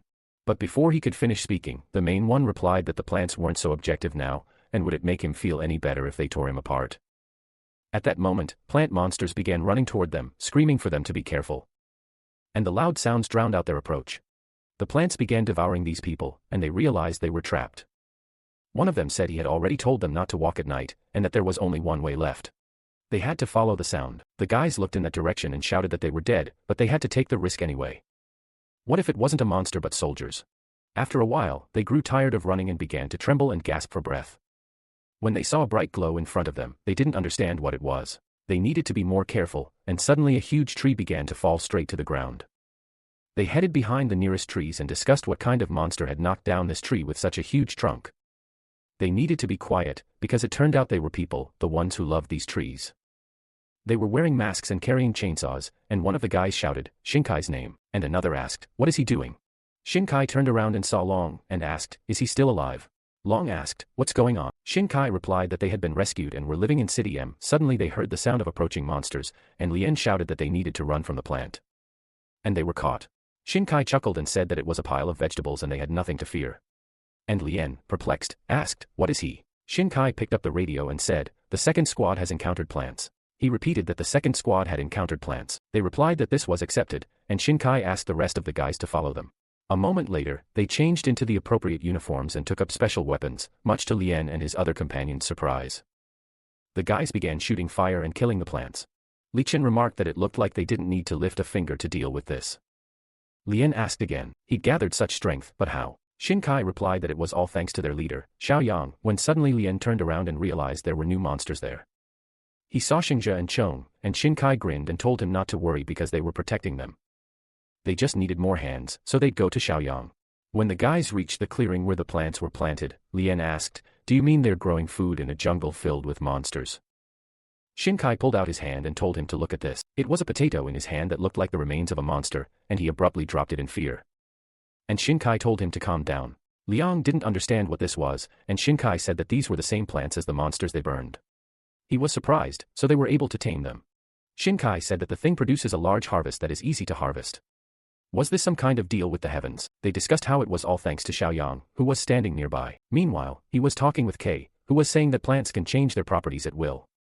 He didn't even dream of such a thing. Xiaoyang suggested that he tell the platform if he had any requests, and Kei said no, everything is perfectly suitable for harvesting.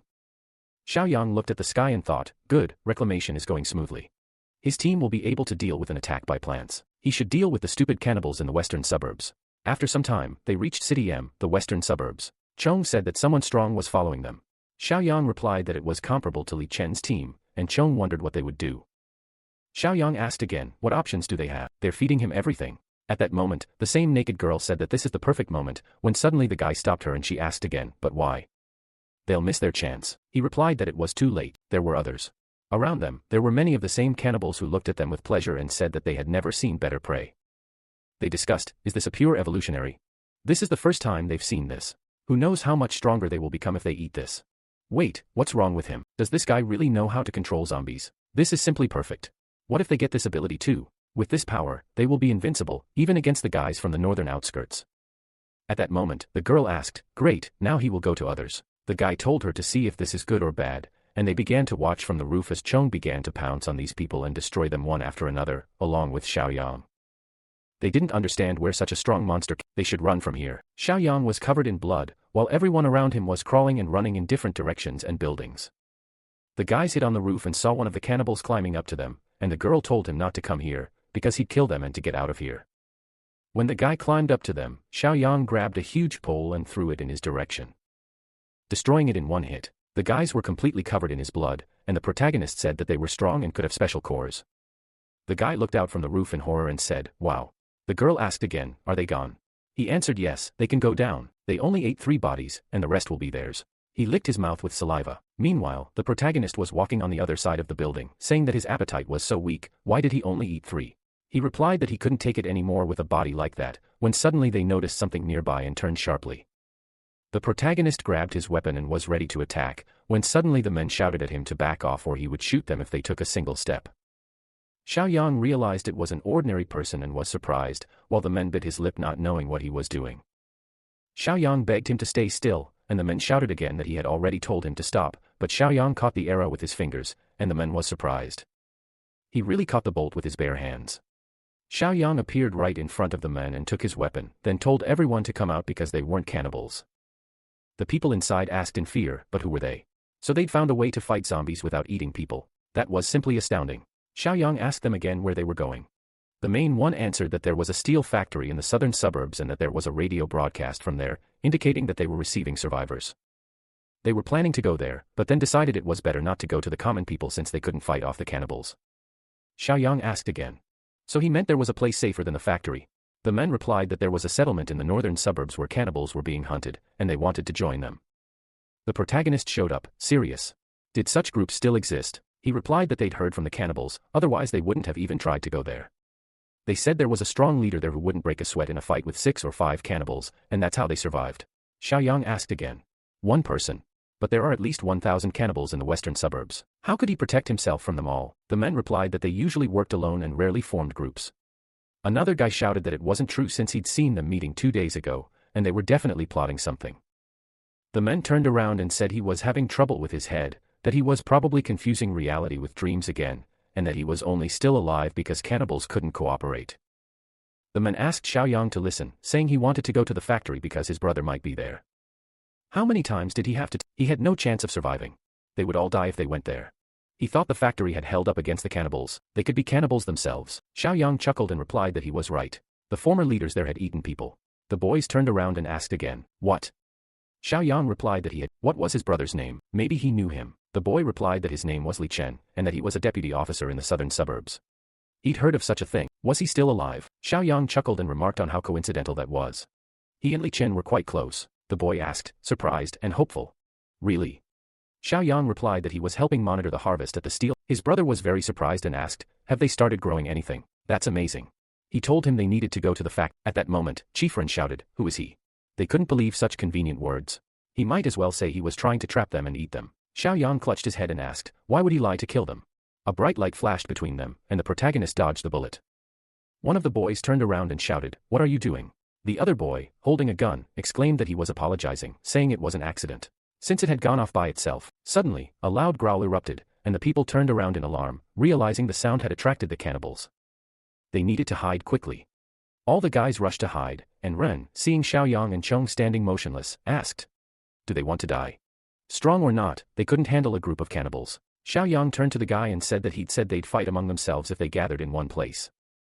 He confirmed that, yes, when he finished him off and they started dividing the meat, he shouldn't blame him. The men ran last into the room and shouted that everyone should run inside and lock all the doors. There was a second floor, and they decided to go the deeper the better. They had no time at all. When the whole group hid and sat under the window, the men hoped they wouldn't give them away. At that moment, the same cannibals arrived at the protagonist's place and surrounded them.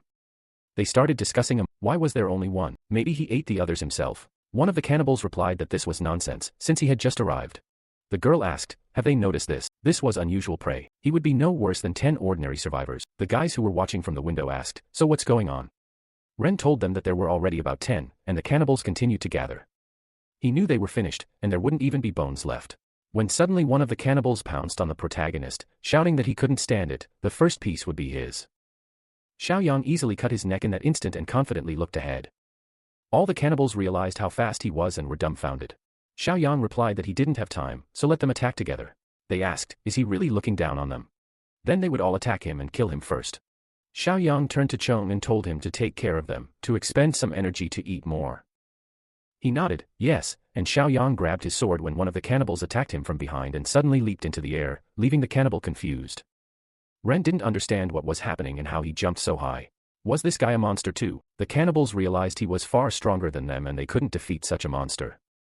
Once, the cannibals decided to scatter, but at that moment, Xiaoyang struck each of them with his enormous weapon and shouted that he wouldn't let them go alive until they defeated him. He pointed a finger at Chong, who looked up questioningly and declared that they were strong, very strong, just as the cannibals pounced on him. Chong frowned and decided to remain silent, then began piercing their bodies one by one with his sharp hands.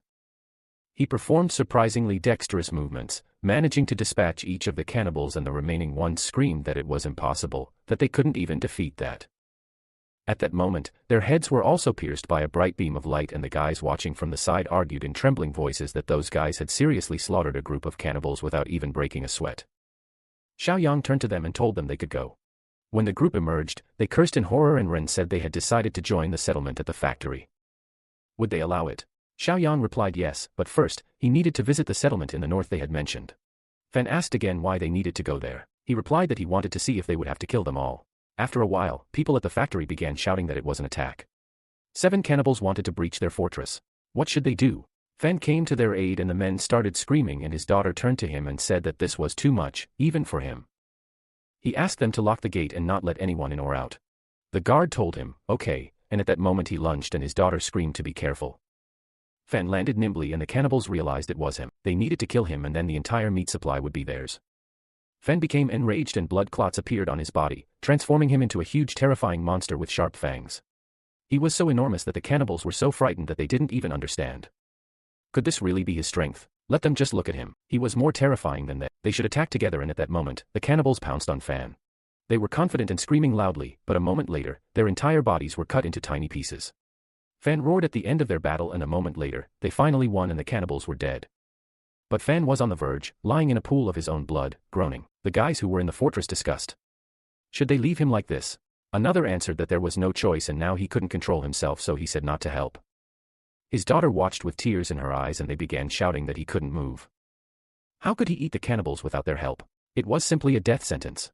They needed to open the gate and they were willing to risk it. When they opened the gate, the girl turned to them with tears in her eyes and hoped for her father's salvation, and the guard shouted that if they wanted to, then they should go forward.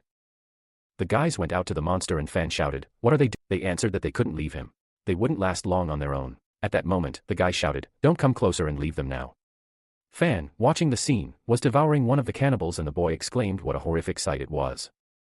Suddenly, Fan rose to his feet and they began discussing whether he was going to get closer. Was he crazy? He said to throw it in there and not expose their own. The cannibals discussed from afar why the monster was so battered. It seemed he was attracted to one of their own. Their cannibal friends paved the way for them. They were lucky. When the boys turned around, they realized there were more cannibals there, and what should they do now? They shouted that Fan hadn't recovered and might not cope. So it was their turn to protect him. Meanwhile, the protagonist was strolling with his new acquaintances, remarking that they apparently had some unusual group and that there were fewer cannibals here. Ren was surprised and said he recognized the place and that they were almost there. Suddenly, a bright light appeared in front of them and he wondered if that was gunfire.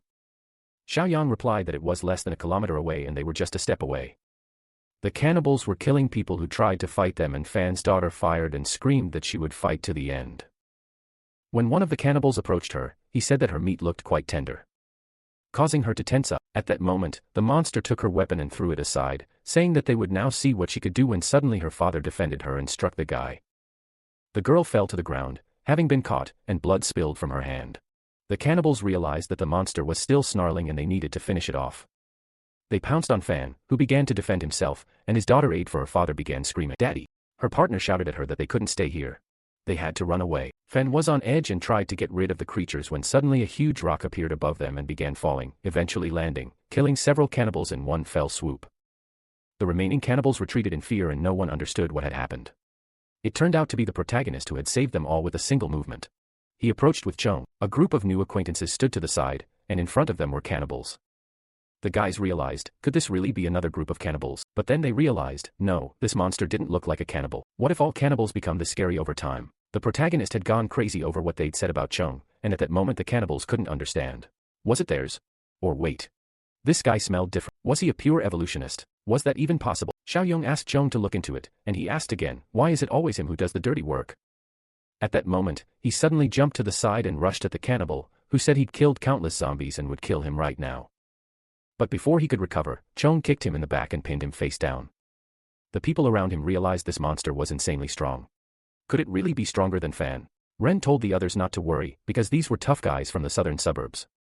Another guy asked again, southern suburbs, and they thought Fan was considered the strongest in the new world. But what about this zombie? The cannibals simply couldn't believe it.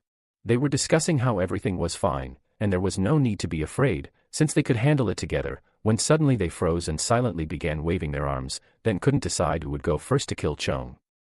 One of them finally moved toward him and decided he would no longer pretend, since everyone was against everyone, this pure evolutionary would belong to him. Xiaoyong looked at him in surprise, then raised a single hand and completely destroyed it. Fan started coughing up blood, and the other cannibal was surprised by his strength and realized he was even stronger. They had no chance and needed to flee. The protagonist pulled out his hand and created sharp points that pierced all the fleeing cannibals. A moment later, they lay dead in pools of their own blood, and the people couldn't understand whether it was a demon.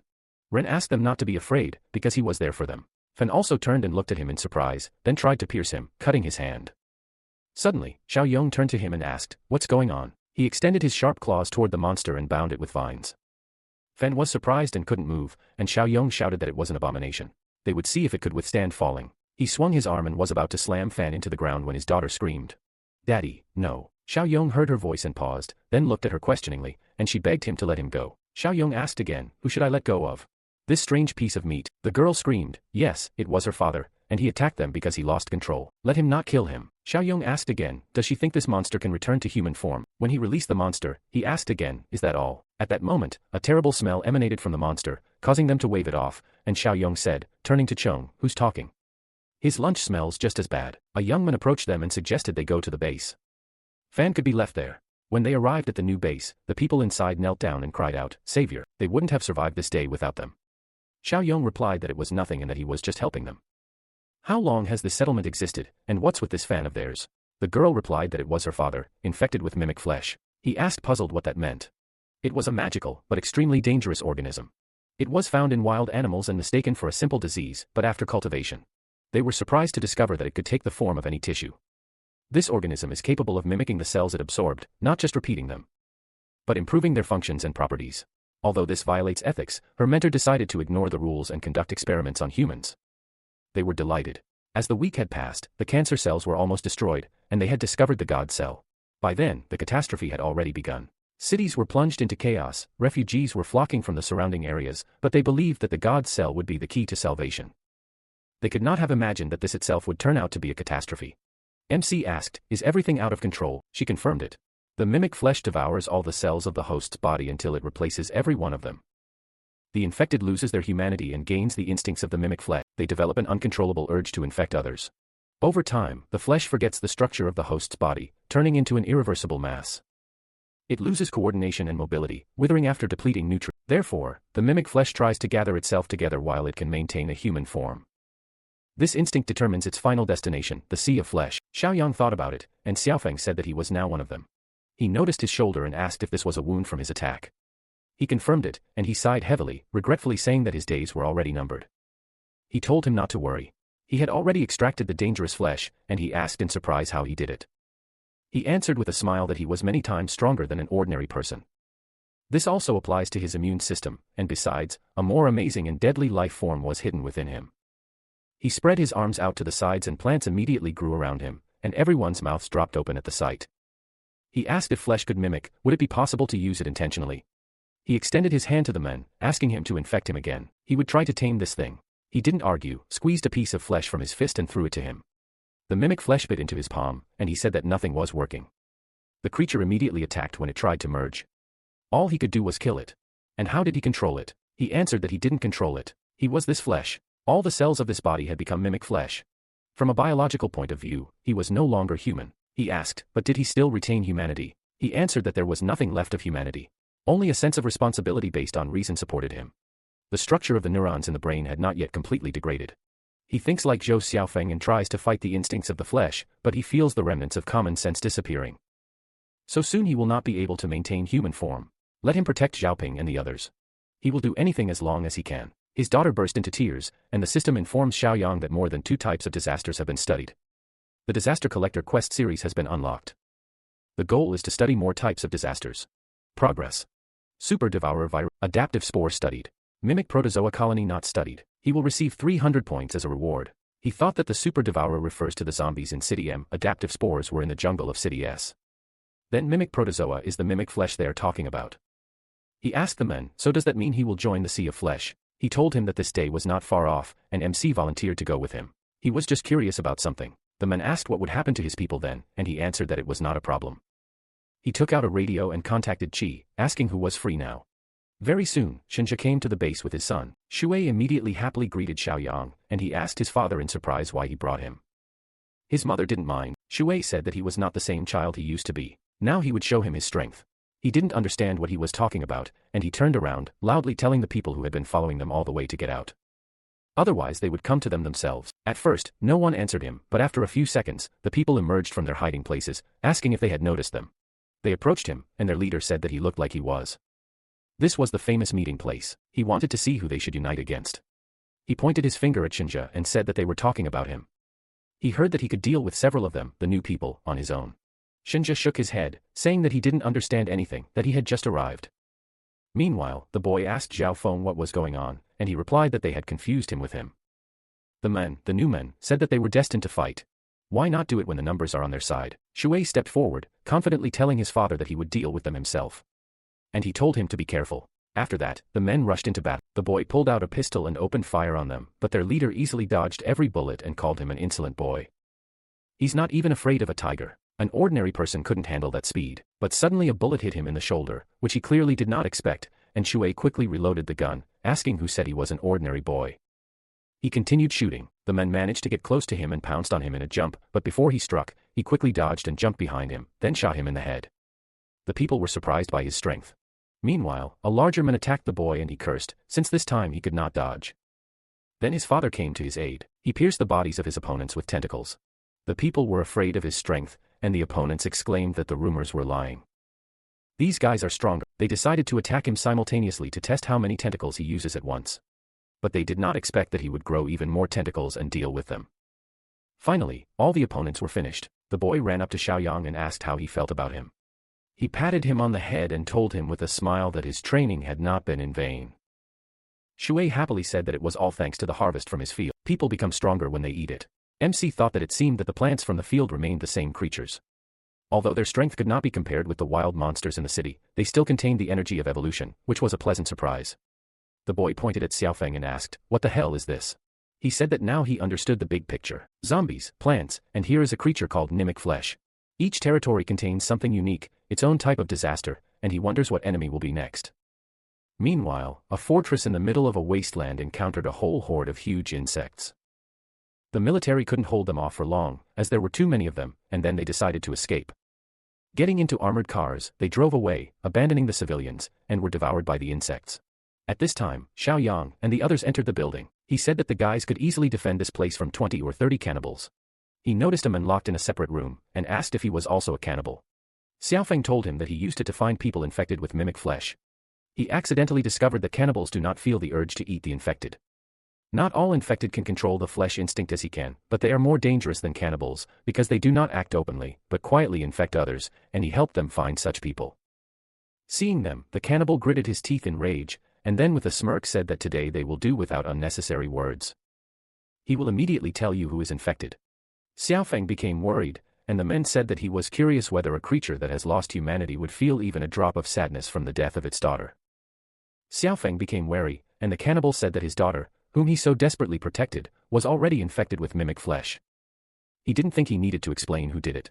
Xiaoping touched the wound on her shoulder, and remembered that her father had accidentally hit her during the fight.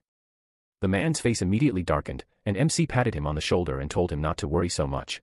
He replied that the worst part was that he was already calm. His heart should be breaking apart, but it wasn't reacting.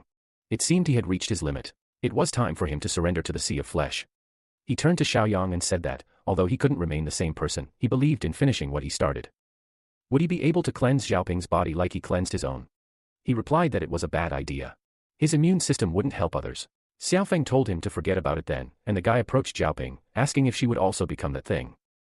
She told him that she didn't care anymore. There was nothing left in this world for her to hold on to.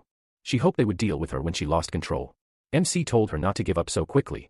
He didn't say he had no other methods. He handed her a syringe and told her to inject herself with it. It was an infection blocker. It worked against the M-City virus. It might help this time, too. Without further ado, she injected herself above the wound, and the cannibal grinned and asked, "Do they really have no common sense? Mimic flesh and a virus are different types of organisms." Even a child would understand that it wouldn't work, but immediately after that, his face changed. He was very surprised, wondering how this was possible, and Xiaoyang looked at him with a smile and said that judging by his face, it worked. The guy was very happy, and Xiaoping asked if they could give one dose to her father. Then he would become human again. MC told her that it was unlikely to help. She had only recently been infected, so they had time, but her father's human part had already been absorbed. Xiaofeng demonstrated this to her and said that now he was just a flesh mimic who maintained human form. This made her uneasy, and her father asked Xiaoyang if he had changed his mind about going to the Sea of Flesh. He didn't have much time. After that, they set off. In the morning, they reached City K, and Xiaofeng warned him that they were close so it would be dangerous. Suddenly, someone called out to them. A whole group of children caught up with them and asked if they had food. Xiaofeng immediately suspected something was wrong and took out his weapon, saying that there couldn't be people in this place, and he was right. They were also infected with flesh. Time passed, and in the meantime, an insect came to the base. Shui quickly got rid of it, checked the creature, and asked, "Where did these bugs come from? They are fast and big." He has already killed several since last night. Xiaoping said that she has never seen such a thing before. It seems that their numbers are only growing. Shui suggested that their bugs might be drawn to his father, and suddenly, the roar of an engine was heard. They immediately became wary. The boy prepared a pistol and told the girl to be careful. They had uninvited guests.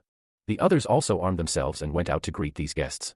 The soldiers stopped at the gate. They were very happy to see people, and Shui sternly ordered them to get out of the cars. A soldier emerged from this with his hands raised, telling them not to shoot. They are not enemies. He asked suspiciously, are they neither cannibals nor evolutionists, but ordinary people? He asked the men to calm down, they do not intend to harm them. He ordered his soldiers to put away their weapons so as not to frighten them, but Xiaoping and the others were still on guard. Shui told her not to worry. They do not look like bad people or cannibals. A soldier approached him and scratched his head in confusion, asking, he's not the leader of the settlement. Is he? He replied that he was only protecting them temporarily, and one of the soldiers chuckled and asked, does the boy protect everyone? Shui didn't like this and asked them to show respect to someone who wanted to receive them. And the soldier's commander immediately apologized to him and introduced himself. His name is Yongbin. They are from City B, where there was a settlement, but it was overrun by hordes of insects, and they were forced to flee south. They only have 5 cars, and along the way they split up. Their leader took 2 and went to City K. Shui thought for a second, then threw a beetle at their feet, and the soldier asked in surprise, are there only those here? They were very happy because the insects here were much smaller, but their commander said that they were celebrating too soon, and the swarm would soon reach here. But they migrate more slowly than they thought. The boy said that the beetles appeared yesterday, there weren't any before, and now they have other problems. Yongbin asked if they had walking dead. Shui said he knew they couldn't miss them, and the men said they thought they were being controlled by parasites, but didn't see anything on their heads. He decided not to dwell on it and waved his hand at his soldiers, telling them to look at their power instead. He showed them his weapons and said it was enough, even against a swarm, zombies were no problem. But then Xiaoping told them to go inside the base, it was dangerous outside, they wouldn't be able to protect them from cannibals. Yongbin was overjoyed and told them to leave the defense to them. The threat here was kindergarten level, they'd been through worse. They went into the base, but the boy found the whole thing suspicious. Meanwhile, MC quickly dealt with the mimics, and Zhao Feng thought he had impressive strength. Xiao Yong said there were at least 20 of these within a kilometer, and the men noticed they were almost completely out of shape. One could only imagine the tragic fate of someone lost here. He pointed to the side and suggested they move on. He could already sense they were there. To explore the city, they climbed onto the roof of a building. All the streets were awash in a sea of flesh. The mimic inside Zhao Feng's body began to struggle to get out. He jumped onto the roof railing and was about to merge with the sea, but MC stopped him and asked, will he just give in? Without resistance, he replied that it was futile. His will would crumble completely. One day, he would lose to his instincts anyway. He reached toward his head and thin threads grew from his fingers. One of them pierced the man's forehead, and his eyes rolled back. Xiao Yong did something to him and said that since he lacked structure, he would give him this. He entered his brain, closed his eyes, concentrating, and then stepped back, and the men caught his breath asking what he had done. He answered that he had implanted adaptive spores in him that could maintain the brain structure, and at the same time studied the mimic protozoa. Zhao Feng didn't understand what he was talking about, and he explained to him that they called it mimic flesh. The loss of the host body's structure is not an instinct, but a mistake. This sea of flesh is a desperate attempt to continue existence through a constant influx of new life forms, but eventually it will consume everything in its path and begin to devour itself. The lack of diversity will lead to collapse. The men asked, dumbfounded, if these spores would help him regain his humanity. He answered that this was not true, but they would maintain their current form. The adaptive spores constantly divide and restore their structure, while the mimic absorbs it. It is a kind of balance. This way, it will not forget its. He asked, so he could still be Xiao Feng. He told him that he would remain so, unless, of course, something unexpected happened. Zhao Feng thoughtfully lowered his gaze, thanked him, and said that this was simply the status quo. A daily struggle with his nature, he could not last like this for long. MC jumped on the fence and said that there was another thing he wanted to try. Let him jump into the sea, and he would follow him. Meanwhile, the military reached the city, and they stopped at a gas station, and their boss told them to move. No one knows what danger awaits them here. He wanted to light a cigarette, but the soldier said that fire is not allowed at the gas station. And he immediately hid the lighter, saying that they should have already left the zone of City B. He answered him that they did that a long time ago. Now they are in City K. The boss asked, what's going on with Yang Bin's group? Did they fix the radio? He told him that the radio had been shot through in the chaos. Everything inside had been blown to pieces. The men said angrily that they should have taken a spare, and the soldier said that everything would be fine. They must have slowed down, they would refuel and catch up with them. A group of survivors approached them. A woman called out to them and asked if they could take them with them. They had supplies. The soldier approached them, asking if they were local survivors. The woman confirmed this, mentioning supplies again, and he asked if there was an insect nearby. She told him that there was no one here, and they had supplies. The soldier touched his head in confusion, saying that he understood everything about the supplies, then turned to the boss and offered him to go with them and get the food. But he suddenly worriedly warned him of the danger. As soon as the soldier turned around, the mimics attacked him. Meanwhile, Zhao Feng looked at the sea and asked Xiao Yang if he seriously wanted to do this.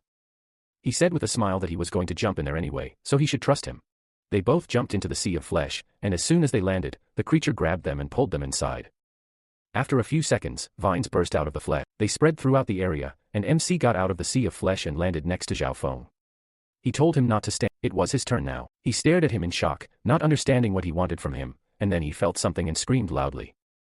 Vines grew out of his back. They connected with those created by Xiao Yang, and then the men screamed again and plants rushed upward.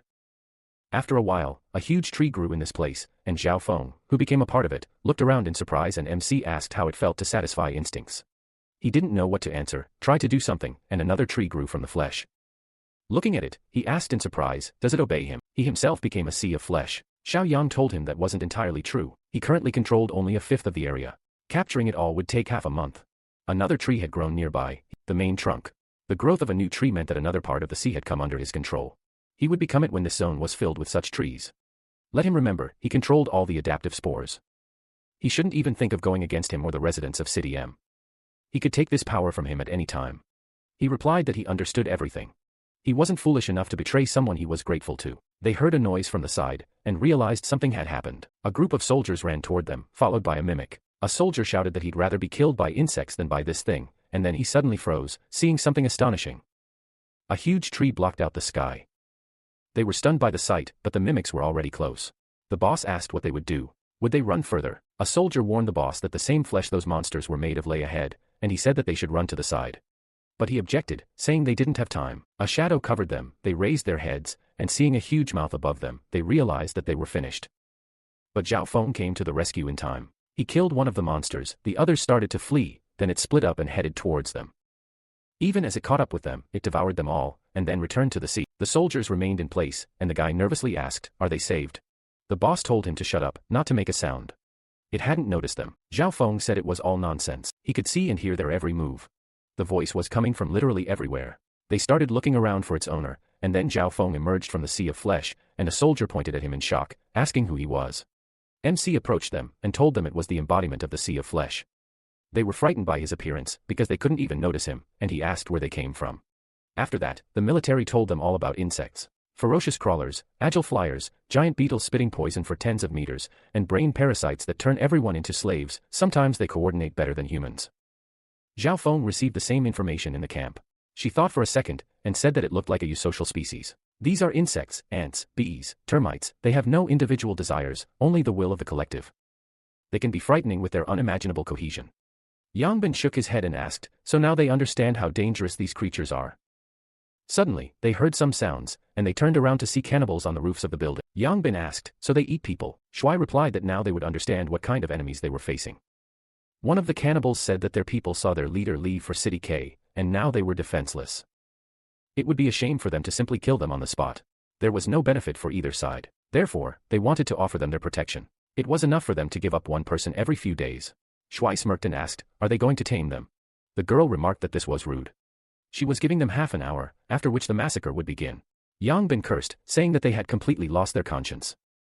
Then he and his soldiers took out their weapons and asked, do they know what this is? The woman asked, are they new here? Otherwise, they wouldn't have decided to scare them with these things. They jumped off the roof, which surprised the soldiers greatly, and when they landed in front of them without any problems, they became nervous because they were unharmed after such a fall. They immediately realized that these were not ordinary people and opened fire on them. But the bullets did not bother them at all. They continued to shoot at them anyway, not knowing what to do, and their commander ordered them to hold the line and retreat only on command. Thus, the cannibals got very close to them, but Xingzhe came to their aid. The cannibal who attacked the commander was pierced by a tentacle, and the soldier's face was splattered with blood. The cannibals immediately retreated, not understanding what happened, and looked at the monster. Asking where it came from, they turned to the guy who told them about the soldiers and exclaimed that they were supposed to go to City K, but he deceived them. He told them it was a completely different monster, and before Xingzhe attacked, they decided to flee. Then, Chang'e gave chase, and the soldiers thought it was another monster, but he stopped the cannibals and immediately rushed to the attack. He swung his sharp claws, striking, and finally, they were finished. Yang Bin looked at these monsters in shock, and Shuai called out to him, smiling, asking, don't you think humans are more frightening than some insects? The men immediately agreed, while Xiaoyang noted that, judging by their story, another disaster had occurred, this time in City B. His mission had been updated. He needed to study the swarm of octoploid insects and eliminate the threat. He turned to the soldier and asked, didn't he say the others had gone southwest? He confirmed this. They were planning to bypass the city and head south along the main road, and Zhaofeng clarified towards their base. The soldier asked if they needed this base, and MC replied that there were still things there that needed attention, and looked at Zhaofeng, asking, he's right, right? He replied that he had already merged with the Sea of Flesh. There was no turning back, so let him help his daughter. He smiled and told him not to worry. He would bring her and the others here. He immediately objected, saying he was too dangerous, but Xiaoyang reassured him. His nature had already begun to change. From these words, Zhaofeng realized that he no longer felt the urge to infect and kill. MC explained to him that adaptive spores provide a more efficient and simple energy source for the Sea of Flesh, and he could easily suppress its hunger with willpower.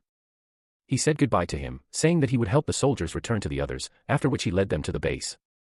Shuai immediately rushed to him, joyfully saying that they had defeated powerful enemies. Seeing the leader, Yangbin was very happy, and he said with a smile that Xiaoyang had not lied after all.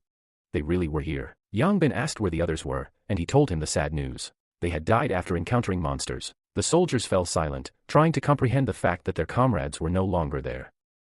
But Yangbin decided not to lose heart and said with a smile that they needed to see the people from this base. They were strong to the point of insanity.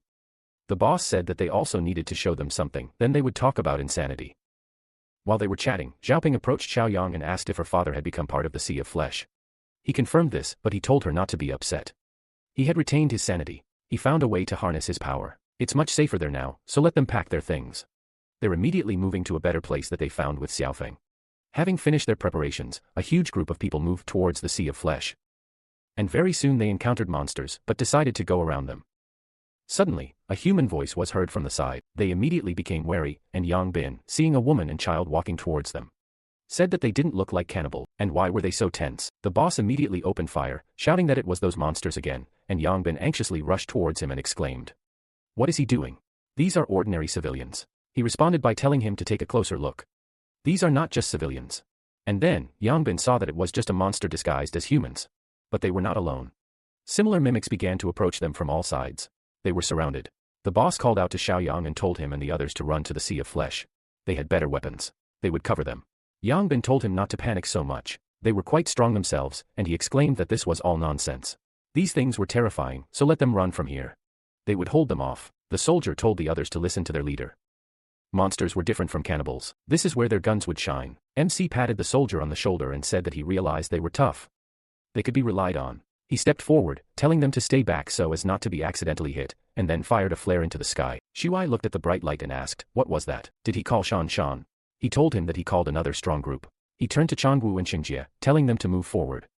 Just don't overdo it. They must protect their people and leave the cleanup to others. After that, the mimics rushed to attack. Shengwu and the others rushed towards them. Seeing them fighting, the boss asked in surprise, "Are they monsters too?" Yang Bin smiled and replied that he had told him so.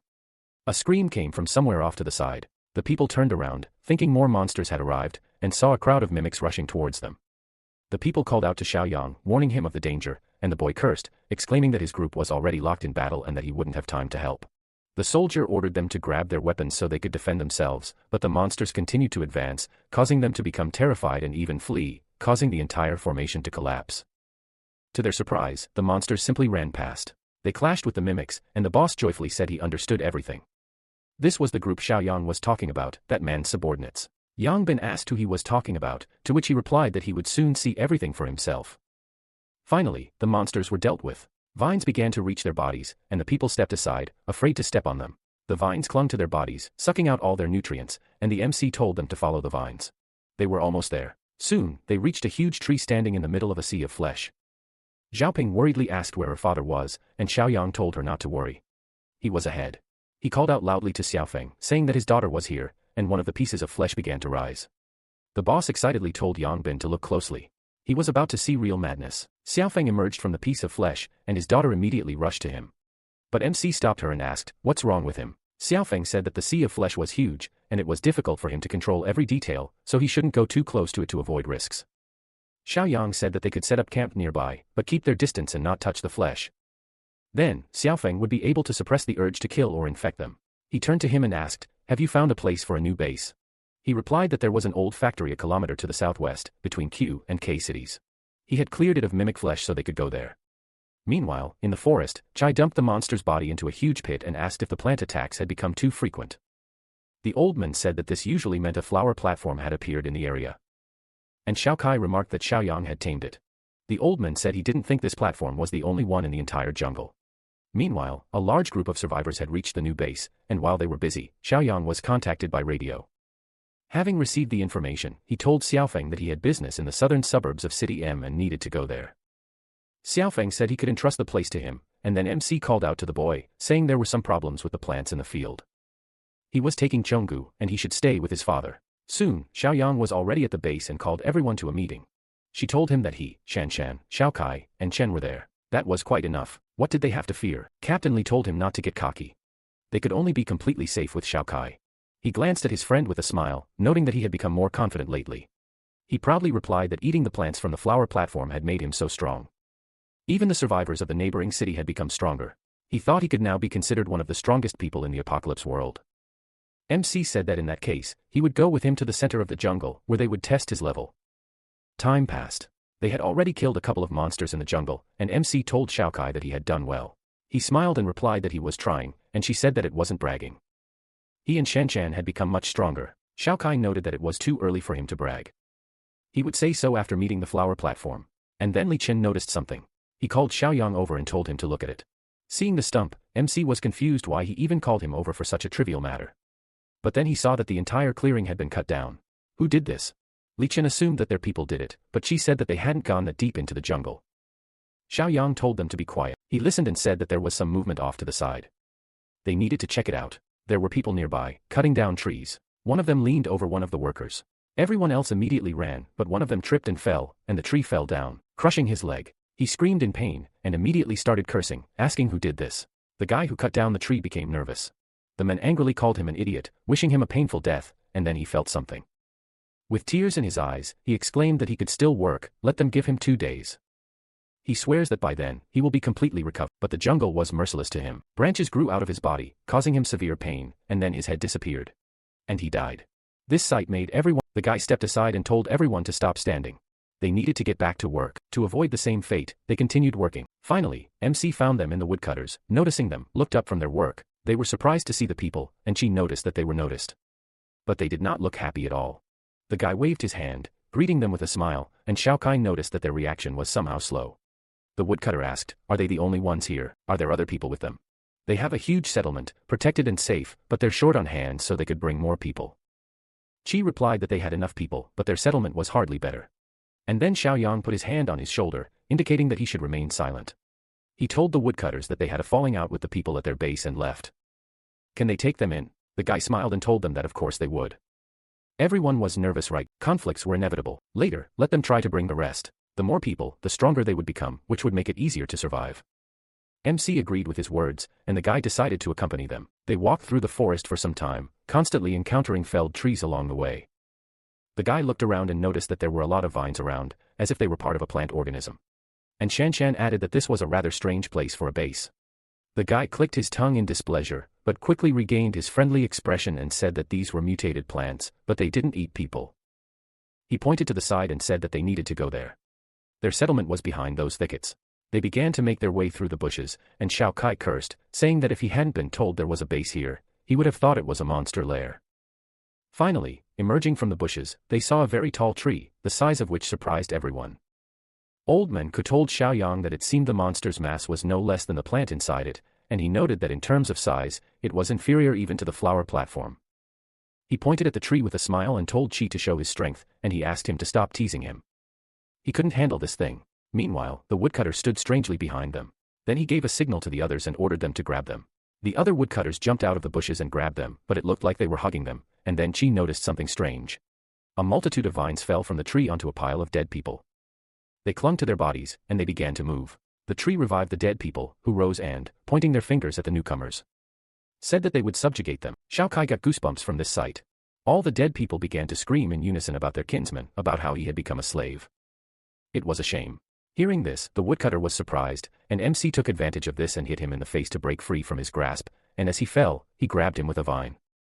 The woodcutter looked at him in bewilderment and asked, "Who are they anyway?" The rest of the team also dealt with these guys, and Xiaoyong said that, since they were threatened, he would not kill them for now.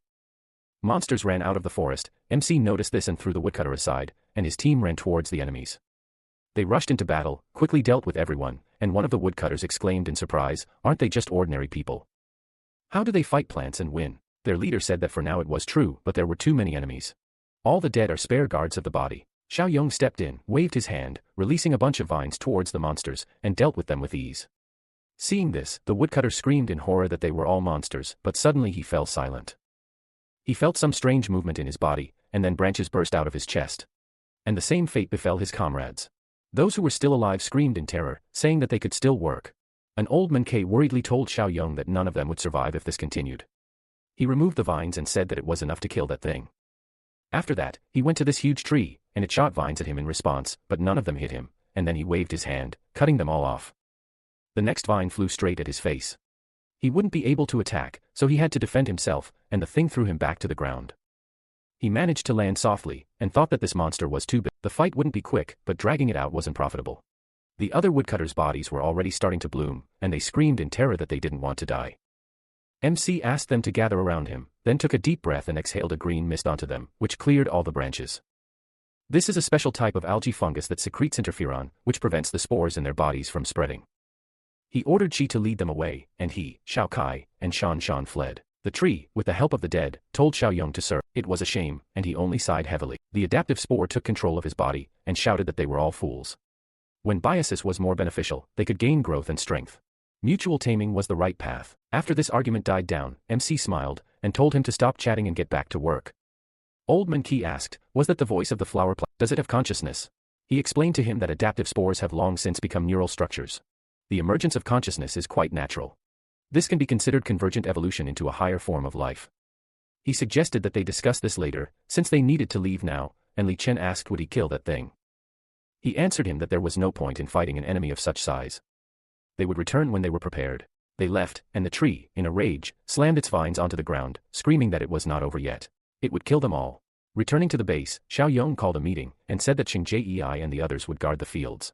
They were expecting a major attack from the giant plant. Li Chen asked, would there be a problem if everyone came here? He told him not to worry. This place would be guarded by a strong man. Qi inquired who that was. Was he stronger than them? MC laughed and said he could come with him and have a duel to find out, and he agreed. Saying he couldn't defeat that monster, but he certainly wouldn't lose to a newbie. After that, Xiaoyong turned to Old Manhwa and said he was coming with them too, as his knowledge would be useful there.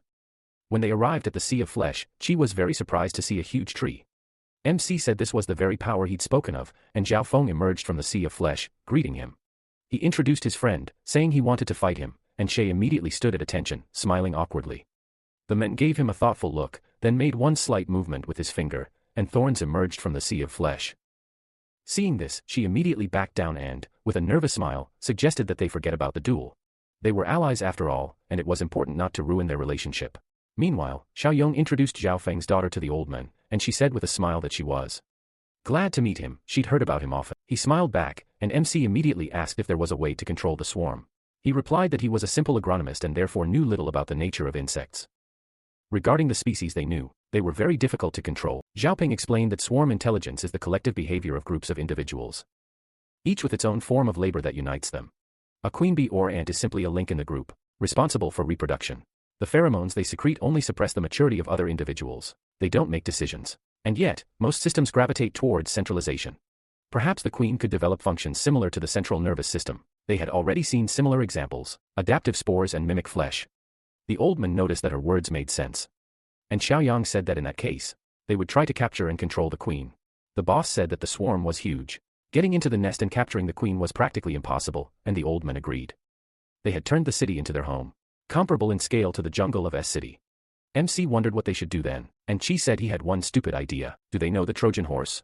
As soon as the preparations were finished, 3 cars set off for the city. They stopped abruptly. The soldiers pulled the cloth from the trunk containing the flesh, then abruptly pulled away, causing the monsters to fall out, and they drove on. Xiaoyong, standing around the corner, carefully observed the situation. And Qi, with a confident smile, told him to watch close. His plan would definitely work. Insects appeared very soon, so far only one wasp. Seeing the monsters, it hovered in the air, and Qi asked what it was. He answered, something like a hive scout. And when it flew away, he said very soon, a small detachment arrived. The wasps began circling above the monsters. And the soldiers, who were so afraid of them, ran. The others also felt uneasy and asked them if everything was okay, and then he used the power of the adaptive spore. At that moment, the wasps attacked the monsters. While they were fighting, vines crept up on them unnoticed and grabbed the insects, and then MC took control of them. The boss noted with surprise that he had such immense power. It seemed like they could have simply broken into the nest without a plan. Due to the effect of the adaptive spore, the wasps fell to the ground and began twitching. And the old man asked, "Will this really work?" Xiaoyang answered him that they regenerate much more slowly than mimic flesh. And they are also more difficult to control. Xiao Fen cooperates with them, but the insects refuse to obey. Excited voices were heard from the side, and he immediately headed there. There was a wasp there, which, under the influence of the spores, had already begun to slowly rise. MC approached it. The wasp showed no hostility, and the soldiers asked, "Did the plan work?" Xiaoyang, smiling, stroked the wasp's head and confirmed it, and the old man asked, "Just one successful specimen?" MC replied that that was enough, and then, with the wasp's help, the air rose and flew over the city. He felt uneasy and thought it was no wonder the military was afraid even at the mention of insects. They were terrifyingly scary. Meanwhile, the guys hiding in the nest waited until the beetles left and then emerged from their hiding place. Saying that it was close, the guy asked his friend, "Is he sure he'll succeed? If they get lost here, it will be bad." He told them that the nest needs a fresh air supply. Going against the wind will be enough to find the exit. Trying not to make any noise, they carefully walked towards the wind, and suddenly, one of them froze in place in fear. Not far from them lay bodies that the larvae were feeding on. And this sight made them uneasy. One of them told the others not to look at it. They could become like that if they were caught. They went on, and finally, they saw the light, which meant this was the exit. They were so happy that they even burst into tears and ran towards it, but then, a suspicious sound was heard behind them. The insects found out about them and rushed in pursuit. The guys immediately sped up, and when the light was already very close, they were very glad that they managed to get out of there. But at the exit, a whole crowd of insects was waiting for them. The beetles noticed them, headed towards them, and grabbed them. Night fell, people were sitting in a dark cave and trembling with fear. Then one of them noticed movement above the hole in the ceiling. And everyone got scared, thinking that the insects had arrived, but the insects simply threw those guys into the cave. After recovering, they asked other people what this place was, and the guy told them it was a food storage facility. From that moment on, they became supplies. The guy burst into tears, saying that it would have been better if he had remained a laborer. Then he would have had a chance to survive. But it turns out that it wasn't only the three of them who fell into the pit. Xiao Yong was with them. One of them pointed at him and asked, "Who the hell is that? Is he dead?" His friends said they didn't recognize. He definitely didn't escape with them. And then one of them touched him and asked, "Is he alive?" He immediately came to his senses and stood up, saying that he finally made it. The road was so winding that he felt dizzy. He looked around and asked, "Are they inside the nest?" "It's quite impressive. Everything here looks like a labyrinth." The guy asked discontentedly, "Is he in the mood to praise their lair when he's just been caught?" The MC asked if anyone knew the way to the queen, and they asked why he needed it. He told them it could help him with something, and the people stared at him in shock, thinking he was just an idiot. A sound was heard, and they immediately realized that insects had come to choose food, and they huddled together. The guy turned to Xiao Yong and asked why he was frozen. Did he want to become their dinner? Another person told him not to be stupid. Someone needed to die, and they could be eaten instead. He apologized to Xiao Yong for this, saying that he simply lost his mind at the wrong moment. And then a huge beetle crawled into the cave through a hole in the ceiling. The beetle examined him, as if assessing him before the meal, and the people held their breath in fear. Just as the beetle was about to attack, the MC grabbed it by the claw and hit it on the head with all his might with his fist, shocking the people. He killed the insect with ease. They did not understand how he did it, and Xiao Yong, getting out of the cave, asked if they would go with him or stay here. They hesitated, and then one of them declared that he knew a local passage and had almost gotten out once. His friends also volunteered to go with him. And then everyone else joined him. They wandered through the caves for a while and soon encountered a whole horde of monsters. Seeing them, the people began to run, afraid they wouldn't be able to cope with such a large number, but MC only needed one wave of his hand to kill the monster. Seeing this, the people trusted his strength and stopped. And then he ran to the rest of the insects and began to fight them. He tore one apart, threw the second so that it hit its own kind. The fight continued for some time, and finally Xiao Yong dealt with all the insects single-handedly, then looked at the passage where the beetles came from and asked, "Since they came from there, is the queen in that direction?" The guy hesitantly confirmed this, and they continued on. In the next cave, they found a beetle, but a different kind. The guy immediately told him it was an antenna beetle. This one had antenna-like tendrils on its back. MC said he'd seen it before and asked, "So they control the swarm?" The guy confirmed it and advised him not to touch it. Otherwise, they would be attacked by endless waves of insects. But Xiao Yong didn't listen, causing him to become very agitated. Then vines emerged from his fingers and reached out to the insect. Even after seeing this, the beetle couldn't react in time, and the vines pierced this one's body. The people, shocked, asked, "Is he even human?" One of them heard some sounds from the side, and everyone immediately realized that the other beetles were running to protect the antenna. And they warned Xiao Yong that they were approaching. He extended his hand toward them, maintaining control of the antenna, and released the vines. The people moved aside to avoid being hit. But they were in no danger anyway. The vines moved towards the horde of insects, wrapped around each of them, and took control. And then the people wondered which of them was the real monster. Some time passed. MC kept trying to subdue the antenna beetle, but it gave in and fell. Xiaoyong said that subduing a resisting individual with spores was still too difficult, but he found the queen. He released the vines. They grew throughout the cave. And all the insects felt an earthquake. The vines came out of the ceiling, grabbed them, and dug into their brains, and then they died. Meanwhile, the wasps flew out of the nest. The cave began to shake, and the people asked what he did. He told them that he loosened the hive, and at the same time absorbed a lot of the insect's energy, and the preparations are complete. Now he can meet her. He kicked the ground with all his might. It split, and they fell into a deep hole. Having come to their senses, they stood up, and the people looked around, asking if this was where the queen was supposed to be. MC told him it was right under their feet. And then a huge insect emerged from a pile of earth. It was the queen. She screamed loudly, displeased with the unexpected guests, and gathered up the beetles, of which there was no end. The ground beneath their feet cracked, and they would have fallen if Xiaoyong hadn't enclosed them in a cage of vines. He asked them not to try to get out. He didn't need any interference here, and they agreed to sit there without a problem. After that, a fight began. The insects rushed towards him. He released vines and began swinging them like whips. Then he encountered a new species of beetle that spat sticky liquid. He reacted quickly and jumped to the side. The bugs continued to shoot at him, and he, quickly dodging each shot, picked up a stone and ran towards them, telling the queen that he had destroyed her nest and killing a couple of babies would be easy. He threw the stone at the monsters with all his might. It pierced their bodies, and they exploded while the people watched the fight with delight, saying that he was a real professional, not inferior to them in strength. Apparently, this time, they would escape. Seeing that they were not coping, the queen screamed in fear and backed away. And then MC approached her, telling her to stop screaming. He was not going to kill her. He released vines, covered her entire body with them, squeezed her tightly so that she could not, and said that the vines had already pierced her brain. She would die instantly if she resisted.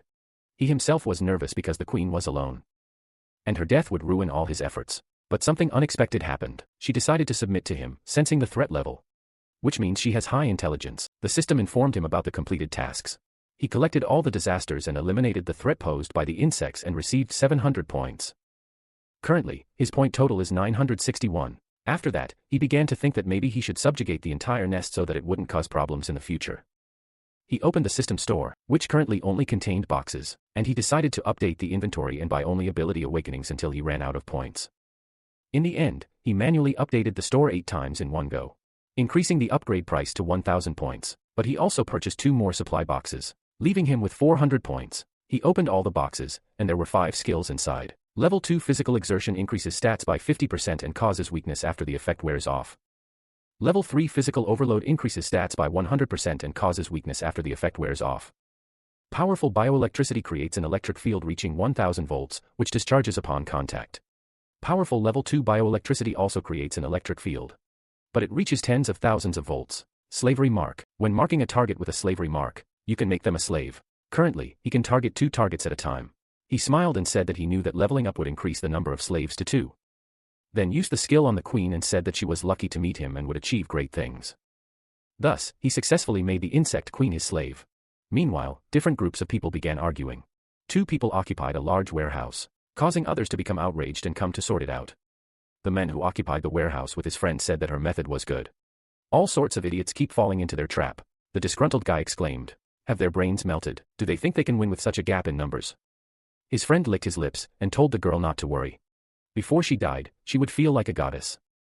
Immediately, the girl standing behind him was killed by the men, and she said with a smirk that they would see who would end up in heaven first. Because of this, they became nervous. No one saw how he was able to kill her so quickly. And then the girl came down from the roof. They noticed it only at the last moment. She swung her blade several times, killing several of them, but left the guy alive and, threatening him with a blade, ordered him to tell her how he would make her a goddess.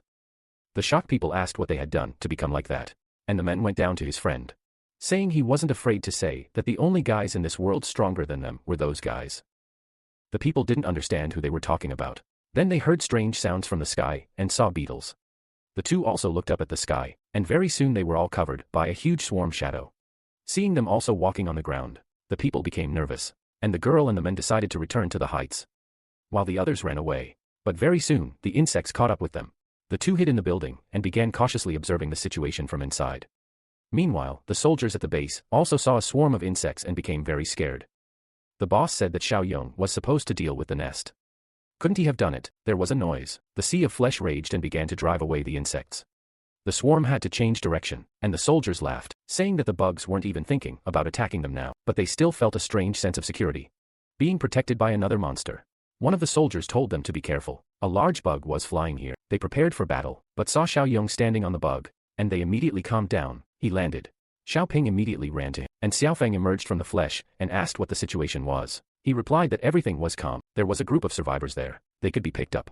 He replied that this was no problem, but Xiao Ping doubted it, since food supplies were limited. To which MC replied that they were going to expand the fields, so there would be enough food for everyone. Besides, soon, the whole of S City would become their farm. At this time, Old Man K was checking on the woodcutters. He looked at the plant fragments left on the body and said that everything was much better.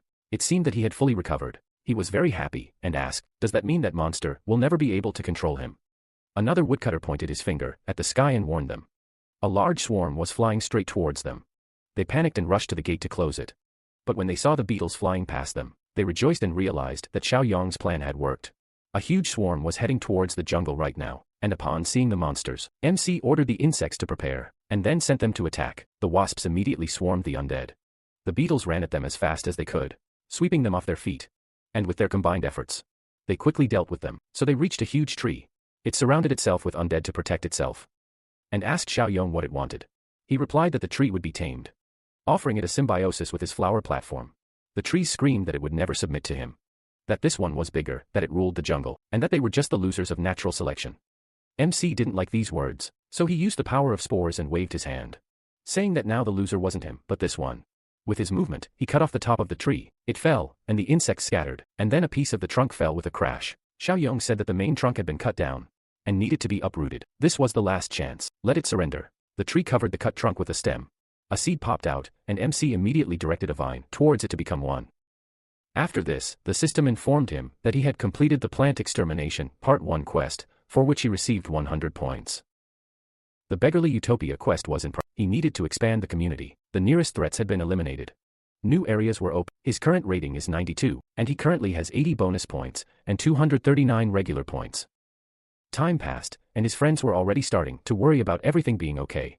But when they saw the swarm returning, they breathed a sigh of relief. He began to descend, jumped to the ground. And the old man asked, "Has that giant plant been destroyed?" He replied that it had become a part, and he wondered in surprise how that happened. He released vines and told them that the flower platform's power had tripled, and all the plants here were now under his control. Meanwhile, in the coastal city of H, the city was completely flooded, and the people got out by building houses on the platforms. They were fishing just now, pulled out a net with a large catch. And one of the fishermen asked, "Why are there so many fish today?" His friend laughed, saying that luck had smiled, and then they heard a noise and asked the people above what was going on. Right now, a huge wave was heading towards them. Seeing this, they rushed inside in panic. And one of the fishermen, "What about the fish?" His friend told him, was he really tired of living, having thrown away their catch? They ran inside the building, but the fisherman wasn't going to just throw away their food. Because of this, he slowed down, and a huge wave covered him completely, as well as part of the platforms. Many people ended up in the water. And one of the fishermen shouted that now it was clear where such a catch came from, and told the others to pull the bodies out of the water and burn them. Since part of the platform was washed away, they found themselves in a difficult situation and didn't know what to do. A powerful downpour also covered the base. Li Chen said that with such a rain, the fields in the neighboring city would flood. What about the fields of the flower platform? The old man answered him that it quickly adapts. The rain should not harm, but the duration of precipitation reduces the crop yield. At that moment, Xiao Yang felt something. He stood up, and Li Chen asked, "What happened?" He asked him to, then pressed his ear to the floor, and when he heard a rumble, his eyes widened. He immediately stood up and excitedly told them to take all the people from the neighboring city to the fortress. But they had to hurry. There was no time. Very soon, an evacuation was organized. People gathered in the fortress. And Qi asked, "What happened?" An enemy appeared that they couldn't handle. Xian, who was on duty on the roof, called Xiao Yang here. There was a big flood. The others immediately jumped up there. They saw a huge wave approaching from the sea. And Li Chen worriedly said that there was already more than a meter of water here. He was afraid to even imagine what happened in City H. Qi worriedly asked, could their outer walls really withstand this? MC at this time used the power of plants. People were scared by this, but he was only trying to protect them. Vines spread in all directions from the base, creating a wall, and when the waves came very close, they crashed against this wall, The people were overjoyed as the wave flooded everything around them. They realized that without Xiaoyang, they would have definitely drowned. But the fields were probably destroyed. Where would they get food now? The other people weren't afraid at all, because their leader would definitely have a plan. MC, meanwhile, touched his head in confusion and wondered what the cause of this flood was. The mission progress updated. Now he had to deal with an unknown disaster. Meanwhile, Xiaoyang contacted another base, warning them of the danger, and they gathered all the patrolmen to confront the large wave. One of them asked what to do with the flower fields. And the guy shouted that it didn't matter. They would adapt later. The wave was already close. It approached the fortress walls, first covering the fields. And Xiaofeng covered the fortress with a sea of flesh. Having received the news that everything was fine there, MC calmed down, and Li Qin inquired about the situation there. He told him there was damage to the outer wall of the West Wind factory. And the hives in City B on the coastal side were slightly more seriously damaged. But the problem wasn't critical.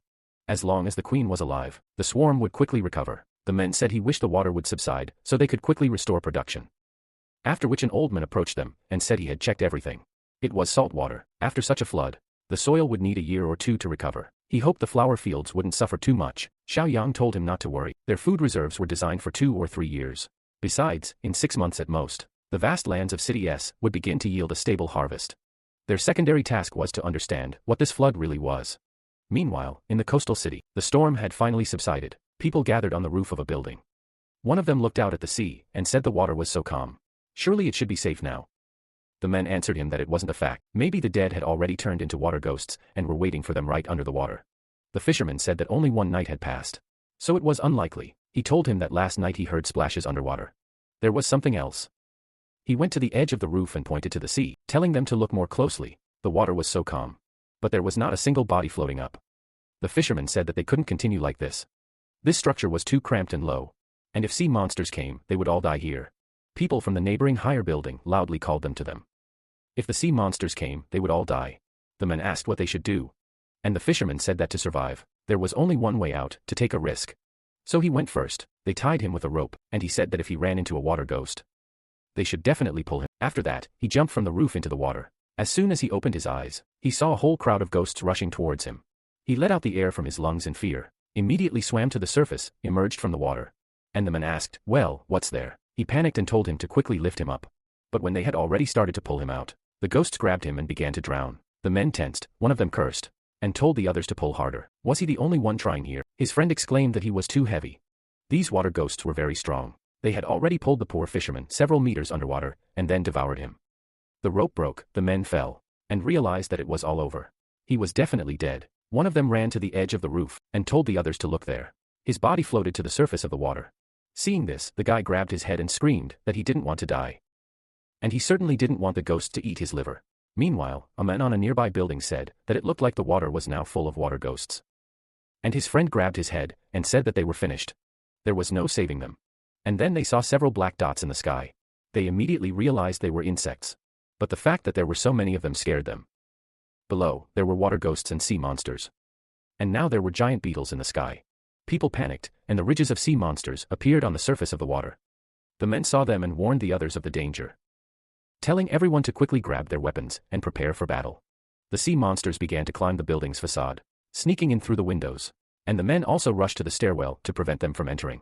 While those who weren't fit for battle remained on the roof, certain they would die. Meanwhile, they ran through the corridors. The monsters had already appeared on the landing and were rushing toward them on the floor. A man ran to the door, about to close it, but a monster appeared. Fortunately, he managed to slam the door shut. After that, he caught his breath, saying that it was close, and everyone else breathed a sigh of relief. But the monsters weren't going to retreat so easily. They pierced the door with spears, hitting the men, and began to break it down.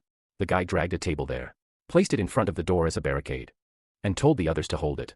The monsters pounded on the door again, causing them to be thrown back. They heard an ultrasound from the landing, and they immediately covered their ears. Then the monsters kicked down the door and entered the corridor, and they ran. They returned to the roof, and the men said that the iron doors definitely wouldn't hold them. And the fisherman asked what they should do now. He told him that they would jump into the water, and he reminded him that there were water ghosts there. The man took off his shirt and said that they were going to die anyway. And he didn't care anymore. He was going for broke. The fisherman still had doubts. He didn't want to drown, but he also didn't want to die at the hands of the monsters. And then the men told him to stay there and wait until they gutted him, and he jumped. He ran to the edge of the roof, and the fisherman rushed after him, sending everything to hell. They would jump together, and whether they survived or not, fate would decide. Having jumped into the water, They immediately encountered water ghosts. But unlike the fishermen, they didn't panic and swam forward with all their might. The swimmer managed to avoid them, but the other guy was still grabbed. Ignoring him, he swam on, rose to the surface, and with a smirk called them idiots, telling them to try to catch him. He was on the swim team. He headed for a tall building, by which time the monsters had already climbed onto the roof and killed everyone. Seeing that one person had escaped, they jumped into the water, and the man on the roof of the building told the swimmer to hurry. They were already following him. Unlike him, the monsters lived in the water and swam faster, and the people said that he was finished. Their efforts were in vain. The swimmer screamed that he couldn't die in the water. And at that moment, one of the monsters jumped on him. But then a wasp flew over the building and slammed into the monster at high speed, saving the swimmer. People were surprised. Weren't these the same beetles that were flying in the sky recently? Do they fight sea monsters and kill each other? Thanks to the insect's help, the swimmer was able to get out alive. But the wasp died.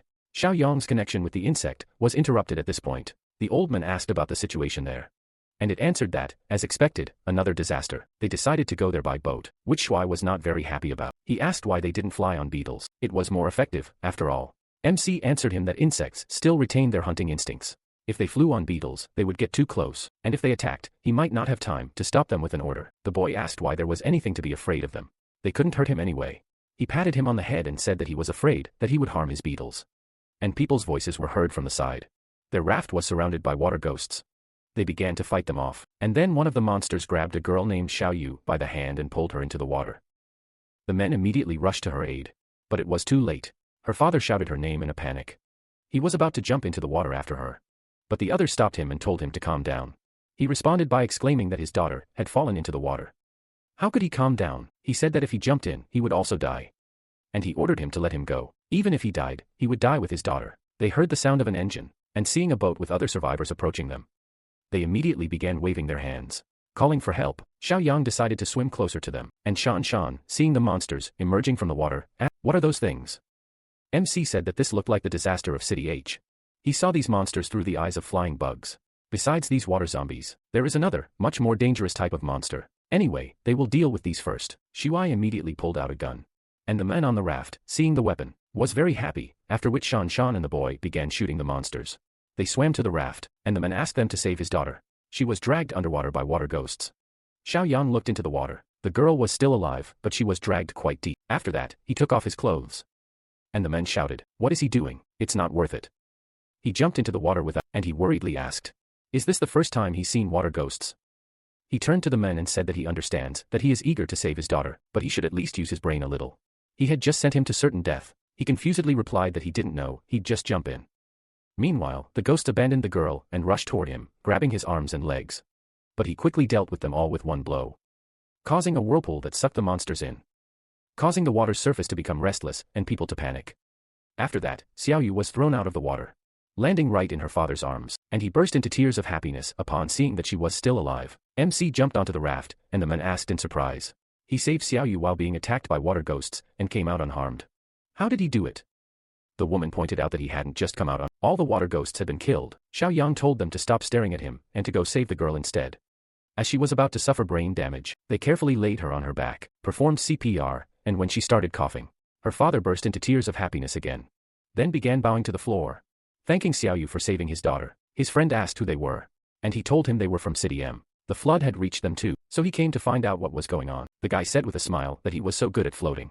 It was the first time he had seen a person who could kill water ghosts. And the woman next to him hesitantly said that they had one more modest request. Could he please let them use their lifeboat to tow their raft? If water ghosts had come, it meant sea monsters would soon appear, and they definitely wouldn't survive against them. MC didn't understand at first who they were talking about, but when he remembered those monsters in the water, he immediately understood what was going on. Hearing a splash from the side, he turned around and pointed at the water, asking, "Are they talking about those creatures?" For sea monsters were swimming towards them, which scared the people. The men grabbed Xiaoyang by the hand, and said that they all needed to get on the boat and get away from there. And the guy exclaimed that there were too many of them. They all couldn't fit on one boat. The woman had already burst into thinking that they would abandon her, and MC calmly asked, "Why are they panicking? They would just kill them, and that's it." The men exclaimed that they were monsters. They were much more agile than water ghosts. He wouldn't be able to defeat them in the water. At that moment, one of the monsters jumped out of the water. It was about to pierce Xiaoyang with its spear, but he stopped it, causing the monster to look surprised, and then grabbed it by the neck and squeezed tightly. When the monster died, he threw it aside, and the people stared at the body in shock. asking what had happened. Did he break the monster's neck with his bare hand? Meanwhile, the monster attacked the boat. The boy barely managed to dodge and called out to Xiaoyang, saying that they were moving much faster than those cannibals from the western outskirts.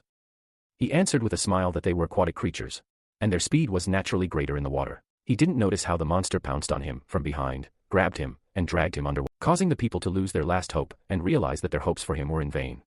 If they had sailed away sooner, someone might have survived, but now they were all finished. MC started to drown.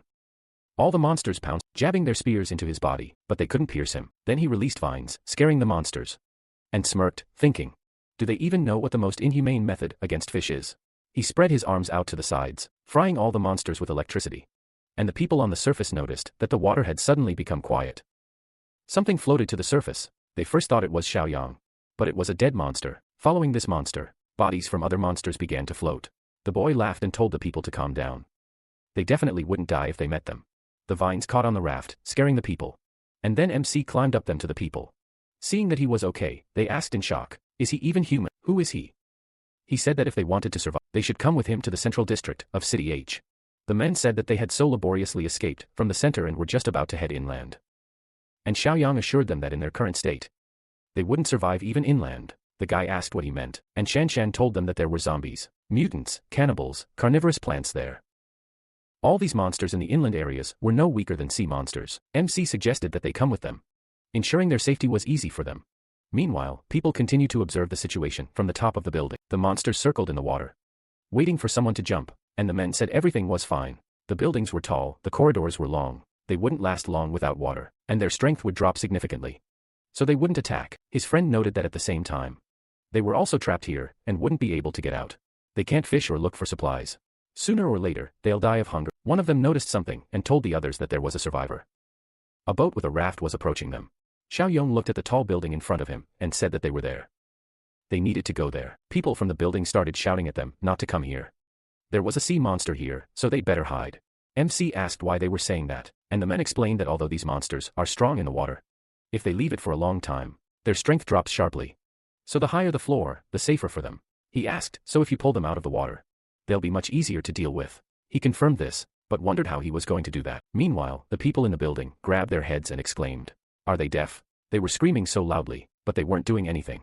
There was no way they couldn't hear them from that distance. One of them pointed at the water, telling them to look at it. Sea monsters were heading straight for them. Meanwhile, Xiaoyang ordered his friends to leave the boat there and stay away from him, lest he hit them. The boy worriedly asked what he was planning, and he smirked and told him he was going to do something rather inappropriate. He then pushed off from the boat, sped forward at high speed, then spun in the air and released vines, driving them underwater. The monsters stopped to assess the situation. MC used the powerful bioelectricity skill, sending an electric current through the vines, immediately frying the monsters nearby. Seeing this, the others immediately rushed to dry land.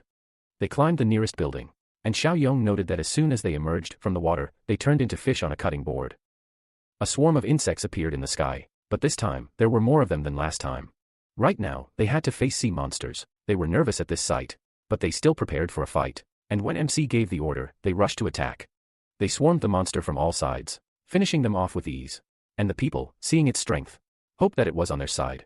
The monsters were dealt with. They were able to safely reach the building. And while everyone was located on the first floor, Xiaoyang jumped straight onto the roof. The people took a step back, as they were clearly afraid of him. And he told them not to worry. He was not a monster. The men asked, what about those bugs in the sky?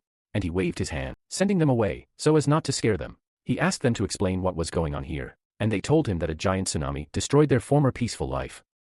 Many people on the streets and lower floors died instantly. In the first days after the disaster, they desperately waited for help, but it never came, and almost at the same moment the disaster occurred. Almost all communication was completely lost. Then the biggest threat was the lack of food. Some did not want to wait for death, and built primitive boats to go inland, but as it turned out, this was the wrong decision. They encountered water ghosts and sea monsters, which led to their deaths. They finally realized that they were trapped on islands of high-rise buildings. MC asked if these monsters were somehow connected. The men noted that he was very observant. They really are connected. Water ghosts were created by sea monsters. No one knows what methods they use to turn dead people into aquatic living dead. They were created with only one purpose: to drown as many living people as possible. But even more terrible than being dragged underwater is getting caught by a sea monster. They cut them open alive, cut out their livers and intestines, and then turn them into water ghosts. Xiaoyang noted that these feeding habits were indeed typical of wild animals. and a man named Zhang Chong excitedly called him a benefactor and said that with such power, he could destroy a sea monster company. He asked what he was even talking about, and he explained that sea monsters have basic coordination and hunt collectively. If prey is scarce, they immediately kill and cut out the livers, and if there are many people, they take some of them to this farm. These sea monster farms are usually located on islands near the coast so that fresh food can be obtained at any time. As he said, there really was a farm on the island. And right now there were several people there. The monsters even built a pen for them. They sat quietly and awaited their fate. But one guy named Omping managed to escape and decided to help them. He carefully ran up to their enclosure, motioned for them to be quiet, then freed the men from the ropes with the tip of a spear and told him to take it and untie the rest, and he would prepare the fishing boat and they would escape. He asked if he was sure that everything would work out. He answered that one had already managed to escape before, so they would definitely succeed. He headed to the boat and finally told them to be. The main thing was not to get caught. As soon as he climbed onto the boat, he felt pain in his chest. The monster pierced his body with a spear, and he, terrified, asked it not to do it. Meanwhile, the men freed several people and nervously said that it was difficult to cut with this thing. It was too dull even for such ropes. Suddenly, one of the freed women screamed loudly. The men immediately told her to be quiet. But when he saw the reason why she screamed, he became scared. The sea monster dragged Omping to the shore to show what happens to fugitives and then ordered the others to attack. The monsters headed for the pen, and the freed people immediately gave up running. But the monsters quickly caught up with them and killed every single one of them. Those still in the pen were horrified. Not a single one of the freed people survived. Time passed, and the monsters pulled their entrails from their bodies, after which they came to life and slowly made their way to the sea. As soon as they hit the water, they turned into water ghosts, and the man asked, "So that's how they appear?" He'd never seen anything like this before. His friend asked, "Are these monsters trying to?" Meanwhile, the system informed MC of the progress made in the quest, meaning a new disaster had been activated. This time, he needed to deal with the original Ichthyander disaster, which likely referred specifically to these sea monsters. He asked the men how he knew everything in such detail. Did he really see it with his own eyes? Zhongchang replied that he not only saw it, but he escaped from there. Sea monsters have the ability to learn to capture people en masse, and they learn to sail boats. He stole their boat and escaped during a storm. MC asked, "So he knows where the island is?" He replied that he roughly knew the location. And he asked if he dared to return there with him and save the others. The men smiled and replied that he would never have agreed to this before. But now that he was here, they had a chance. He couldn't refuse this deal. Xiao Yong said that in that case, they would leave in 2 days, and he asked, confused, do they really have to wait that long? He explained that he needed to rebuild their settlement and at the same time provide them with some protection. He asked what he was planning. Then MC pulled out a vine with buds growing on it and threw them into the sea. They bloomed there, spreading spores, took control of the sea monsters and healed the injured. The men asked what he was doing. Then several sea monsters climbed onto the roof and were horrified that they had survived. They immediately rushed to Xiao Yong to ask for help. But he told them not to worry. The sea monsters lined up in front of him like soldiers. Now they obeyed him. He said that although they had inherited some of the properties of sea monsters, they were no longer themselves. They were plant organisms, of course, and those idiots in the water too. They cautiously looked down. The water ghosts were having fun in the water, and they asked, are they under control too? This is what he meant by restoring the settlement. MC told him there was more, after which a swarm of beetles appeared in the sky, led by a queen. It was morning, and Zhang Chong had just woken up, and was quite surprised to see the entire area covered in plants, with the insects helping to beautify the area. Everyone immediately ran to the window, asking what had happened overnight, and the boy told Xiao Yong that even for him, it was too crazy. How did he even do that? He replied that adaptive spores and nesting insects were great for changing the landscape. Besides, he had conducted several more daring experiments, and right now, he wanted to go and check on the progress. They went down to the lower floor, and he noted that nesting insects were adapted to running and flying on land. But they fought noticeably worse in the water. He used the specimen to create a specialized queen to hatch insects adapted to aquatic environments. Every second she laid eggs, and something like fish hatched from them. MC smiled and said he thought another day or two, and he'd be able to come up with a fairly effective form. Xian Xian said she thought they were moving further and further away from the image of positive heroes, to which he only smiled. 2 days passed, a lone boat drifted on the water, and a quiet voice came from it. The guy whispered to his friend to lean out and see if the creatures had gone away. He cautiously raised his head, looked around, and when he said they were gone, they took the oars and began to row with all their might. They were heading towards the settlement that Xiao Yong had made. One of them said that the island looked like it wasn't made by humans. Is this by any chance a lair of sea monsters? His friend said that if it were their lair, they would have noticed them long ago and attacked. Whatever the case, there was nothing worse than being caught by sea monsters. Suddenly, a man excitedly told them to look back. There were sea monsters there. They hadn't gone anywhere. Seeing their crests, they became terrified, and exclaimed, are they making fun of them? They began to paddle with all their might. But the sea monsters were already close. And they realized they were finished. The monster leaped at them. Then an insect emerged from the water, grabbed him with its pincers, and dragged him underwater. The people were shocked by what they saw. One of the monsters pierced the insect's body with a spear, growled menacingly, but then turned around and saw 100 of the same beetles heading towards. They immediately started running. While the people wondered what was going on, the monsters couldn't escape. The insects caught up with them and killed them, which one of the survivors was very happy about, saying that they were saved. His friend looked at him with horror on his face, and said that they had simply become prey, not to sea monsters, but to insects. The insects emerged from the water, greatly frightening them, but they simply began to push the boat towards the island, which confused them, but they did not interfere, because they were afraid that if they jumped into the water now, they would be killed. On the shore, they were met by people and sea monsters. They were very surprised that they were standing there together and not fighting. And when they got off the boat, MC greeted them with a smile and said that they should not be afraid of the monsters. They completely obeyed him. The guy, confused, asked who he even was. He answered him that he was the one who was rebuilding this human settlement. And the guy noted that it did not look like a human settlement at all. Other people approached them and told them that they had nothing to worry about. These insects may look fierce, but they are under Chief Xiaoyong's control and won't attack them. The same goes for the sea monsters and vine-clad water ghosts. They offered them to come with them. There were plenty of empty rooms. From now on, they would be their comrades. The boy asked in confusion, "Are there really that many rooms?" The men replied that there were more than enough, and that the settlement built by Xiaoyong was still expanding. After they saw the new arrivals off, MC approached the men who had escaped from the island, and said that the time had come. He asked if they would go straight to the farm. He replied that there was no need to wait any longer. Judging by the recent battle, 2 sea insects were more than enough against 1 sea monster. Shuai was very happy about the new adventures. And Xiaoyong said that they didn't need to go. He and Zhang Chong could handle it there alone. The boy became upset and asked. He doesn't believe in their strength. He replied that they were indeed strong, but that was on land, and it was better to act carefully in the water. Li Chen said he was right. If they fell into the water, they would immediately be at a disadvantage, and he would have to focus on them to save them. The boy didn't argue, and MC and Zhang Chong set off on a boat to Toto Island. He glanced at the insects that were helping them swim, and smiled nervously, saying that he never imagined they would go out to sea like this. Sea monsters began approaching them. Zhang Chong immediately noticed this, and took a telescope, warning Xiaoyong of the danger. He sent several insects to meet the monsters, and when they collided, the water splashed. Soon the monsters were dealt with. The insects returned to the boat and swam on. And the men asked in surprise, were they killed so easily? Are the 2 of them really too strong? Meanwhile, the sea monsters decided it was time to eat, and headed toward the pan. The guy, seeing this, burst into tears and called out to the others. His friend looked at the monsters and realizing they were coming to kill them, backed away from them in fear, begging them not to. Meanwhile, MC had already swum to the island. Zhang Chong examined everything with a telescope, and said that this was definitely a farm. They had just witnessed the sea monsters killing people. They needed to act faster. Xiaoyong told him to hold on tight, then crouched down and pushed off from the boat with all his might, rushing forward. The monster was about to kill the poor, frightened guy. But he noticed something and turned around. And at that very second, MC approached him and struck. Green blood splattered on the guy's face. He fell to the ground and seeing that the upper half of the monster's body was missing, was horrified. He glanced at the men who had done this, and asked in confusion, what just happened? The people didn't even know how to react. While Zhang Chong, on the boat, happily waved his arms, telling Xiaoyong to crush them all, the monster charged at MC with a spear extended.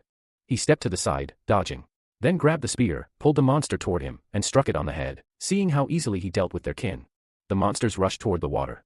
Zhang Chong exclaimed that things were bad. They were heading straight for him. He took out a knife and, smiling, told them to come to him. As long as Xiaoyong was there, he didn't believe they would hurt him. The crowd of monsters rushed into the water, and insects jumped out to meet them and grabbed them. When they were finished, Zhang Chong came ashore, and the guy asked Xiaoyong who he was and why he looked like a human. Zhang Chong told them not to be afraid. It was Xiaoyong. He had come to save them.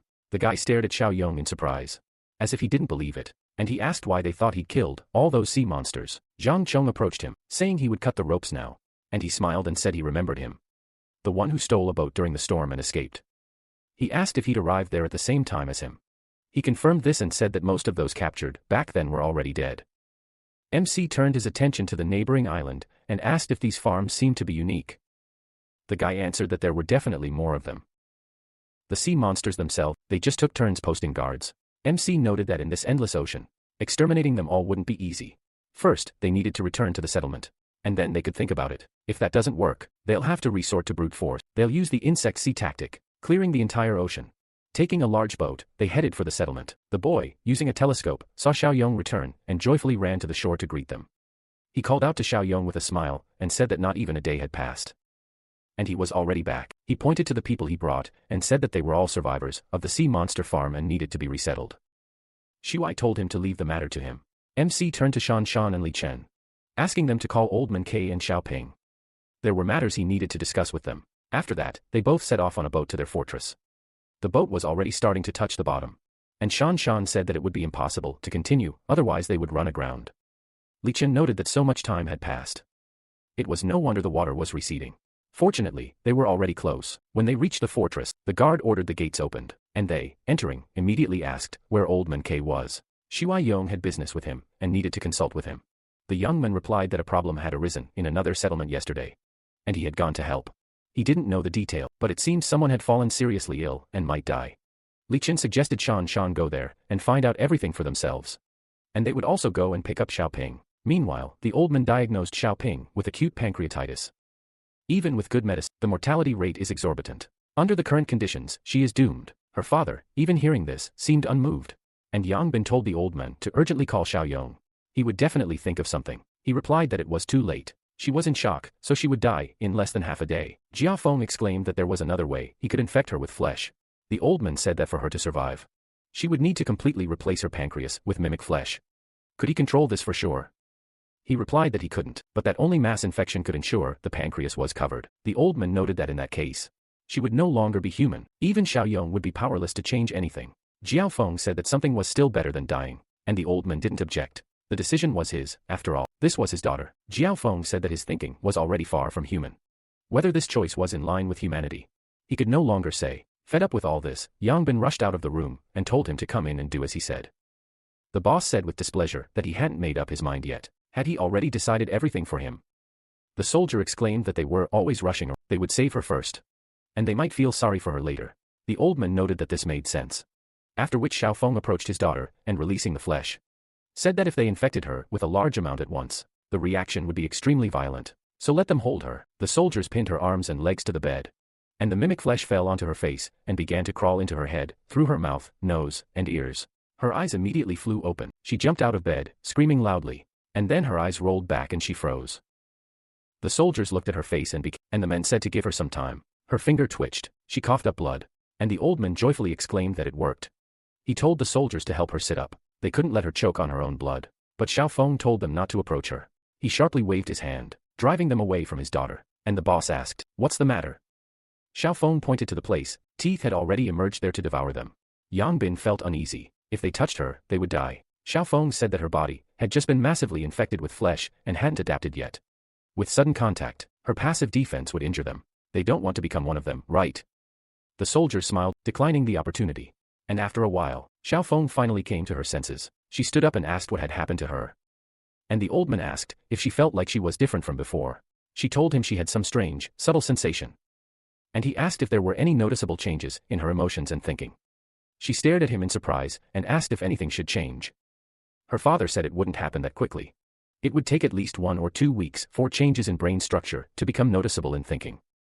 Xiao Feng asked what he was even talking about, and Old Man K said that she had an extremely severe and acute illness. Without intervention, she would have almost died immediately, so they allowed her father to infect her with mimic flesh. This news stunned her. She looked at her body and asked, did that mean she had become just like him? A mimic flesh involuntarily burst from her hand. She concentrated, trying to calm it down, and it crept back in. Her father said that she needed to adapt as soon as possible and get it under control. And she asked, does that mean she will gradually lose her human essence? And then someone called out. The guy said that Shan Shan and Li Chen were here. They greeted them, and the men said that he heard that something happened here. How are things now? Old Man K told them everything. Now Xiaoping, like Xiao Feng, is a carrier of highly infected mimic flesh. And how are things in the coastal city? Everything went well. Li Chen answered him that it was not quite so.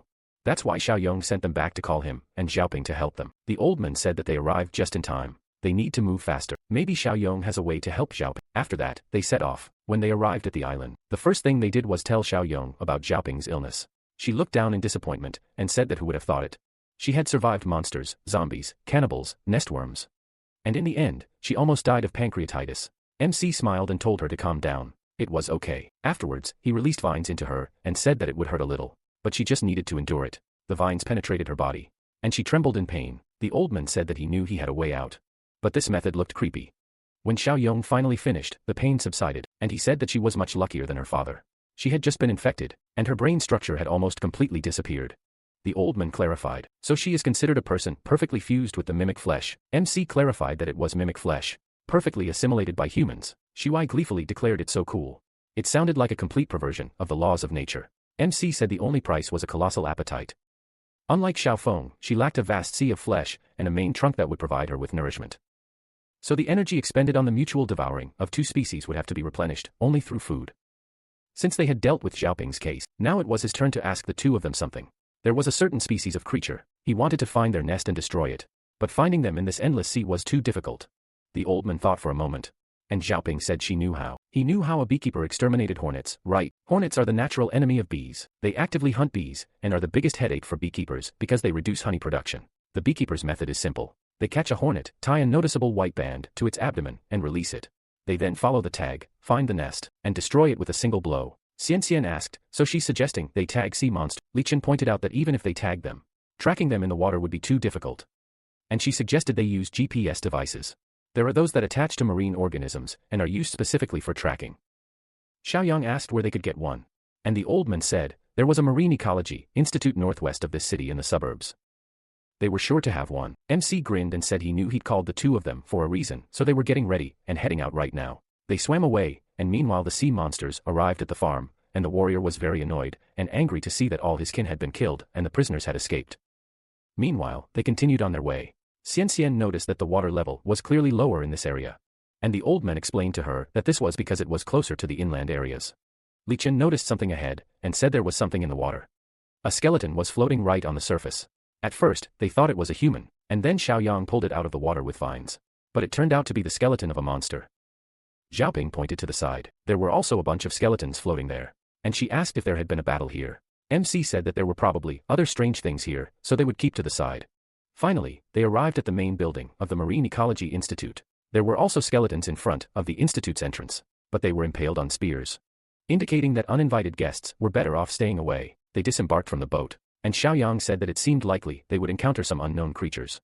Xian asked if Kei and Xiaoping should stay away. He replied that they couldn't be left here. The enemy's strength and number were unknown. So they should stick together. That was the only way he could cover them. He said that Xian and Li Chen would cover the rear. He would go ahead, and Kei and Xiaoping would be in the center. If there was danger, they should immediately hide behind them. They entered the building, and he asked which floor they should look for a GPS on. And the old man suggested they look at the building's map. After glancing at the map, they continued on, illuminating their way with a flashlight. And all the while, Li Chen kept a close eye on everything. Suddenly, someone flashed at the beginning of the corridor. MC immediately turned around and told the others that something was there. He warned the others about the danger behind them. Saw something else, and shouted that there was more than one of them. And that there was someone on the flank as well. There was no point in hiding anymore, and they rushed out from their hiding place. One of the institute's inhabitants appeared on the... He pointed the gun at them and fired. Then, Xiaoyang released a vine to protect them from the blow, but the bullet passed through the stem and pierced Xiaoping's chest. At that moment, a sea monster appeared in the corridor. Looking uncannily like a human, as did the one at the other end of the corridor, they decided to corner them from all sides. MC released vines at one of them, grabbed him by the neck, and Li Chen at that time collided with the second guy. And said that they were not weaklings. He kicked him, throwing him away. And Shan stood up to protect the old man and the girl. Suddenly, someone threw a rope around Xiaoping. And the female monster pulled her towards herself and took her hostage. Shan cursed, and the girl ordered them to let go of her comrade, Wang Yun. Xiaoyang was surprised that they could speak like humans. The monster girl became nervous, expecting them to act. Then, Xiaoping released a mimic flesh, and she immediately jumped away from her, asking what it was. Due to the surprise, she was unable to maintain her balance and fell. And she was terrified by the sight of this girl. Wang Yun worriedly called out her name, Lu Qian. Then MC turned to the girl and grabbed her. But before Xiaoping could strike, he managed to pull her aside. Xiaoping immediately froze, and Wang Yun, calling them idiots, told them to let go. Xiaoyang told him to order his people to stop. Otherwise he would finish them both off right now. The man was surprised that he could speak, and Shan spread her arms out to the side, exclaiming indignantly, "Are they deaf? They were actually talking this whole time." Wang Yun ordered everyone to stop. And MC glanced at Xiaoping, asking if she was still in control. She closed her eyes, trying to calm herself. And when the facial flesh returned to her body, she looked at her hand in surprise, as if not understanding what she had just done. He said that it looked like she just hadn't fully adapted yet. Thankfully, she hadn't completely lost consciousness. He returned to the two and said they only had one chance. He would let them go now, but they just shouldn't dare attack them again. They would send them to the roof to talk. And Xiaoyang first asked them to tell him what was going on here and who they were. Wang Yun replied that they were people. They were actually employees of this institute. The Great Wave, sea monsters, water ghosts. He thought they'd been through all that too. He asked, so they were modified by sea monsters. Wang Yun hesitantly confirmed this. They became like this because they ate the flesh and blood of monsters. Li Chen was very surprised and exclaimed, "Are they crazy? This is cannibalism in reverse. How could they even eat something like that?" The man asked, what were they supposed to do? The water was completely dangerous. There was no food, and in front of them was only the body of the sea monster they had killed. They had to eat it, gritting their teeth. There was no other way. They couldn't start eating people. Then what would they become? These words stung Li Chen, and he no longer dared to reproach them. MC asked, "Are those skeletons at the entrance to the main building sea monsters?" The men confirmed this, and he asked, "So they ate their flesh, assembled them, and gained their power?" He answered that this wasn't entirely true. In the water, they were no longer afraid of water ghosts. But they were still far from sea monsters. But outside the water, with firearms, they easily deal with the monsters. So as long as they stay here, they do nothing to them. A man named Qin Jiankong said that the number of monsters here has been steadily increasing lately. And his friend exclaimed that they should keep coming. The more the merrier, because they need food. And at the same time, they will avenge their fallen comrades. Jiang Kong said that the problem is that, if the attacks become even larger, they will not cope. He has a feeling that they have some kind of social structure. Xiaoyang said that he was right. They really do have sociality. And soon they will send an even larger group here to destroy them. Jiang Kong said that he knew it. Then who are they anyway? MC smirked and answered him that their composition is much more complex. And Lu Qian ran to the edge of the roof, telling them to look. The sea monsters are coming again. This time, there were more of them. The guy immediately pulled out a gun, telling everyone to prepare for battle. And Wang Yun told the newcomers to quickly head to the main building. They had an advantage in the dark. They knew the area. Xiaoyang said there was no need for that. It was dark and cramped down there, and if they decided to run, they would be harder to pursue. It was better to wait for them here, until they jumped out and fell to their deaths. Jiang Kong exclaimed that they were so stubborn. They shouldn't complain later about not warning them. MC ignored him, and the guy told everyone to retreat below, take positions, and stick to their plan. He would provide fire support, and try to kill as many as possible. The Marine Institute staff descended. The guy prepared his gun. And Xiaoyang nodded to his friends, telling them to take care of themselves. They prepared for battle. Then a swarm of sea monsters jumped out of the water, the sight of which immediately confused the guy. While MC sprang into action, he released vines and pierced several monsters, which the others clearly didn't expect. And then Li Chen joined the fight, rapidly swinging his fists. Xianqin wasn't idle either.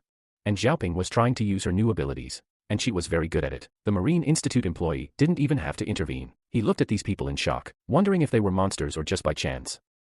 And then he joined the fight. Very soon, the monsters were dealt with. MC looked at the guy and told his friends to come out. And when they reached the roof, they were quite surprised. Xiaoyang pointed to the monsters' bodies and asked, "Will they eat this?" Wang Yun asked hesitantly, "Don't they need this?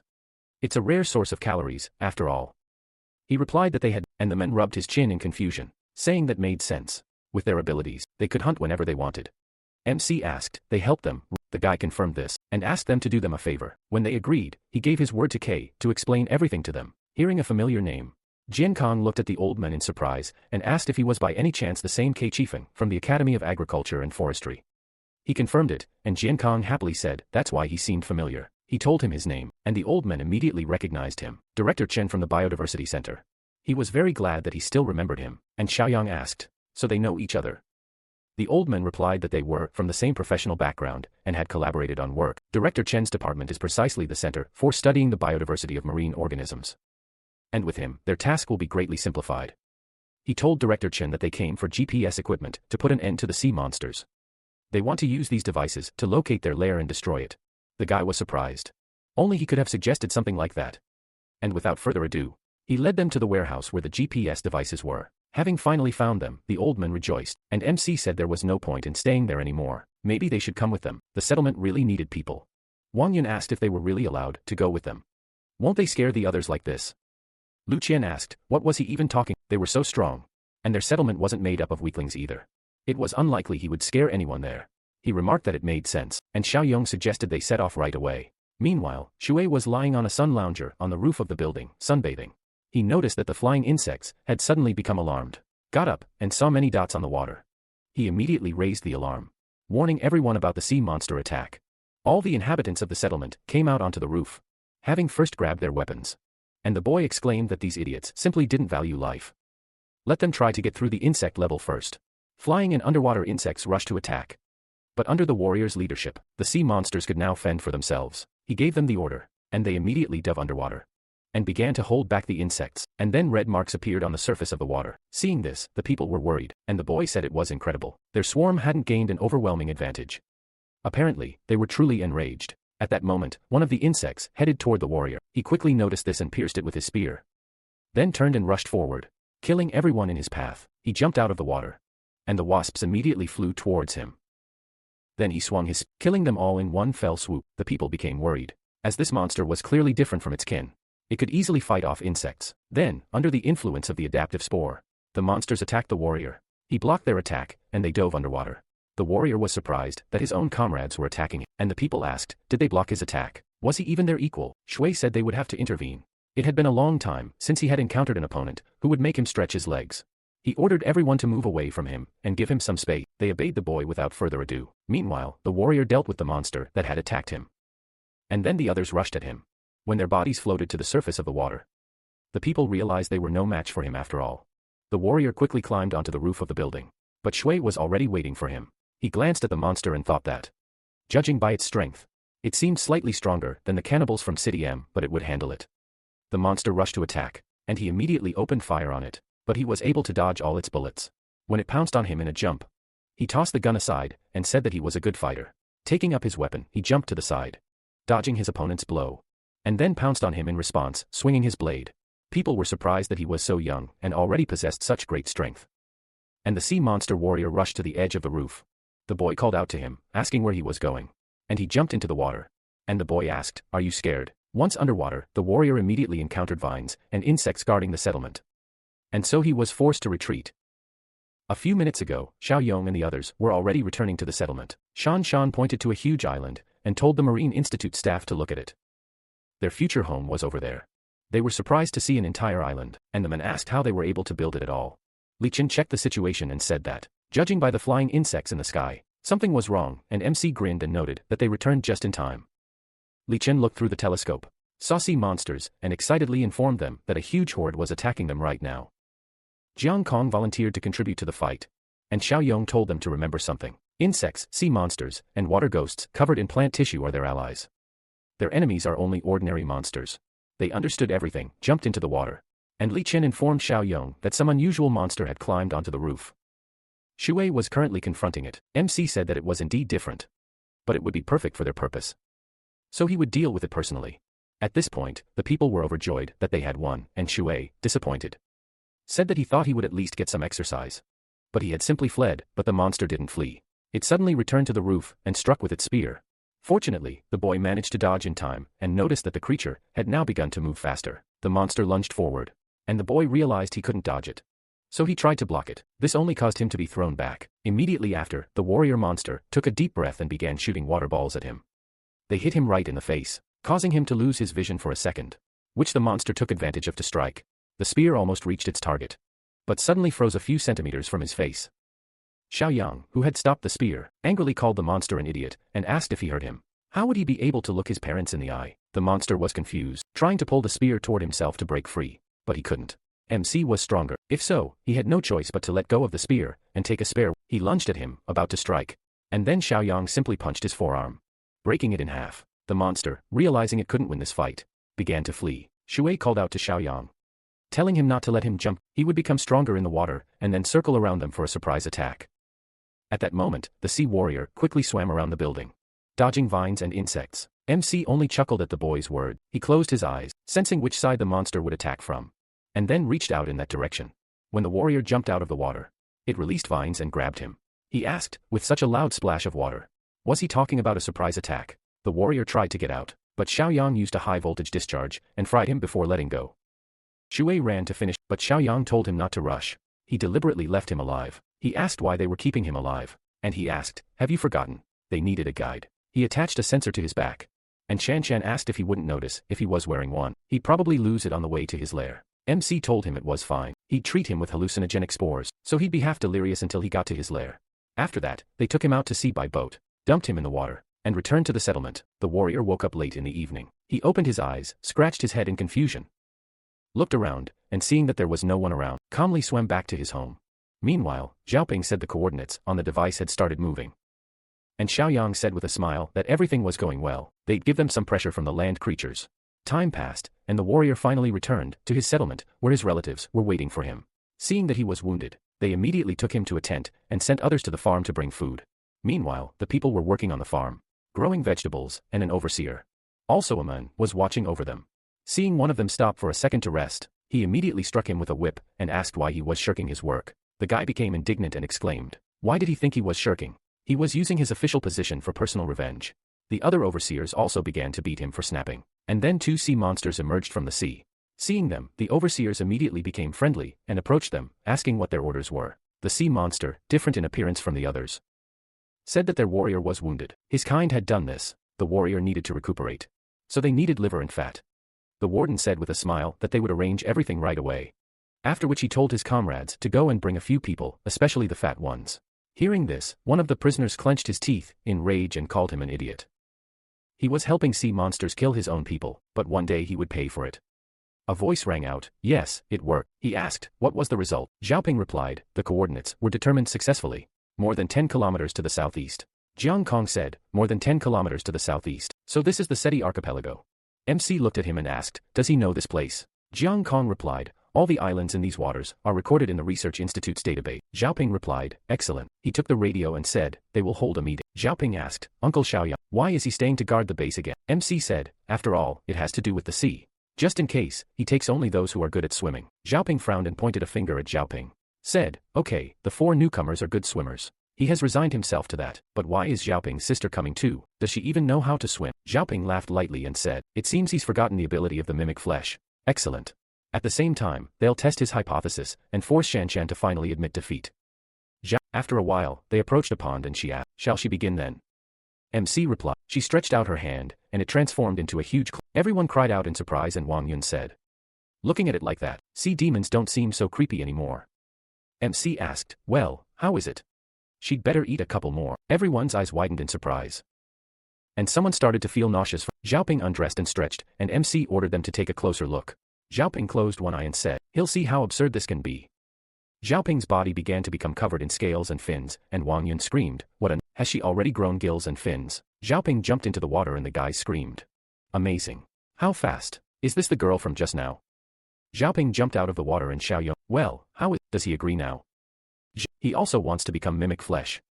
At that moment, the girl screamed. The overseer took the child from her and pushed her back. She fell and told him to give it back to her. The overseer turned around and pointed his finger, saying to take them all. Another girl approached the victim and said, this is their fate now. She just arrived. Let him get used to it faster. The victim girl cried and howled with tears. At this time, MC and the team followed along the sea. Xiaoping said, they are already close. Let them look. Are islands visible around now? Xian Kong pointed his finger for he sees. This must be Dozy Island in the Seti archipelago.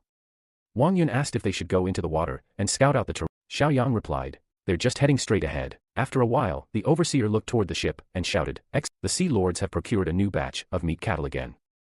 Ling said with displeasure, you idiot. He helps the sea demons kill their own people and still calls them meat cattle. Does he even understand who the real animals are here? The men told him to be quiet. Let him speak quietly or he'll whip him. The overseer turned around and Ling said, he actually heard. This idiot's hearing is too keen. The men said it, he said it. The overseer grinned, picked up the whip and said, and it was necessary to piss him off just at the moment when the sea lords were returning with new slaves. What an idiot. He swung the whip and screamed, then he'll add him to the slaughter list. Suddenly, MC grabbed the end of his whip and asked, what are they doing here? Why are there only people here? Where are the sea demons? Overseer looked at him puzzled and asked, who is he? Some unfamiliar. Is he from the previous group that landed on the island? Xiaoyang asked again. No, he just arrived. He sailed on that ship. Just in case, he first flew in to scout the situation. Overseer screamed in irritation. Is he even trying to be insolent? MC said. It seems he has problems. By the way, he wanted. Isn't this a sea monster farm? And where are the sea monsters themselves? The men screamed. He dares call the lords of the sea monsters. Is he tired of living? Overseer ordered them to stop talking to him and hit him with a whip. The guys grabbed whips and ran forward. They swung it and hit MC and Ling asked this guy. Doesn't he feel pain? Xiaoyang grabbed. That's enough already. He didn't touch them only because they didn't pose a threat. He pulled the whips towards himself, tearing them out of the men's hand. He threw it on the ground and said, that's enough already. No need to be impudent. The men said, this guy, he's. Overseer said irritably, it looks like he was engaged in martial arts before the disaster. He started to run away in order to hold him back. He'll go call the Lord of the Sea. MC adjusted his hair and, all Lord of the Sea. Yes, Lord of the Sea. Do they live in peace with them? Can they even talk? Ling, brother, don't let him listen to them. They are the dogs of sea monsters. They help them exterminate people. The men yelled, idiot, is he tired of living? MC looked at him in surprise. So, such people exist too. The men from the ship waved his hand and Leader Xiaoyang, what's the situation? Xiaoyang told, there are no sea monsters here, only traitors among the people. The men asked, who are these, half-human, half-sea creatures? Xiaoyang grabbed him by the neck and began. He said that the fact that he kept calling him the Sea Emperor was making him sick. Ling asked, what's it so fast? He couldn't see. His overseer started to blow his horn, and MC turned around questioning. Ling asked, brother, is that boat his? MC replied, yes, so what? Ling replied, the sea monsters are about to appear. If they get on the boat now, they might still be able to escape. Ling looked at the disembarking crew member. Why did they get off the boat? Get back here quickly, let them get ready. They're getting out of here. Overseer ordered to prepare to die. The sea emperors are already here, and will rip their hearts out. MC turned around and said, it looks like the sea monster's lair is right under this island.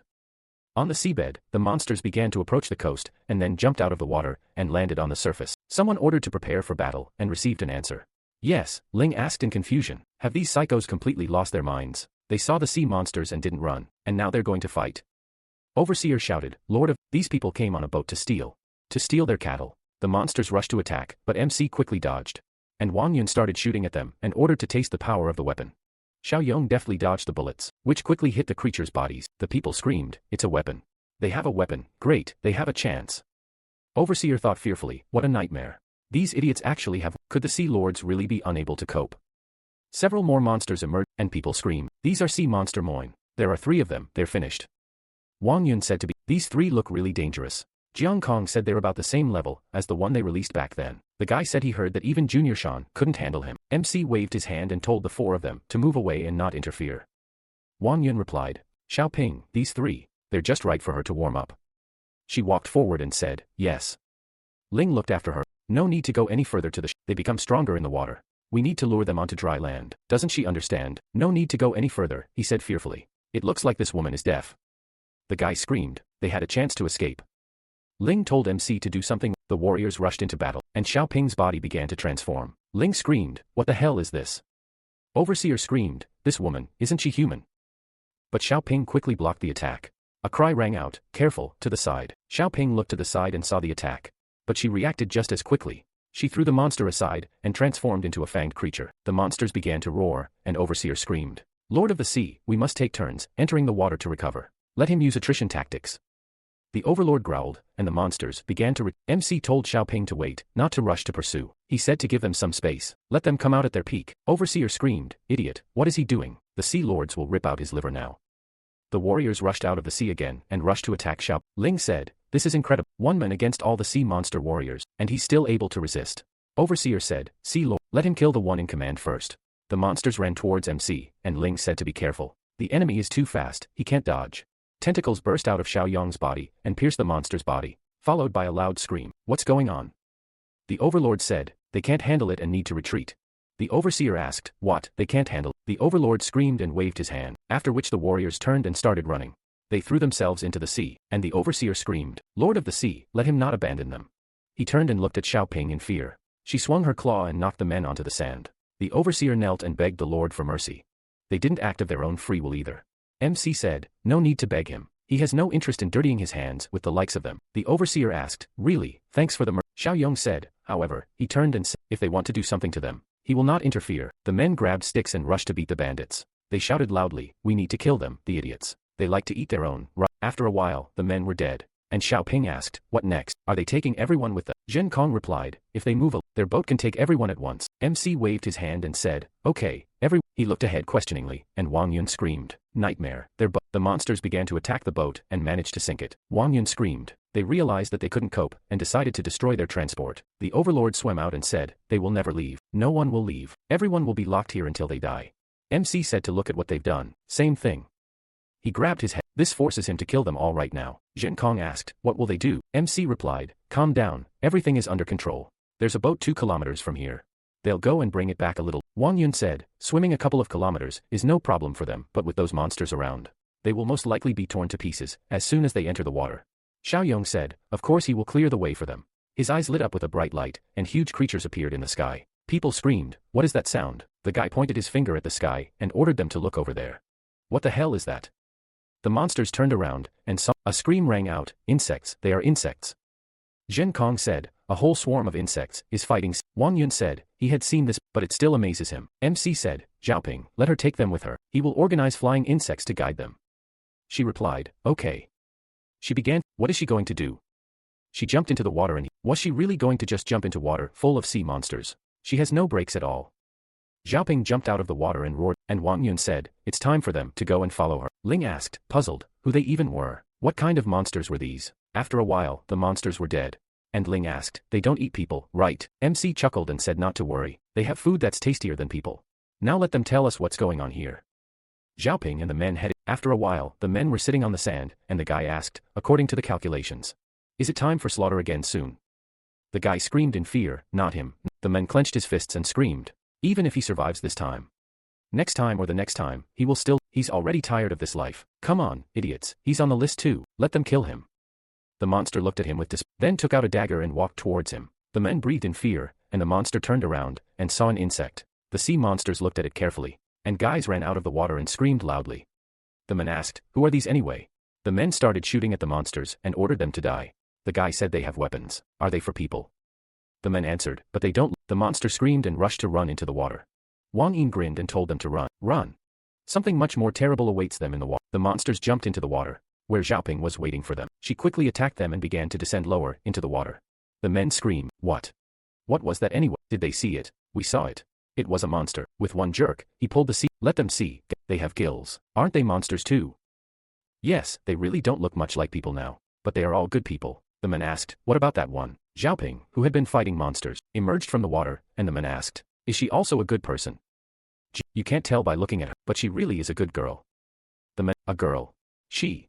Did she really turn into a girl? That's it. This is over. Everyone aboard. They are heading out. The men, are they heading out? Where? Jiang Kong, he asked again to the settlement. Zhaoping said to come, for them, they are not food, they are just like them. After a while, MC looked around and, is this the food the sea monsters used to raise them? He had never seen anything like this before. Before they were enslaved, they didn't know about this either. This thing is creepy. If you eat this for a long time, the pregnancy is reduced to a little over a month, and the worst thing is, in a year, a baby grows to the level of a teenager. Xiaoyang asked, is this even possible? Can grown children at least talk and walk? Ling, they don't need to. Usually they are killed and eaten before a year has passed. MC looked thoughtful when suddenly a cry was heard, Lord, Lord. The guys grabbed the overlord and shouted, Lord, this one still has breath. Is this the one among them who can speak? The guy answered, that's right, Lord. He can speak, but poorly. Usually these idiots speak for him. The overlord screamed, they dared to oppose the great family of the Sea Emperor. They will all die. They will be cleaned out from the inside, completely. Xiaoyang quickly hit him and said, he is only afraid that they do not have the courage to come. At that moment, the ship began to approach the shore, and Zhaoping waved her hand and shouted, Xiaoyang. He waved, they did it quickly. People, let them collect some of that plant they grew and get on board. After a while, Ling looked around in surprise and said, oh well. This place. Are you sure it's not some kind of evil lair? Xiao, after landing on the island, please let them follow him calmly. Ling, a child. Xiao, they were all rescued from different sea monster pastures by leader Xiaoyang's people. It's safe here. No need to be afraid of sea monsters anymore. MC showed Zhaoping the berries and told her to look at it. She looked at it questioningly and asked, what is this? Xiao, it's a plant from the sea monster farm. They use it as feed that accelerates pregnancy and human growth by more than tenfold. Zhaoping, seriously, we need to take it to the lab and have it checked. Should she call Mr. Qi? Yes, he thought so too. They won't delay. They'll move out right now. A voice came over the radio in city. Well, how is it? Is it working? Cake, it worked. Xiaoyang, wow. Even in this state, and after so many, the backup power is still working. Zhaoping said this place was originally designed for emergency situations. Then maybe they could relocate some of the people here and make this a new base. Excellent. Then he could do his research here in peace. Well, Mr. Were you able to determine anything? Kay carefully examined the berries and said he'd never seen such a cellular. It looks like plant matter, but it's clearly not from their world. To be sure, live trials need to be conducted to check if eating animals affected by this food causes harm. He just saw the room downstairs. There are ready-made cages for breeding there. If they catch a few uninfected mice, they'll get results quickly. Zhaoping, where will they find uninfected mice now? MC said, no need. Of mice is. He has a more suitable option. After some, the monster was swimming underwater, when suddenly cross tridents appeared in front of him. The monster ordered to state the purpose of the visit. The warrior replied, He is a warrior of the fighting shrimp tribe. He demands a meeting with the leader of the Great War tribe. The guard ordered to tell them they will pass it on. The warrior replied, "Fine, let him pass it on to his leader."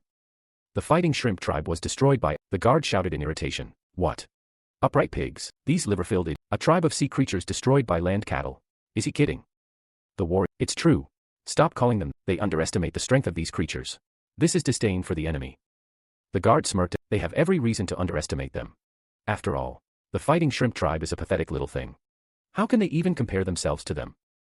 K asked if this was his perfect match. MC replied, "Exactly. All this. The eightfold nest insects and mimic flesh have undergone specialization through human gene. If this culture has almost no effect on them, then it won't seriously harm people either. And anyway, it's already good that there is something to eat. Food safety is not the main concern." K, "That's also true. But it still involves mimic flesh and octoploid nest insects. Just in case, he will stay here. Mr. K is too important for all of them. They can't take any risks." K asked, "Then what about the seaside?" MC, he had thought of everything. After a while, Wang Yun turned around and shouted, "Shan, let her look, the boat is approaching." Shui said, "It's coming from the mainland. It looks like Uncle Xiaoyang has returned." "Over there, those two, who are they?" Lycan chuckled and said as their appearance still frightens people. They landed. After which, Shui screamed, "Father!" He ran up to, "Father, how did he get here?" "The wolf leader is building a rocket. It'll take years to fly. They clean spiny fish with tongs." Shui asked, puzzled. "What?" "Like, Leader Xiaoyang is researching that strange plant. In case they were sent to help them, him and Grandpa Chen." Shui smiled and said, "He's right here. What's there to be afraid of?" Shengjia hit him on the head and a semi-finished product is playing an ad. False advertising, compensation and bankruptcy. This meant he hasn't grown up yet. Don't be impudent, or he'll pay dearly. Shui, "What advertisement?" "His father. That's a terrible monster," the guy. "Now it's clear why this kid is like a monster himself." The soldier pointed his finger at them. "What are they talking about? Are they tired of living?" Shui, "They protect them, and they speak of them like that." The men bowed in fear. No, he asked for forgiveness. Li Chen's, the flying insects seem to have had an incident. Shui looked up and said, "The flying insects have spotted something. It looks like the sea monster reconnaissance squad is back. Father, this is his debut. Let him show his power, and don't forget to glorify him." The monsters in the water looked up and said, "They have been spotted." What is there to be afraid of? There is a warrior of the Great Tide tribe here. What is he doing? No need to rush him thoughtlessly. The guard jumped out of the water and headed to another guard asked, "Did he see it?" "This is the power of the Great Tide. He praised the slaves so much. And they are just trash." The warrior turned around and told him not to say, "He's leaving." The guard said he's a pathetic coward. A sea people warrior is scared of the cattle. The three of them could wipe out this entire camp of these cattle. They looked up and told him to look over there. The guards grinned and said, "The cattle have come to the slaughter themselves. We need to prepare for battle. There are only 4 of them. Who's getting who?" "The monster, the one with the tentacles on his body, is the strongest. He takes him and let them divide the rest up themselves." At that moment, Shui asked Aunt Xiaoping, "Can he also join her team of superhumans made of mimic flesh?" "No," he asked. Puzzled. "Why?" At that fist turned around and asked, "Dad, why is he hitting him?" "The tentacle, a female rabbit has a short lifespan. Memory is lost. Humanity will have no future. This girl should be called sister. How many times do I have to repeat this? How will he inherit his father's business?" Not to mention the risk, he's still a child. If he gets infected with the mimic flesh, he won't be able to grow anymore. "I understand." A monster jumped out of the water and grabbed Shing. Shui cried out in fear, "Daddy!" He turned around and saw the monster with a trident behind, then grabbed the blade. He swung it and sent the monster flying. The guard cried out in irritation and tried to attack him. But he tied his hands and neck and began to strangle him. Shui began to undress, and Shui cried out, "Aunt Xiaoping, no need to interfere." She looked at him, and he replied, "This is his father's first performance here. Let him show himself." "Oh, come on, this is crazy. Why are they so calm?" The tentacle-like creature and the guards sank underwater, and the monster asked for help. The monsters went to help, and Xingzhe tied everyone else. The guards looked at him in surprise, and one of them started to run away. The monster turned around and said, "He's a coward." His body was squeezed even, causing him to scream and lose consciousness. At that moment, Wang Yun asked, "Will his father really be okay?"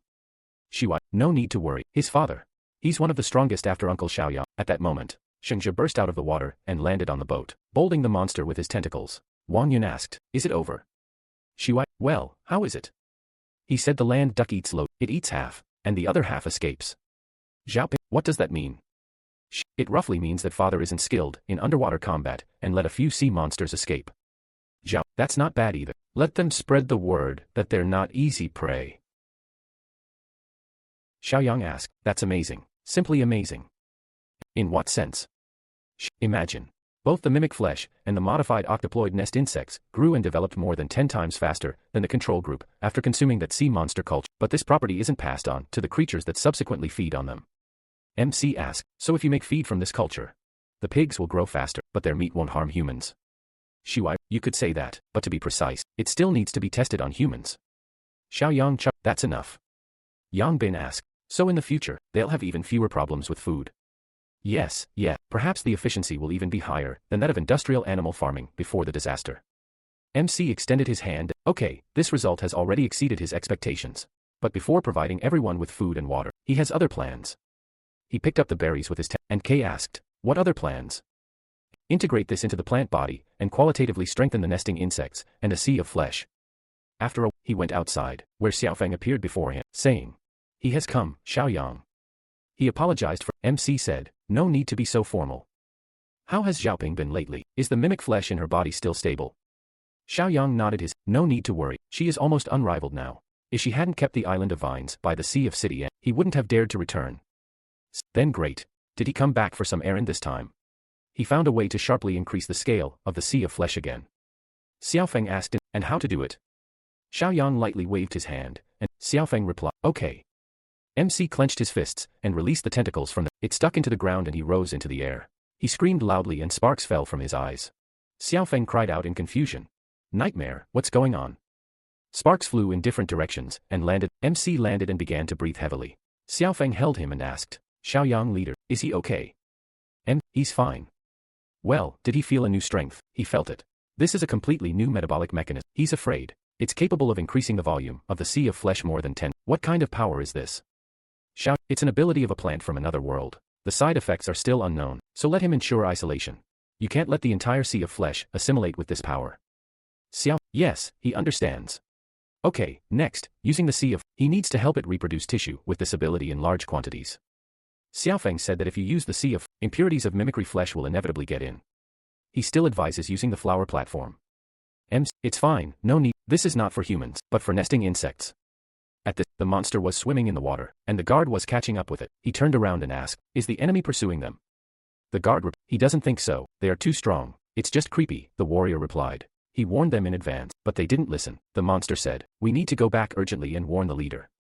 After, the chief sat on his throne and asked, are they trying to tell me that a warrior of his great giant wave tribe was killed by a liver cattle and even torn to pieces? The monster cried out. He used a cunning plan and ambushed their warrior. The warrior shouted, stop denying the facts. The upright pigs are much stronger than they thought. There are super species among them too. The chief, who is he? Was he given the floor here? He was a warrior of the fighting shrimp tribe. Their tribe perished precisely because they underestimated the upright pigs. The chieftain rose from his throne and the warriors lowered their gaze. The chieftain grinned and said, since he says so, he ordered his weapon to be brought. The warriors took the trident and handed it over to them. He said he would personally lead the campaign and exterminate those upright pigs to the last one. At the same time, he would show him the difference between their terrible tribe and his giant wave tribe. He ordered the gathering of warriors and soldiers. Everyone come with him. The warriors raised their hands up and shouted. After a while, Wang Yun said in surprise, look. He laughed and, hurry and help. So, right now, he's coming. Wow, so many, that's great. Suddenly there was what was that noise? Shuai, is the earth shaking? A fish fell out of the box, and the guy pointed forward and ordered them to look over. There's something underwater. A huge fin appeared from under the water, and the guys shouted. What kind of nightmare is this? An order rang out. There are several of these, there are also in front. The guy said to be careful, and not to. This is a new enemy. Shuai said to not to be nervous, these are our own. The guy looked at our own. Xiaoping, father. Xiaoping appeared from the water, and he asked. Xiaoping, is she okay? She smiled and said, Leader Xiaoyang's method worked perfectly. Her condition is completely stable. The man asked again, father. Xiaoping turned around. She will introduce them. This is her father. He used to be an old criminal investigator, and now he is the master of the Sea of Flesh, the man replied. Now it is clear why she is so abnormally strong. Her fathers are also monsters. Daddy, did he stretch the Sea of Flesh all the way to City H? Yes. Leader Xiaoyong gave him incredible power, and he devoured the sea raft, and grew several times in size. Xiaoping said it was probably the power of the plant they brought from the sea monster farm. Xiaoping looked around and said, they're here too. They haven't seen each other in a long time. Daddy, who is he looking for? Where is Xiao Yong? She replied. He went to the interior. She thought he was with him. No. After he gave him this, he went to the insect nest in City W. He thought he would come here first. At that moment, he heard the rustling of insect wings behind him, and he turned around and asked, "What's that noise?" Everyone's eyes widened in surprise, and it's a swarm of insects. Enormous insects flew across the sky, and MC stood. Someone said they had never seen something of this scale. The creature flew towards land, and MC jumped down. Xiaoping said, "Xiao Yong, thanks to that power, the sea of flesh's volume increased tenfold. But how could that strengthen the insects?" Xiao Yong replied that the effect was weaker than with direct impact on the sea of flesh. But the swarm still grew fivefold. A second cluster of insect nests has already been built 2 kilometers to the northwest. Reinforcements will arrive in 10 minutes. Xiao Feng, with such power, the sea creatures won't risk attacking, right? MC, they are also the dominant species. Those idiots managed to turn people into cattle. So they won't easily forgive the destruction of one of their tribe. Now all that remains is to wait for them to come. At that, the monster emerged from the water and looked at the insects. He said that if they come any closer, the flying insects will notice them. Those creatures are probably land beetles. Had he heard of them? The warrior, he had heard something. According to sea tribes living near the ocean's borders, encounter them from time to time. The chief asked, "So these are creatures from their home world?" Yes, chief. Then why are they together with the 2-legged pigs of this world? The monster, the 2-legged pigs probably tamed them, just like they tamed the 2-legged pigs themselves. He already told you, don't underestimate them. They have intelligence, just like they do. The chief, intelligence. Yes, can they really make weapons and hunt together too?